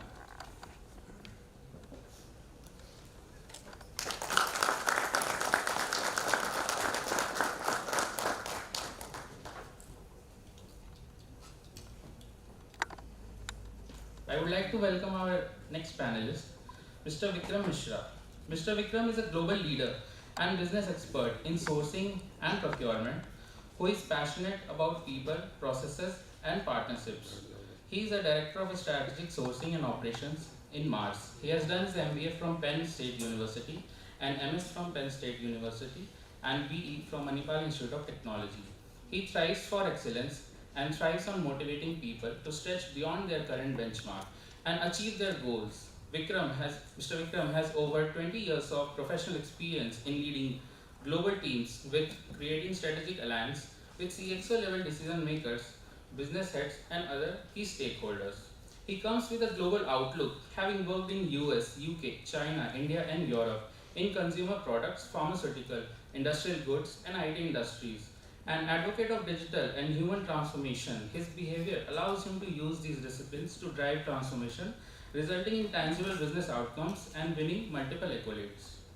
Mr. Vikram leads a team of 17 category managers across Asia, managing a spend of $500 million. Mr. Vikram is passionate about making a difference to people. Over the weekends, he conducts leadership training seminars at Indian IIT Delhi. He is actively sought as a thought leader in various procurement functions. Please give a big round of applause for Mr. Vikram. I request Professor Mr. Vikram with a sapling.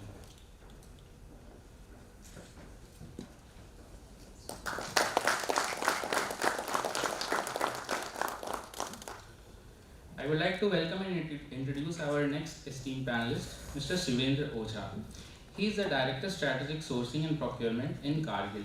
Mr. Shivendra has 23 years of experience in procurement and manufacturing. Mr. Shivendra is a mechanical engineer from MDI Jaipur and an MBA from IIM Calcutta.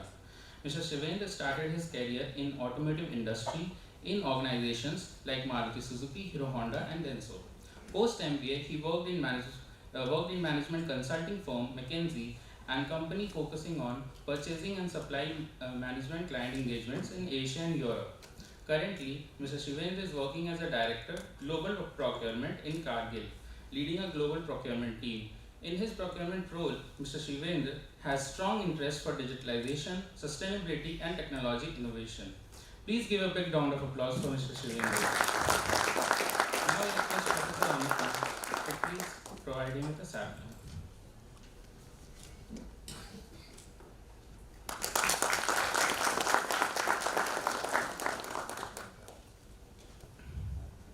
Now I would like to welcome and introduce our next panelist, Mr. Sandeep Chitora. He is Director in KPMG India. Mr. Sandeep has 19 years of experience in business innovation, asset performance management, operations and management and digital transformation. He brings experience in technology-led transformation to power, renewables, oil and gas, steel manufacturing with his in-depth knowledge of Industry 4.0. Mr. Sandeep has spearheaded development of digital twins of plants comprising rotating and static assets through advanced pattern recognition and artificial intelligence. He has developed procedure for flexibilization for thermal plants and their impact on emissions. He is providing consulting services for digital transformations to clients like Power Grid and Gas Authority of India. He loves to develop ecosystem to build technological solutions and create impact. He is our esteemed alumnus, an MBA from MDI Gurgaon and has his masters from IIT Bombay in energy science and engineering. He has undergone certification programs for bringing technology to market from ESMT Berlin. He currently is working as Technical Director in Industry Automation, Intelligence, Digitalization Practice in KPMG. Please give a big round of applause for Mr. Sandeep. I will request Professor Anupma to facilitate him with his sampling.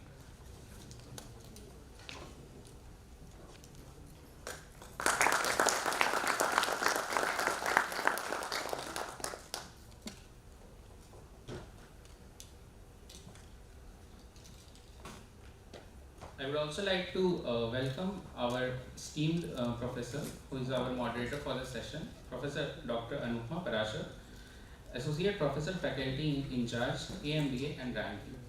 So Professor Anupma Parashar is currently an Associate Professor of Operations Management at the MDI Management Development Institute Gurgaon. She has 15 plus years of experience in academics and industry. Her academic and research interest includes operations excellence, sustainable innovation and digital transformation. She holds a PhD in operations management from Punjab University. She is a Six Sigma Masters Black Belt from Indian Statistical Institute and Lean Facilitator and has facilitated productivity augmentation projects in auto ancillary clusters. Dr. Parashar is among the world's top 2% of the management scientists 2021 list published by Stanford University based on a composite research score. She has published more than 60 research papers in reputed peer-reviewed international journals, including the International Journal of Production Research, IEEE Transactions on Engineering Management, Journal of Business Research, Technology Forecasting and Social Change, Production Planning and Control, and Total Quality Management and Business Excellence, among many others. Now I would request Team Samvaad to facilitate Professor Anupma. Please give a big round of applause.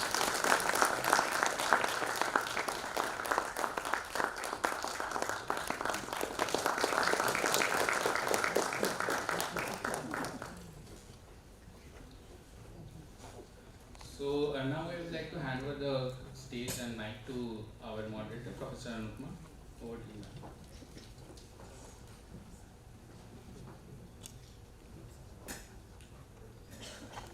Welcome everyone. So going by the theme sustainable innovation, also known as responsible innovation. When we talk in the academic parlance, we also call it responsible innovation. So the broad scope of these innovations are when companies are working on their processes, products, workforce skills, particularly keeping the future sustainability in mind. So when we talk about the global operations and supply chain, all sort of practices related to environment and social sustainability, whether it is your procurement practices, it is your reverse supply chain, they are being now put under responsible innovation. But one thing which I am witnessing, and all of us are witnessing, that when companies take this initiative, they are under a dilemma. The competitive priorities which companies traditionally had still remains. So cost, quality, delivery time are still the priorities. Then how to balance it with sustainability, the environmental metrics, the carbon footprint, the social impact. So my first question would be, and I'll request Mr. Ojha to comment, keeping Cargill in mind, that how companies like Cargill's, which are the leaders, they are balancing their traditional competitive priorities, cost, quality, delivery time, along with sustainability objectives.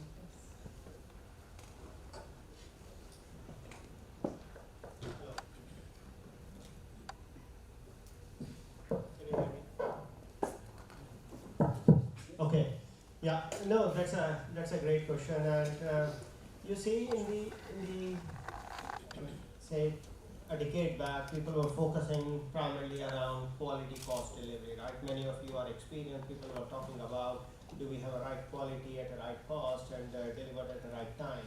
And now the thing comes is, and sustainable. Is it sustainable?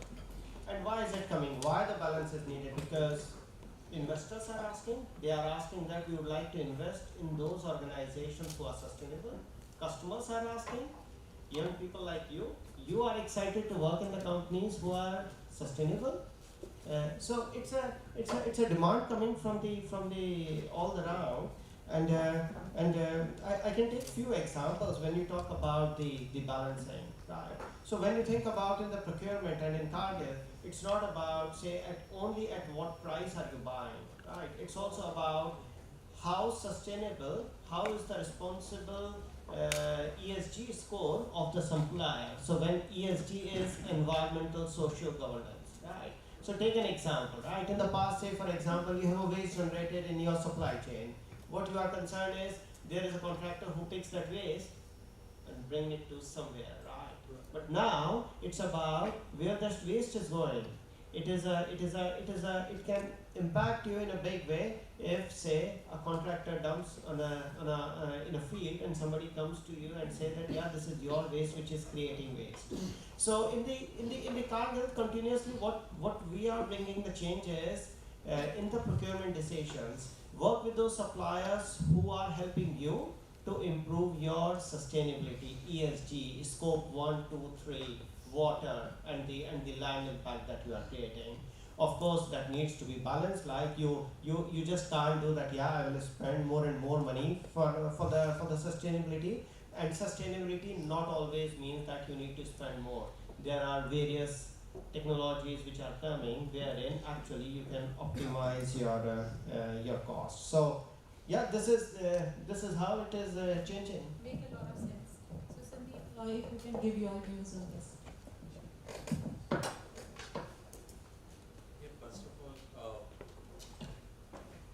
What I would say is the triangle that you talk about, cost, quality and time. And we were trained, or we were studying that you can balance two only and the third one is required to be compromised. Like once we study. Now in the time, I think you are not studying that triangle, that two are, because this triangle has been broken. This triangle has been broken by digitalization. You can achieve cost, quality and time, all three together at the same time using digitalization. So that's the first disruption that has happened. Second thing, once the digitalization has got achieved, that the challenge was not to achieve the digitization of supply chain and all, but the challenge was mainly towards how do you make use of the technology in order to make the robust decision, in order to make reliable supply chains. right? So that reliability came from the experts side, which were most of people like you, who studied and who actually have experienced that how supply chain typically works. They started using those tools or digital tools and then made use of those tools based on their experience in order to make the supply chain work. Now currently in this era, what we are seeing is the element of sustainability that is coming in is also coming from the customer experience or customer demand. Only customers are driving this change. It's not that someone is pushing as in a global agenda of meeting COP21 or so requirements, but it is more of the requirements which are coming from the customer side. That you want to use the product which are more environmentally sustainable. And that is why all of the companies all of a sudden starts looking for the products which are more environmentally sustainable. If you look at Europe, they always are buying elements like green steel, green aluminum or green metals, for example. So for producing anything, what they want is that it should have been produced from the green energy. Because if you are producing a steel with 30% carbon emission already being done at some part of the world, it is going to anyway have the same impact which they would have done at 30% of the carbon emission.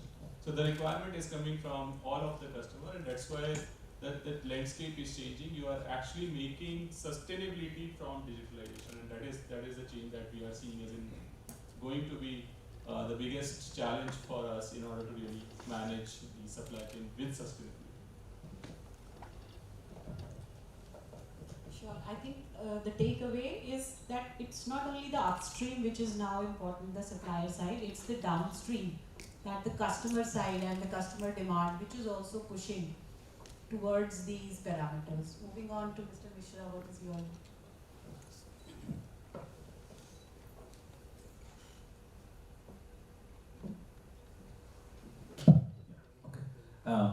Thank you, ma'am. I think both Shivendra and Sandeep shared some brilliant insights. I'm going to say, as I see it as a practitioner, it's not an either or now in today's world. Cost quality on one side and sustainability on the other. It's not an either or. You have to do both. Not an easy question to answer all the time. So I come from a CPG industry, FMCG, food industry particularly. We make chocolates. Everybody loves chocolates, right? M&M's, Snickers, all of that. So we fill the shelves, right? We have a push model to our supply chain. We fill the shelves. Quality is uncompromisable when it comes to. We also make pet food, pedigree, etc. Whether it's pet food or human food. Cost is, of course, the most important component when it comes to CPG, because it's a volume game, right? Margins are very important. On top of that, the global supply chains are becoming more and more complex. You've got your source of cocoa in Latin America, in Africa, sugars coming from Brazil, right? Dairies coming from Gujarat, right? And then all of that, and then you're not necessarily manufacturing in all the markets we are selling. We have a hub and spoke model, we manufacture one place and then you distribute across to many countries. So inherent cost is there. Now sustainability is, for me, it's not an option. It's an obligation. As a business, if we talk about sustainability I look at sustainability in many different ways. You can look at it as sustainable growth, you can look at it as sustainable source, sustainable business, sustainable finance. So actually it's circular, right? If we want to have a sustainable company that delivers quality growth, we have to work with the farmers on the sustainability agenda. Make sure that they are making the income that makes their livelihood viable. Yeah, so it's an interdependent economy. It's not something that we're doing to look good. That is not sustainable in itself, that kind of an agenda that you do so you can put out a press release or we have it. it won't sustain in itself for too long. But if you can connect the dots, that it's a business imperative going forward, especially for companies like ourselves. So it's not an easy choice. And then when it comes to cost and sustainability, Professor Nupama, I think the companies that are able to sustain this program, using the word sustainability, over a long period of time, are the companies that dedicate funds towards sustainability programs. Yeah. Thank you. Interdependence is largely seen in Mars, which is big enough for large enterprise. But when we apply the same imperative to, let's say, a smallest or a medium-sized company, then they may have to make certain choices there. Absolutely, I think so. Yes, you're right. So Mars is a principle-based company. There are 5 principles. 2 of them, one is responsibility, and the other one is freedom. So Mars is a family-owned business. We can choose where we want to invest our money, right? And sustainability is one of the 4 components of the compass of Mars, which tells us are we headed in the right direction or not. But yes, this has to be something that is top-driven, sustainability. So we have announced a net zero by 2050, which is like a 35-year target that we've taken, 25-year target, so to reach there. So we can move on to Mr. Sikka. What is your view? So thank you. I think good to hear from everyone. And I think, as you said, it's not an easy choice on how to balance on the cost, quality, delivery, and everything. I started in automotive 20 years back, and at that time we were told that quality and delivery are non-negotiables. Only negotiable is cost. Okay, so now I think if today's world, if I look at this shift in 20 years now, we are not there as yet, but we should be there in some time where we would say that cost, not the cost, the quality, delivery, and sustainability are non-negotiables. Again, the only deliverable would remain the cost. Okay, so the only negotiable would remain the cost. So that's where I think we would be. And that said, I would say most companies I speak to my peer groups, most companies are starting in the journey. So we are not there as yet. If I look at how do we balance of cost, and I'll say it's not only one company, it's a company, we need the full ecosystem. It's a company, it's the industry cluster, it's the supply chain, it's the government regulations also that are making a push to that. So simple examples, like if I just look at the easy things are actually happening. So reusable packaging, or maybe do I need to use a polythene packaging with every component that gets shipped into my supply chain? No, possibly the answer is no. So how do I optimize my logistics fully? How do I move to an electric fleet? Okay, so those are, I would say, the easy things which are happening. Like even on Zomato, when we order food, we see, okay, do you need the cutlery along with it or not? So maybe that's a cost saving for them as well, and maybe companies can call themselves sustainable. So these are, I would say, are easy things which are happening.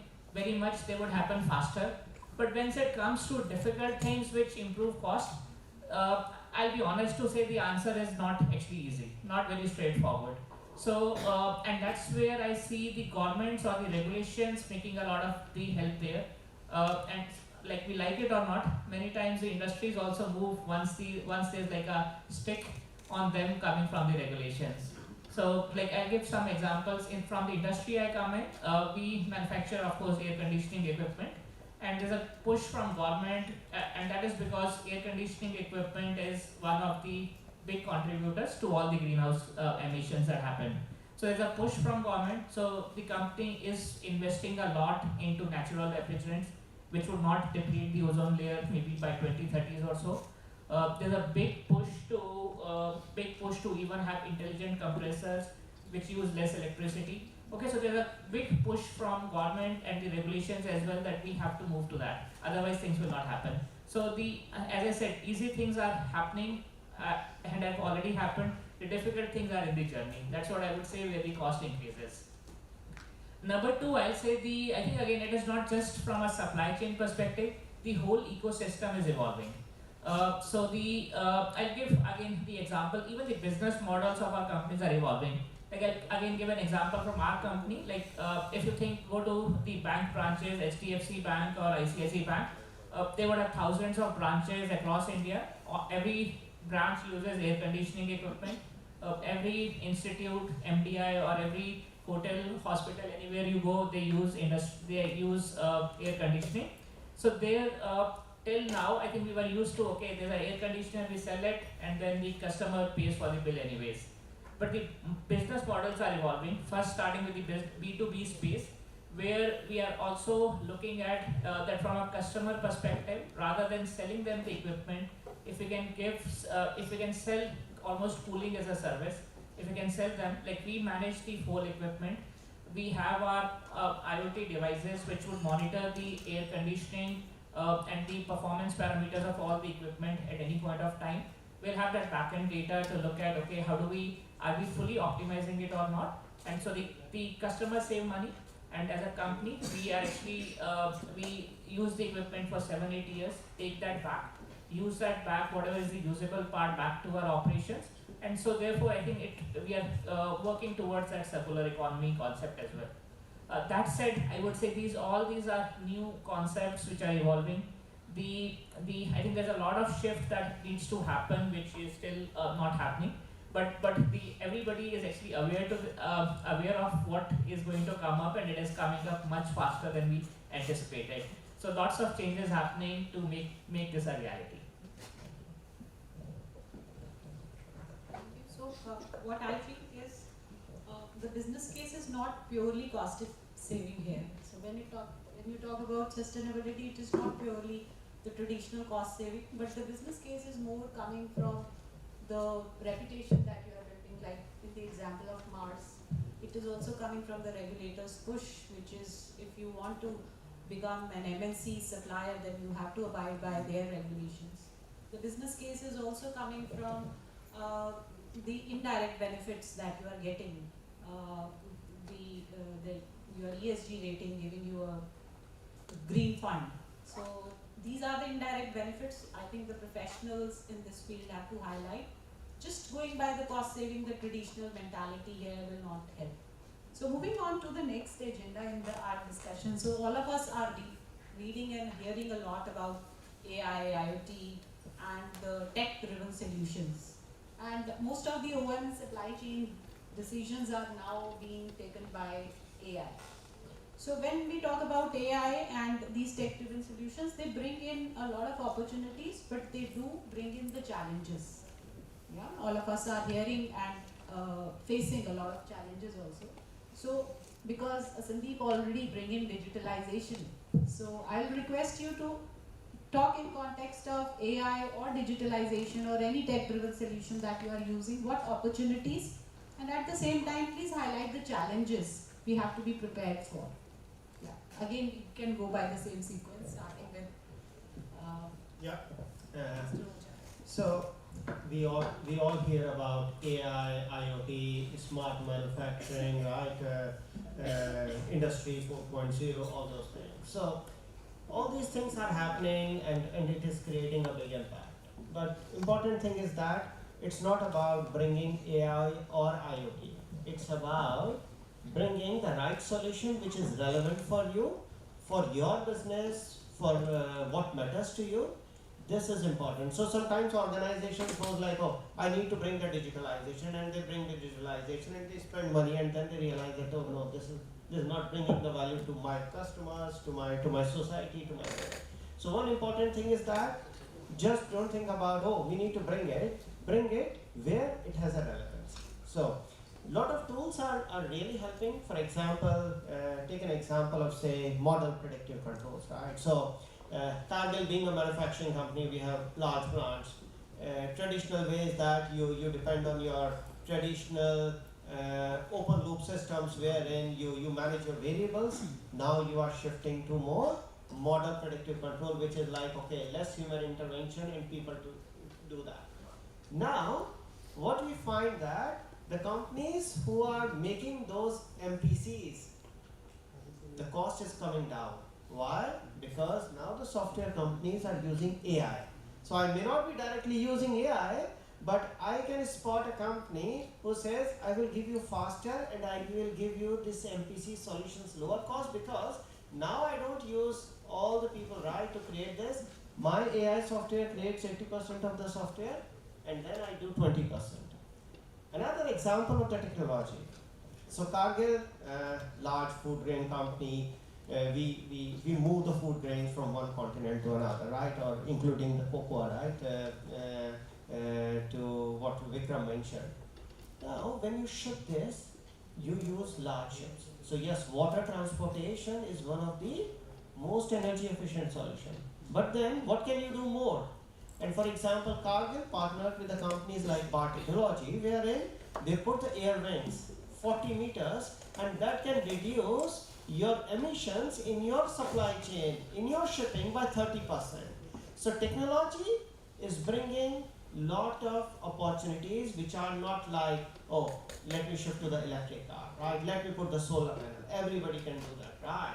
But now it's about what are the more complex opportunities, less obvious, and this is where AI, IoT, smart manufacturing, whatever you call, is playing a very important role. Thank you. Thanks, Shivan. I think you talked about the very, very interesting concept of MPC, model predictive control.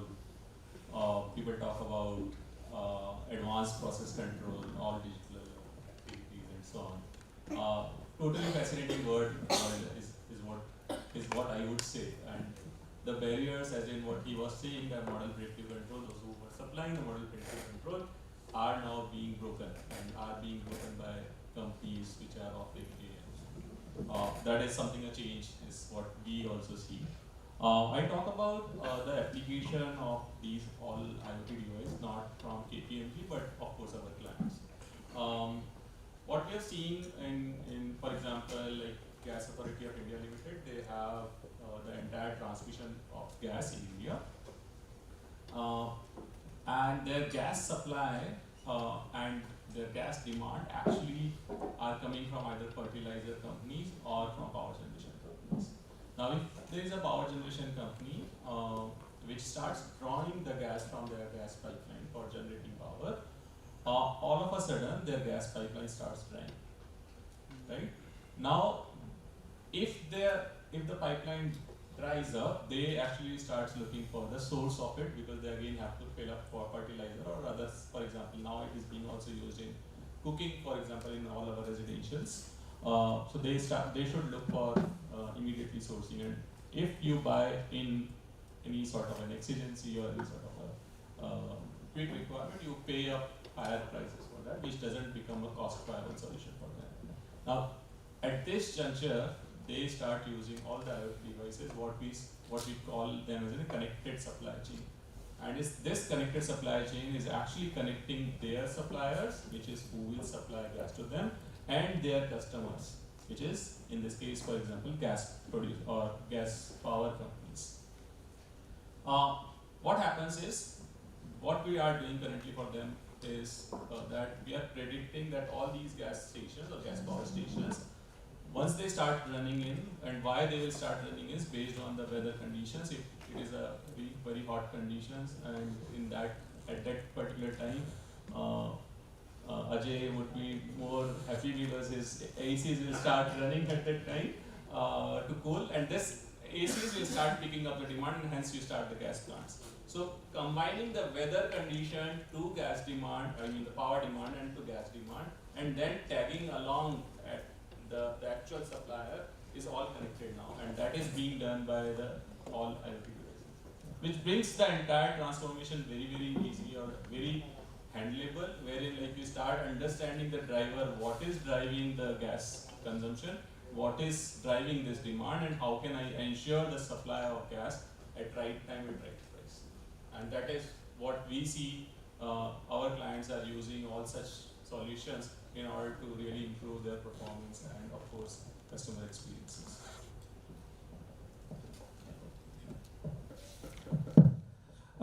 So this is a very interesting topic, ma'am, artificial intelligence and the growth of it over the last couple of years, especially. you talked about challenges and opportunities. I think I can touch upon that a little bit. So from a challenge standpoint, especially as AI is going from privately owned to now open source, one of the challenges is it is still not regulated, right? Which you need that regulation, you need the guardrails for transparency, for accountability, right? And that's something that is a must, and it's coming, right? There's already talks about putting regulations behind this.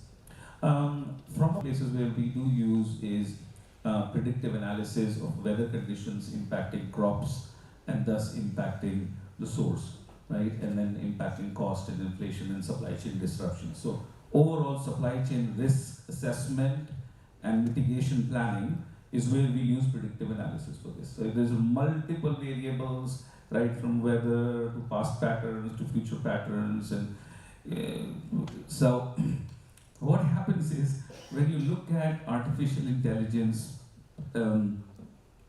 spit out models, right? The question is, can you interpret that model, right? Because if it is not interpretable, then what's the use of that model, right? As a practitioner, as a theory assured, there can be 120 models. Honest to speak, I'm not kidding on this number. 120 different possibilities. Now, I'm sitting over there thinking, how am I ever gonna compare 120 possibilities and make a decision on what to do? It's not possible. So, how do you converge this? And there is, from a academic standpoint, there are ways to converge this with, limiting the possibilities either through induction, right? So, or having some sort of bias. So, you want to drive the AI towards what you think is a practically executable option. So having that bias is very important so that the power of AI is recognized, but at the same time the solutions are implementable, right? You don't have so many options that you just cannot decide and you have no idea. It's two extreme ends of the spectrum that we are comparing. So that's that. The third thing I would say is purely, the growth in this area is very rapid. But AI is only as intelligent as what we feed the machine, right? So the research has to still continue so that in future we have some models that can be a plug and play, right? At the moment, we're not there yet, but this is a very exciting place in terms of where we are. Thank you. So Vikram, totally with you with things like if you are able to build, let's say 120 models to predict anything, what do you do with those 120 models, right? The solution to those kind of problems are now coming up. What you are actually doing is you start competing all these 120 models autonomously.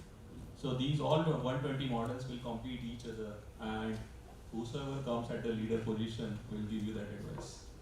So that's how technology itself is taking this kind of competition, and at some time, and this is one example of competition, as in like within different models you are having a competition. There is a technique called ensembling, as in I think you might have heard of that. So you ensemble 3 models, create one model. So this is where the models are collaborating in order to provide you the better outcome. Yeah. Right. So what we are seeing is within the technology landscape, there is competition of models. There is also collaboration of models in order to really drive the better outcome. Yeah. The regression model. That's typically is happening also now.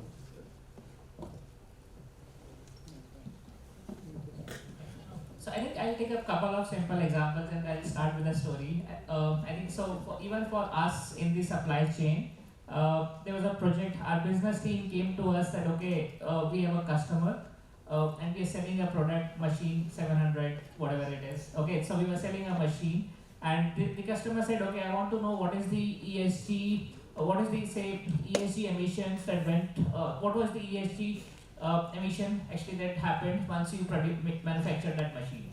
So that was the first time. So typically customers have been also used to asking for only the cost, what is the cost of the machine. But they said, okay, you tell us that in manufacturing that, what was your emissions? Okay, so that was the, maybe like almost like 3 years back.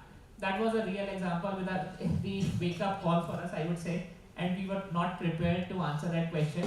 That said, I think once we had that question and we could see that, okay, this is not one, but this trend is going to continue, we started figuring out that, okay, how do we have a early lead in having this answer, and so that we are now not be reacting to it, but in future we can be more proactive selling while selling our equipment, that okay, our equipment are actually are using less of the creating less emissions while we are manufacturing them. And the solution was not easy, because typically we have been buying from our tier 1 components, tier 1 suppliers, and we know what is the price we buy from them, delivery, quality, everything. Now to be able to measure the emissions during the full value chain, first we need to know the value chain. And like say, if we buy a simple component like a copper pipe, very basic stuff in air conditioning, it starts, the value chain would start from a miner who has done the mining, then to a smelter who has made that metal, then to a converter who has actually converted that into pipes, and then it will come to a company like us. So it's like it's still a very simple 3-tier value chain. There would be, I think the value chains typically are much more complex. There would be tier and value chain. So now, how do we track the value chain for the component that we buy, and then are able to assign say ESG score at every stage of the value chain? So that was the challenge that we had, and this challenge is not easy, and this cannot happen manually, but that's the journey that we have started with, because we knew that okay, this is a requirement. And similarly, I think the other learning was that that actually we can call it almost like a ESG tear down. Okay, so whenever we used to buy a component, we would typically do a cost breakdown of a component. Okay, the raw material cost is this, the manufacturing cost is this, and so on. Now we are calling it an ESG tear down, so that once we are able to measure the emissions at every stage of the value chain, then we know where to optimize. And there are digital solutions to help us there, because this exercise cannot happen manually once you have a very complex supply chain. So that's a real example from the supply chain that we work in. Number 2 example I'll give from the business application, or how our products are going to the market, and maybe a part of the example I gave already. Like, but just think of it that okay, you have air conditioning equipment in this room. You have the air conditioning equipment in maybe all the classrooms you have. You have it in all the hostel buildings that you have as well. But is there at any centralized way, in any centralized place, is somebody on their phone app able to see what is the energy consumption at any point of time? Okay, so now in today's world, that is very much possible. The example I gave, that the banks like HDFC, even SBIs and everybody, all the banks, they have actually done it at a global, complete national scale when they have thousands of branches. Okay, so, but just that for even small institutes like this, I think this actually is very much possible. Okay, and this is possible with all the IoT devices, which would be there. They are able to first measure the consumption at any point of time, bring that data back.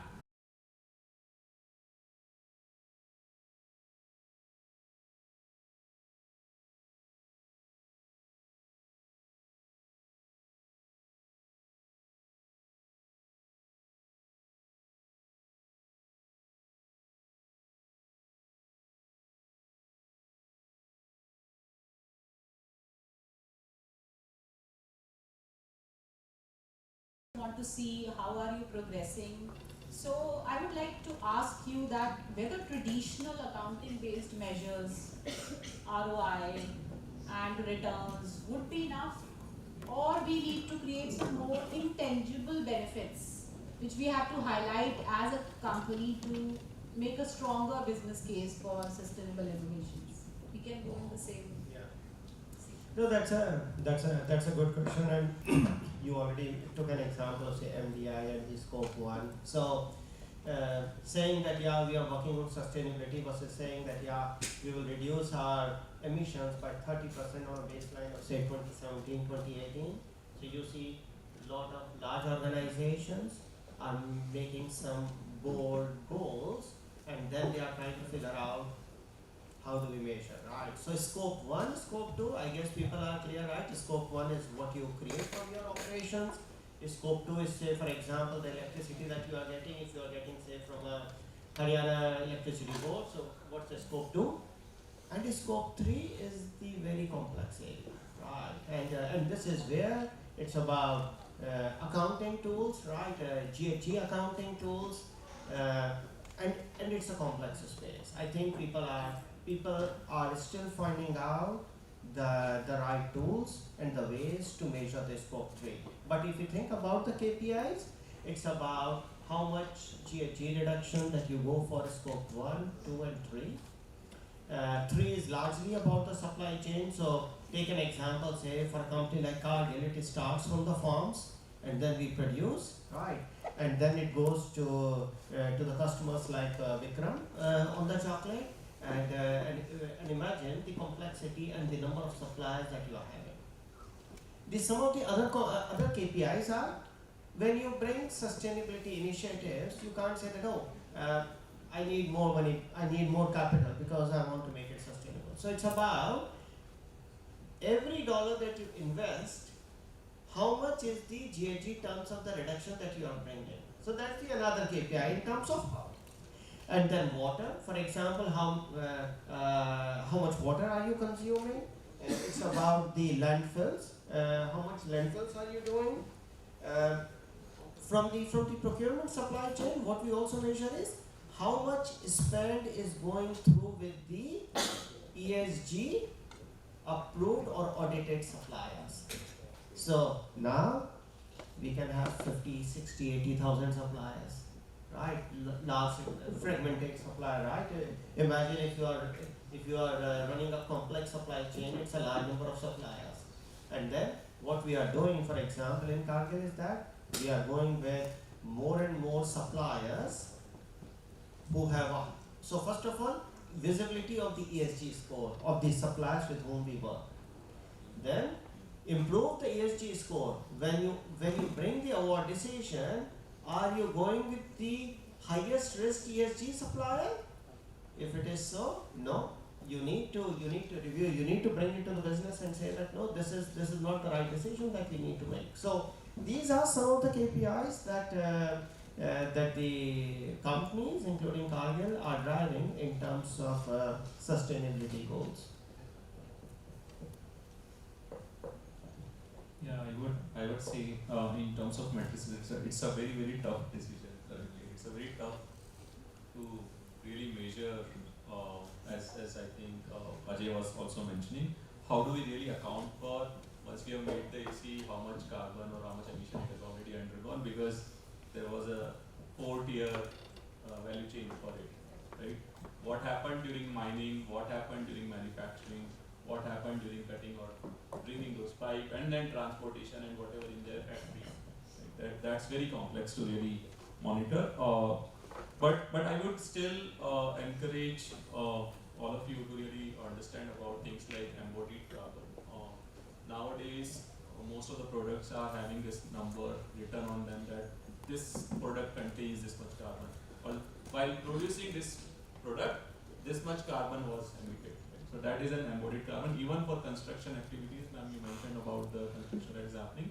There are now scores which are actually accounting for, like, for constructing this building, this much of carbon was actually burned or utilized.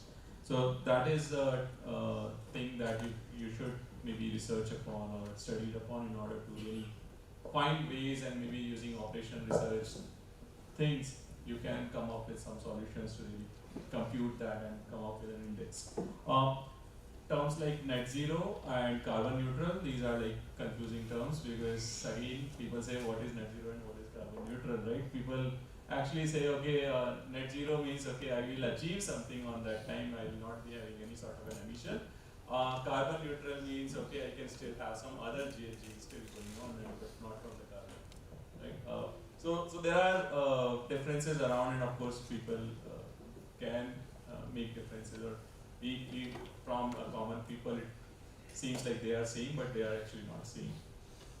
the better way of really judging them is, let's say, while producing a metal, you say tons per CO2. So, okay, I have say 10 million ton of steel produced, but then how much was the CO2 which burned while this was produced? Something of that sort will be much more easier to really comprehend and understandable.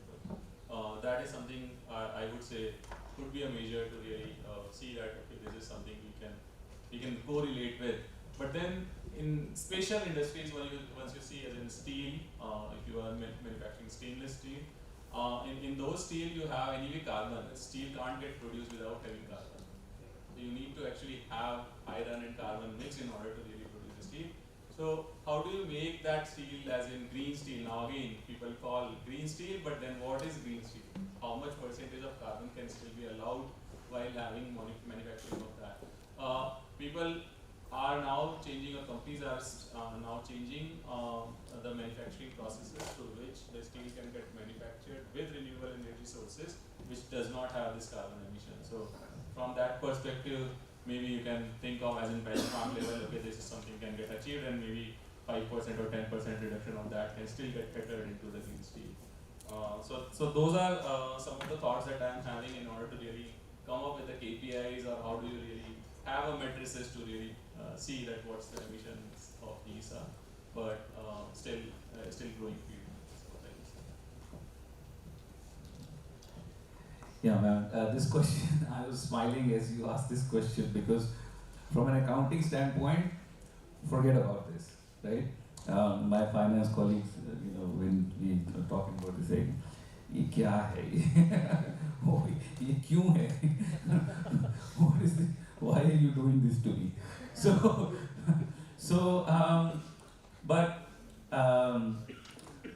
Net zero is carbon emissions is. And I personally, I like to keep things very simple. I can't track 10 different KPIs on one program. So we have a very simple net zero. And our ambition, there are many other, from an operation standpoint, yes, to understand how we're doing. But what we track, like the North Star, is the net zero. And we as a company have an ambition or have declared net zero by 2050. It's a bold ambition, because if you think about the whole value chain, right, from farms to factories to warehouses to the shelf, right, and then if you take the reverse logistics as well, everywhere there is conversion happening, right, either it is manufacturing conversion or farming. So everywhere sustainability plays a role. There is carbon emissions everywhere. Just to give you one KPI for Mars Inc. as a company, global company, 2015 baseline now, we have grown as a company 60%, and during the same time we reduced carbon emission by 16%. Well, yes. So now the thing over here to note is I said 2015. So when you talk about ROI for sustainability, you cannot think in terms of quarters. You cannot think even in terms of an year. You have to think a decade. It will bring you consumers. In so many companies now, consumers want to buy from companies who are ecologically responsible. Right? They want to play their part in protecting the planet. Everybody does. So it is a smart business decision to invest in sustainability. Now it's up to the brilliant minds in accounting to come up with the right models to give us that long-term view that actually shows a positive ROI, but I haven't seen one yet.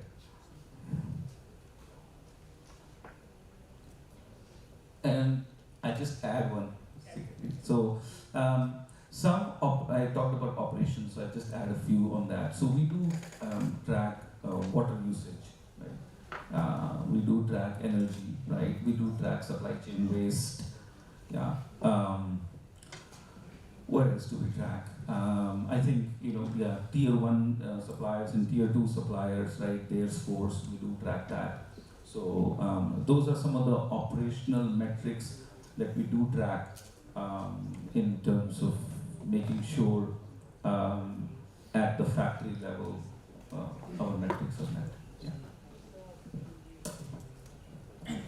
So I think my colleague Vikram also talked about the value chain, I think in their case from farms to manufacturing and going to the retail shelves, the chocolates to the retail shelves. So even in our case, I think we are taking the value chain view. So and this is because typically for any manufacturing company, if say even for the Hero or Maruti of for India, if their sales is $100, 60% of that actually comes from suppliers.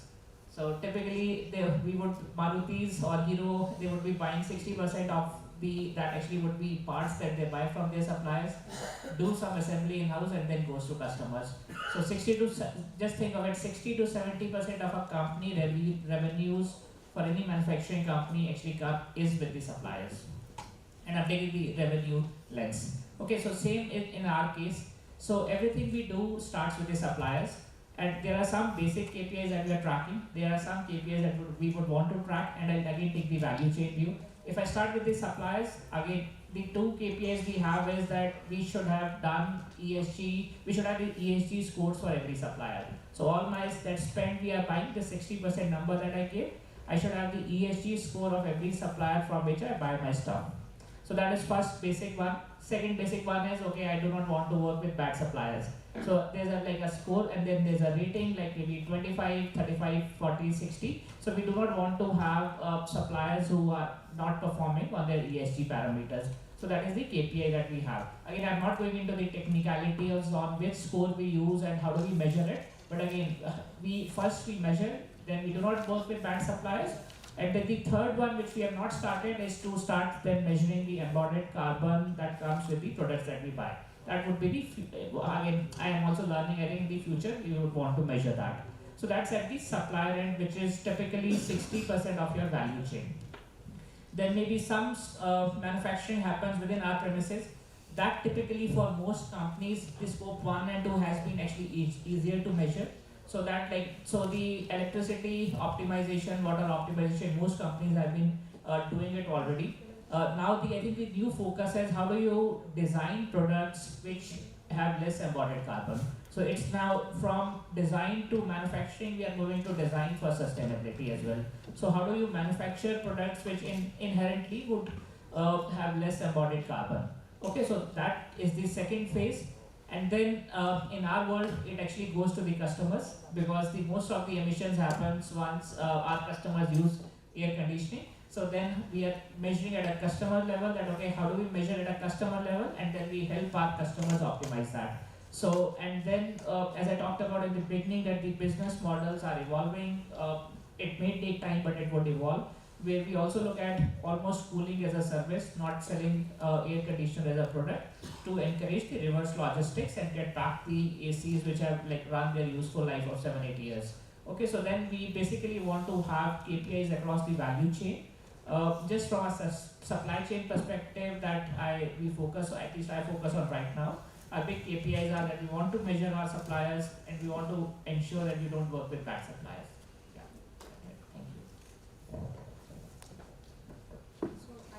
The common is, those are very much there, but when it is end-to-end value chain, starting from design to delivery, this is something which is required and could be a very good benchmark also. So if we have industry leaders already doing good in FMCG sector, in automotive sector, then an enterprise-wide comparison would definitely be required. GHG protocol surely gives some categories under scope 1, scope 2, scope 3. But scope 3 is still the grey area here, yeah, and it is largely driving the footprint, which is scope 3.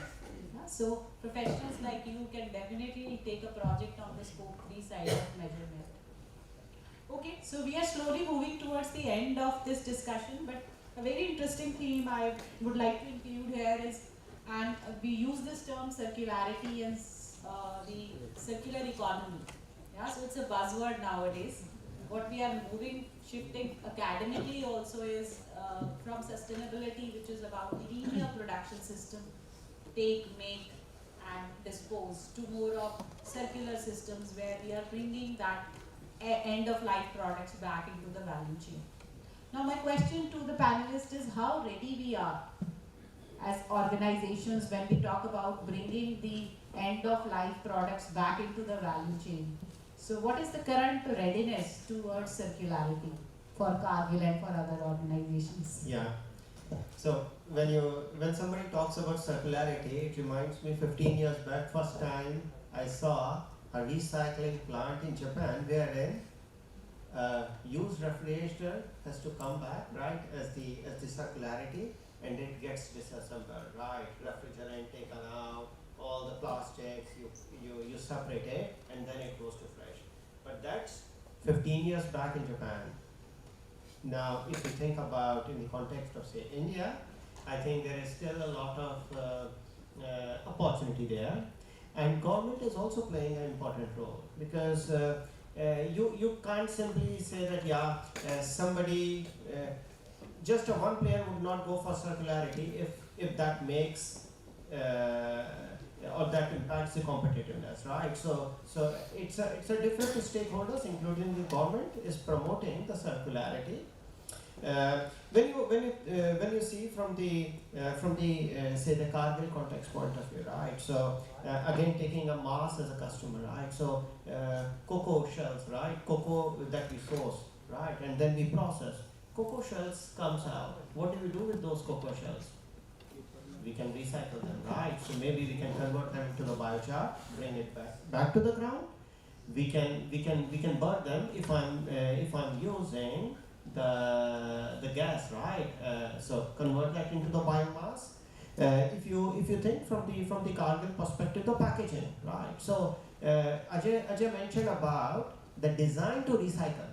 So you just can't recycle or bring to the circular economy. You need to design your packaging in such a way that you are not bringing the different type of grades of the plastic in a one SKU, because then it becomes difficult. Oh, you need to take out label, you need to take out this, and then you can do. So the focus on design on the packaging is one of the important area. Packaging RPET, recycled PET. Regulations, especially in the consumer goods, government is leading. So you can think about all the Pepsi and Cokes. They are trying. They are doing the circularity, but it's a complex, right? You need to partner with the NGOs. You need to collect all your packaging and bring it back. So yeah, an important thing is, why are we talking about circularity? Because resources are limited. It's not unlimited. You can say that, yeah, I'm using the light from the solar energy, right? So what's the impact? But to produce the solar panels, there are the resources going on, right? What would happen about all these solar panels? What would happen about all those batteries that we are using in our electric cars? If you don't have a circularity, you don't have a sustainability. And if you look at the boardroom discussions, it's not only limited about in-year profitability, in-year earnings. It's about, is it sustainable? Thank you. Yeah, I think to be honest, what I see as in, like, we are not ready for circularity. The reason is, I mean, there are many-fold reasons. First of all, for example, like if one player assumes circularity, or one company assumes a circularity, that okay, I'll take the products back, recycle them, and then process in order to produce a new product, it won't work, because there is a whole lot of ecosystem needed in order to really make this real. And in order to build that ecosystem, I think it is the responsibility of the entire industry to come together and then do this. So that is I think one of the reasons because of which this is not currently there. Another reason that I see is we don't have a habit of segregating waste at source. And if we don't have a habit of segregating waste at source itself, it becomes very difficult to really process it and then separate it later. And that is why I think nowadays most of the governments are also coming up with saying that okay, you segregate wet waste with dry waste and so on. So it's a very small initiative, but still bring that discipline in order to really segregate things. In order to make a business sense out of it is what I see a trend which is coming in various metal companies, to be very specific. While they produce, for example, zinc or copper or steel from the ore, there were a lot of waste that has gone out in order once they process the iron ore or copper. And then there are rare earths or very specific materials or minerals available in them, in those the waste that they haven't thought that it could be of value are now becoming valuable. For example, like in case of batteries, you use element called neodymium. Now this is a very rare element, and if you don't have that, you can't essentially produce batteries.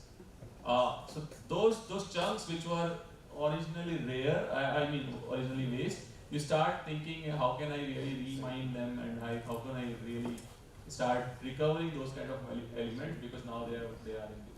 So that's where I see a trend coming in. They realize that okay, there is a value sitting in, can I do it differently?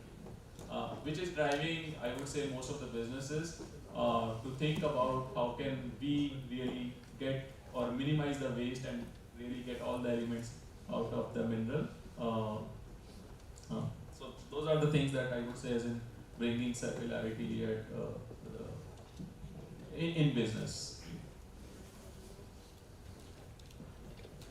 Yeah, I think in the context of CPG, particularly food business, circularity is synonymous with recycling. That's kind of it is, right? Because our products are consumed, there's nothing left to take back, hopefully, right? And so recycling, yes, paper packaging, moving to paper packaging for many of our products is something that we're doing.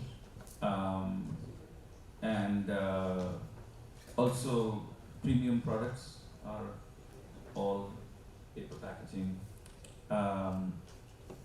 One of the things we've done is we've reduced the size of packaging, like the film, aluminum packaging, the flexibles, to as much as we can reduce, so that we're reducing the footprint. But there is still a lot of scope in this one. A lot of scope. Single-time use plastic, particularly, is something, and I actually think that we are already behind as a country. We are behind. Look at, Shilendra was talking about Japan. Yeah, so this is not something that can be enforced alone. Look at how many schemes are there to not use plastic. Go to a grocery store, everyone is openly using plastic. India with the problem is there is no dearth of rules in India, in our country. There are all laws and all the rules that can be there. So it actually, the modern society now has become, it's a consumer-oriented society.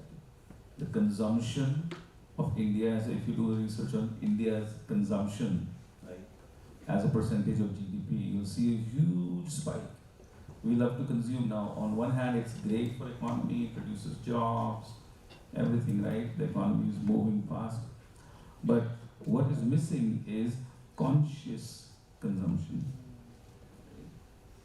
Do we understand the impact that we have on the planet because of our own personal irresponsible or unconscious consumption? Do we actually segregate waste at home, dry and wet? I learned that from my son recently. They were teaching him, and okay, this waste, that waste. Now I have a problem in the morning. If I don't do it properly, I get a nice lecture in the morning. But I think it's good, then that generation will grow up. Go to Gurgaon Road, you'll see what's happening. Yeah. So it's not a matter of, for me, it's not a matter of what should I do or not. For me, it's a matter of, when they grow up 25 years from now, what will be the condition of Gurgaon at that point in time? Sometimes it's a scary thought when you think about it. So conscious consumerism, consumption, is the way to go forward. In Japan, the people are the ones who drive government to make the policies. And then the policy doesn't have to be implemented. People are waiting for policy to be there to hold everybody accountable in terms of their behavior. So I think we have to rise together if we have to make a sustainable change in this. Otherwise, our rivers are drying up, the climate change is too much. It's just a whole lot. Deforestation is beyond control. There's a lot of things, and just maybe not enough people properly working in this, and no sufficient visible private public partnerships coming into play to address this challenge. But this is a very real challenge. We don't see it because we sit in the AC room. But why is there need for an okay, I don't want to give out a sermon, but why is there a need for an AC room in the month of September? Probably there shouldn't be a need for the AC room. We don't think like that. But at some point in time, the generation, the people have to start thinking. And there's a lot of opportunity if you're looking at startups in this area where people want to know, how can I solve this problem? So I hope some of you will take up that in your future careers. Thank you. I'll take up two examples and I'll start with a question. Like, what do you do with the household products, like any of your old TVs, fridges, air conditioners? How do you dispose them of? Sometimes we give it to the house help. You can distribute it so that Okay, they can sometimes reuse it, the like house help cost. some minor repairs, and then they can use it. Exchange offer. Yeah, okay. And mostly actually I have also sold, like whenever I've not given to somebody, I would have given it to the local kabadi wala. Okay, so maybe I think now just think of it, actually our value chain, this is basically based on the local kabadi wala today. Okay, so now I think when Shivendra gave the example, I was actually reflecting back. Maybe, and when I started my career, I was a buyer for aluminium. And a lot of the aluminium scrap used to be imported from Middle East, from Europe, because they, I think, had a more structured mechanism where, say, if a automotive vehicle is to be disassembled, they had a way to segregate that properly, and that's where all this scrap was generated, and it used to come. So there were three, four big companies in India who are very big importers, and they are the ones who are big producers of recycled aluminium, not the Vedantas of the world who are like primary aluminium, not that, but that was that. And to a lot of extent that has not changed even now. I think maybe we are 20 years there, but that has not changed because we still don't have the mechanism to segregate our industrial waste in a proper way so that it goes back to where it originated from and it could come back into the manufacturing cycle. But that's a big opportunity for all of us and as an industry to make actually that happen. A lot of our products are changing. Like I'll take again example of our products we buy. So even for the products like we buy, we would have said no, it has to be 100% virgin copper or 100% virgin copper or aluminium. That's how the performance parameters of that were defined. Now, just because of the, say, better designs, improvised designs, we are saying, okay, up to X% of recycled component can come in there as well. So maybe say, I'm just putting our number, say 20% recycled copper can also come in the products that we are manufacturing. So the designs are changing so that they allow for this circular economy to work. So I think there are changes happening, but I'll say maybe very, very beginning of the journey, a lot still to happen. Another example that actually still I remember, and this was maybe few years back while I was in consulting and I was helping a cement client. In a cement client they use a lot of coal. So they burn a lot of coal for energy while producing the cement. So that client was actually investing a lot to buy waste, to say add almost 10% waste along with the coal, and that waste was converted into energy. So, and in India we have so much of waste that there were many customers who were willing to pay them money to take their waste. So actually they did not have to buy or pay money to buy waste. Customers were willing to pay them money. Okay, please take my waste, but I will pay you more. Okay, so I think, but I think they made a lot of investment because these are also the few of these sectors like cement, steel. These are also the sectors which typically are say very high emissions they have, and they are doing a lot to improvise on it. And as we have the full ecosystem, the regulations, everything start working, I think we'll have more and more of these examples. And I see that, I think at least for our country, the opportunity here is actually immense.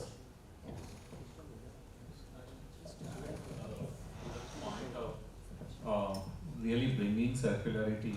One of the reason also in India is that we don't have the really as in scrap material available. As he was pointing out, I recollect the discussions that this was actually getting imported, right? The aluminum was not there in India at that time, right? So how do you really say that, okay, I'll now make...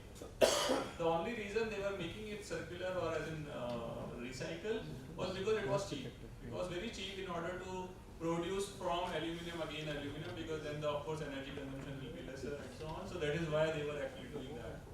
And now once we talk about circularity, it's actually, if you see, it's a more of Western phenomenon because where they actually have a scrap material available.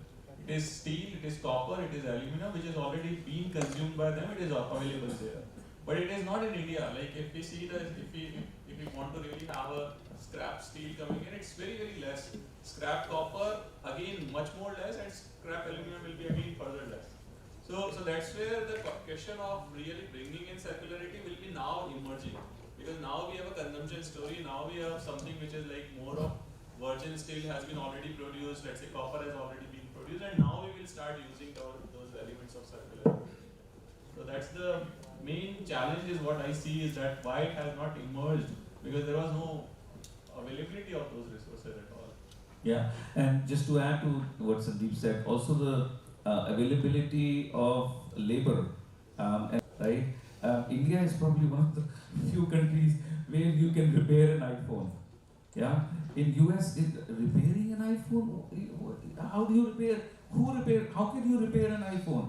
They okay, you come, you repair an iPhone, you can do everything you want to do with the iPhone. So in Japan, you know, if your bread toaster, something happens to it, you scrap it, you buy a new one. Here you take it to Hong Kong Bazaar and you get it repaired. Done. So there is the longevity of the devices that we buy is much longer in India, right? Anyways, you know, washing machine, it says it runs for 7 to 10 years. Minimum Indian would run it for 12 years.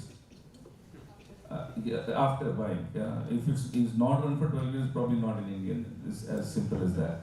So yeah, that's just how it is. So, just to add on that, there is a lot of economics which is working now in the circularity in the favor, right? So, and take an example, say, from my industry, used cooking oil, right? So we produce cooking oil and then we supply to McDonald's and all, even in the households or Haldirams everywhere. Imagine the amount of used cooking oil they have. So one is, people need to follow, right, the regulations around how much they can use in a one time, right, the oil. But then what do you do after using the cooking oil? Now, we in a Cargill are setting up a supply chain wherein you can bring the used cooking oil and you create a biofuel out of that. So there is so people are questioning now every day, is it really a waste? Right. So in the past it's like, yeah, what do? I pay to this contractor. And now it is like, no, you don't need to pay. Think about the innovative ideas, partner with the suppliers and find out the value out of it. And then suddenly you change from what you were doing past, we were doing the landfill. And now what we are doing?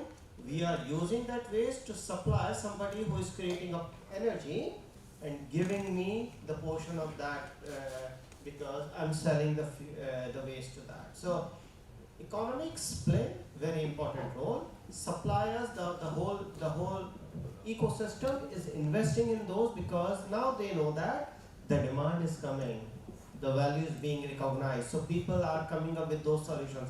In the past, people would not even come with those, right? That nobody wants, right? But now every organization is asking, if I meet a supplier, I say, I have this waste, what do I do?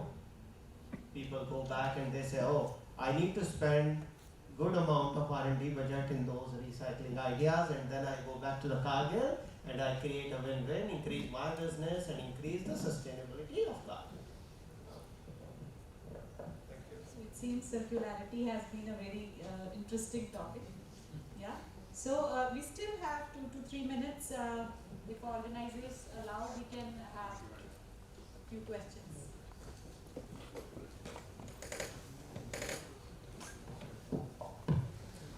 Hello, I am Vishwaksan Mishra. I'm a student and I have a question for Mr. Vikram. So Mars is now moving into monomaterial packaging, so paper based, but you traditionally were having mixed material packaging which involved paper, aluminium and this thing. So now Mars also is a part of a global forum which harps on advanced recycling. So recycling is one of the aspects, but I am specifically interested in more on pure recycling, quality recycling. So coming from that perspective, has it been explored whether mixed material packaging can also be brought into this area, in the sense that if you put, I don't know whether packaging is done in-house or outsourced, but whether that mixed material packaging can be made from recycled aluminium, recycled paper, recycled plastics, chemically recycled plastics. That's a very good question. So it is part of our innovation pipeline to look at that as a possibility in the future. Packaging is a vast area and a lot of research happening in this in terms of how can we minimize our carbon footprint, because this is the largest. That one, and also you see a lot of displays in any shelf that you see. There are displays that say stickers, double mint, a lot for products. That is also paper based, but we're also looking at how can we innovate that so that we can reduce the carbon footprint in this one.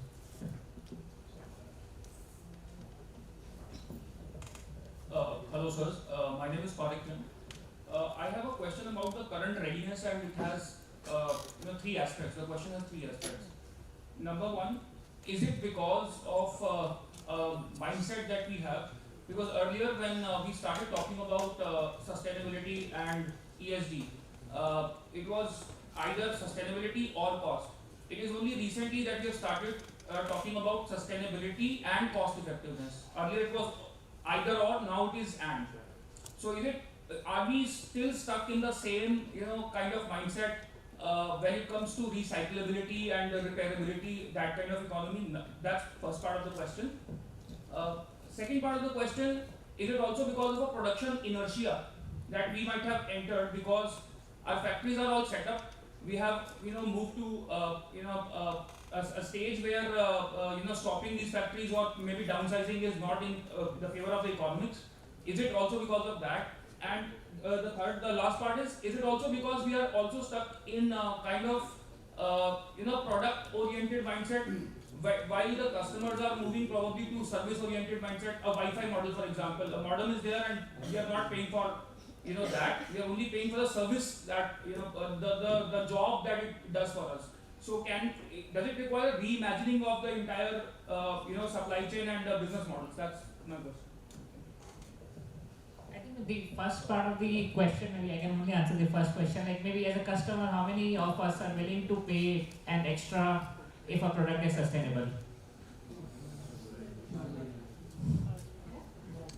Not many. I think so. Maybe so. I think honestly, we started from where it was sustainability or cost. I think it is still not fully there. I think if it is a cost implication, most companies would think twice. Okay, whether we want to do it or whether we should do it. Maybe once the time is right. So I think we are still not there. So the cost pressures will not go, or hopefully they are still there. So it will always remain. I think the question would be, how do we use the design engineering to make our products, and invest a lot in the technology design engineering to make those products at a better cost and which are more sustainable. So there, a lot of the investments companies are investing a lot. That said, I think it is a recent phenomenon, as you rightly said. Companies have started on the journey, and it will take maybe a decade for us to see real results. That said, the realization that this is very, very important has come in. I think like everywhere in the world, I think the temperatures like the UK, US did not used to see temperatures above 40 degrees. Like now they actually are having temperatures above 40 degrees for the first time. The seasons or the climates, almost every country are changing very fast. Okay, so the realization, I think it's not only the companies, but like every individual on the planet is having that realization, yes, that okay, that there's some shift that is happening, and that will make the change happen much faster. Yeah, I would just second that. I think on cost versus sustainability dilemma, I think what companies are doing is they are analyzing their customers. So if their customer base itself says that they would buy sustainable products, they start embracing it, no matter what the cost would be, because there's a willingness to pay. So for example, like if the steel or let's say aluminum or copper are required in Europe, and Europe has mandated they will be only buying green steel, they will be only buying green copper, right? In those cases, of course, the companies are required to produce with the renewable sources, with less carbon footprint and so on. So it depends on who your customers are and what's their willingness to pay for the sustainable product. Take an example of Starbucks. They do marketing based on it's a sustainable coffee, right? They market it. Young generation, knowingly or unknowingly, do pay premium for Starbucks. So people, depending on the industry where you are, you do the marketing of their products on the sustainability, right? You see the sticker recycle. They don't say it's a 10% recycle, 30% or 80%. It says recycle. So people are using it depending on the customers. That's the one thing. Second thing is the mindset ecosystem. It has to evolve, right? So think about here what you are seeing is large corporations, right? Now think about a businessman with a turnover of say whatever 10, 20, 30 crore, small size companies. What is their priority from the sustainability? Yes, if they are exporting like you mentioned to Europe, they have now the taxes, right? So the Europe is saying that if we import any steel, we will tax it based on the GHG footprint, carbon footprint, right? They have to migrate it. If they don't do that, they know that they will be out of the business very soon, because earlier say you had a 30% delta, after you put a tax it may become 25% delta, is gone out and it's only 5%. So I think there are multiple factors, but yeah, still lot of things to happen from the mindset, from economics point of view to really bring this change, not only in the large organizations, but also in the small organizations. Any more questions?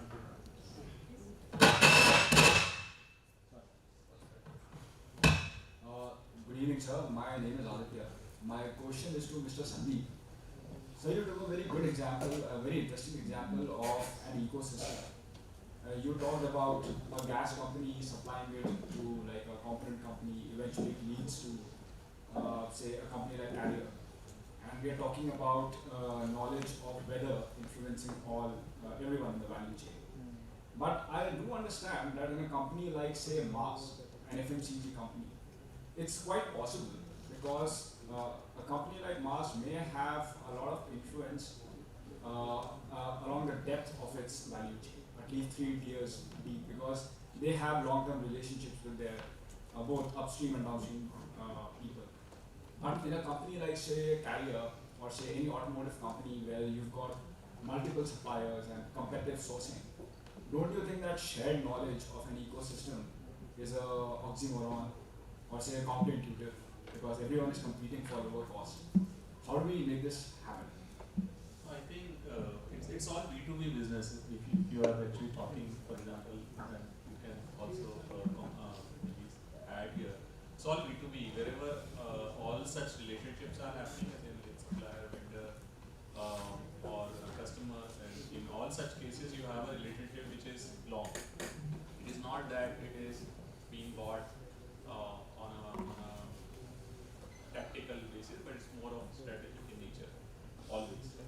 You always have long-term relationship, and that's where all these collaboration happen, that they will start sharing the data and then drive the decisions. So it's a decision-making process which always happens that, okay, should I buy from this company because it's more ethical, more genuine, more quality-oriented, and so on. And that's where like I have a long-term relationship. So that's how those products are being bought, and let's say the relationships are there in the business. But typically, such cross sharing happen when this is a problem across the industry wide, right? So, for example, when Maruti, Tata, they all have a common problem, and for them it makes sense to bring the visibility, because it doesn't make sense for them, each of them, to individually, cater to that. And if it's a common problem, bigger problem, then they typically come together and say that, okay, this is how we want to do it, because it doesn't make sense each and everyone trying to do that. But they will only do when it is, it's an industry-wide problem. It's not something that they can convert into their competitive advantage. And then only they say that, okay, there is an industry association, right, who brings such things to bring more cross-company sharing and a larger scale. Thank you, sir, for the insightful session. So my question is that what is the role that flexible manufacturing and factories of the future can play in developing efficiencies which can lead to sustainability probably? So building smaller factories closer to the customers and using more efficient machines, having multiple SKUs on the same machine at the same time, those kind of measures, how can they promote sustainability, and is there a viable solution in this regard? Thank you very much. Yeah, I think co-manufacturing, co-packing is certainly something that is part of the supply chain, sustainable supply chain strategy going forward. Traditional methods of hub and spoke are now moving more towards what we call a circular, right? So think of it as cell phones, right? So you manufacture a product and you sell it within a particular circle, right? So you actually reduce the travel distance for the finished products.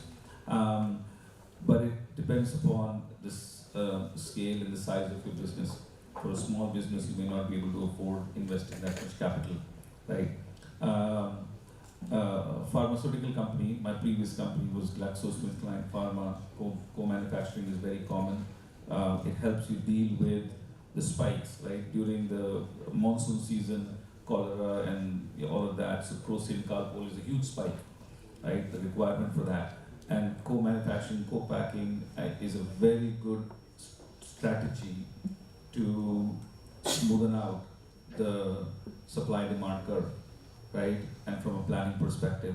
And also, they can invest in technology because they see long-term gains out of it, whereas companies would want to utilize the capital assets deployed, which they may not be able to because of the cyclical nature of demand, right? So yes, definitely. The concern sometimes is the infringement, right, and also intellectual property, right? So as long as there are products that cannot be compromised from an intellectual property standpoint, then they can be outsourced. But you can't outsource everything that you manufacture. I just would add, I was actually thinking of those infringement things which happens if there is a collaboration. So a very simple example of like which is happening in consumer goods. If we say, for example, like you might have also seen in various shops where you go and buy ice creams, they'll be having those refrigerators, but in one refrigerator you'll be having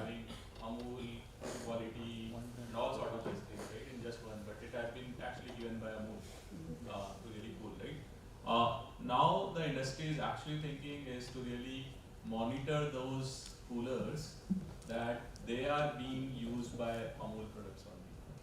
So that's the level of automation is where the industry is actually moving, that they are started monitoring that on Amul refrigerators, the shopkeeper should be only storing Amul products. And because of the tags that are coming inside all Amul products, they can actually see that it's not matching with one of my tag and hence it's an infringement. And they start looking which shopkeepers and which stores are really creating it. They go there, correct it, and then advise them not to do it further. That's the advantage that can. Another thing that I see as a technological advantage is to really meet the demand at right time, at right pace. So for example, Coca-Cola or Pepsi, you see a huge demand happens during, first of all, summer season, and also if it is a cricket or IPL, right?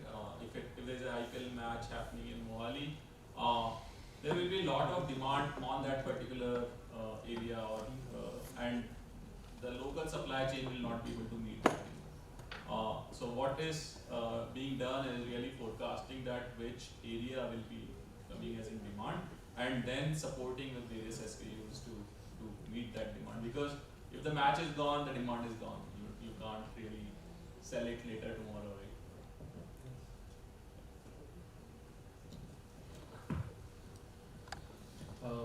Thank you for the very insightful discussion on like balancing cost and quality, emerging technologies, metrics and KPI, and circular economy. So I would also like to tell you that we are also, as a batch PGDM-BM, we are doing various courses on emerging technologies and the ensemble models that you were discussing. So we are also learning as a part of our data analytics course, and also our green accounting course. We have learned about various metrics. So I'm sure that it was very relevant for the audience, and the depth and the insights provided would surely help everyone in cracking interviews as well, giving examples. So yeah. So now we are at the end of our session, and I would now request Anupma ma'am to provide the token of appreciation to our esteemed panelists. Ma'am, please, I would request you to start with Mr. Vikram Mishra. I would request our team to volunteer and.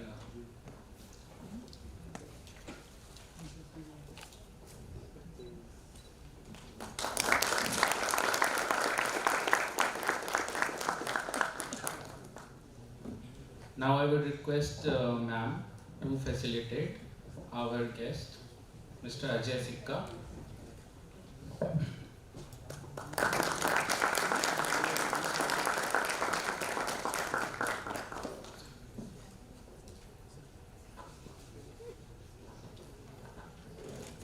Now I request ma'am to facilitate Mr. Sandeep Chittora.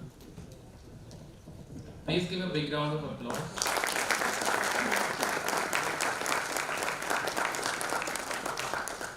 I would also request my team to collect and give it after the session because of space constraint. Now I would request ma'am to facilitate Mr. Shivendra Oja.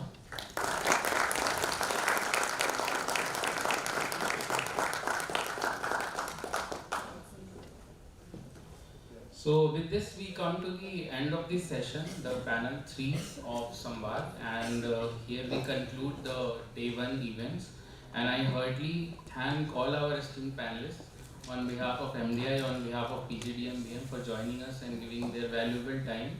And sir, we really hope that we will connect with you in future also. Thank you so much.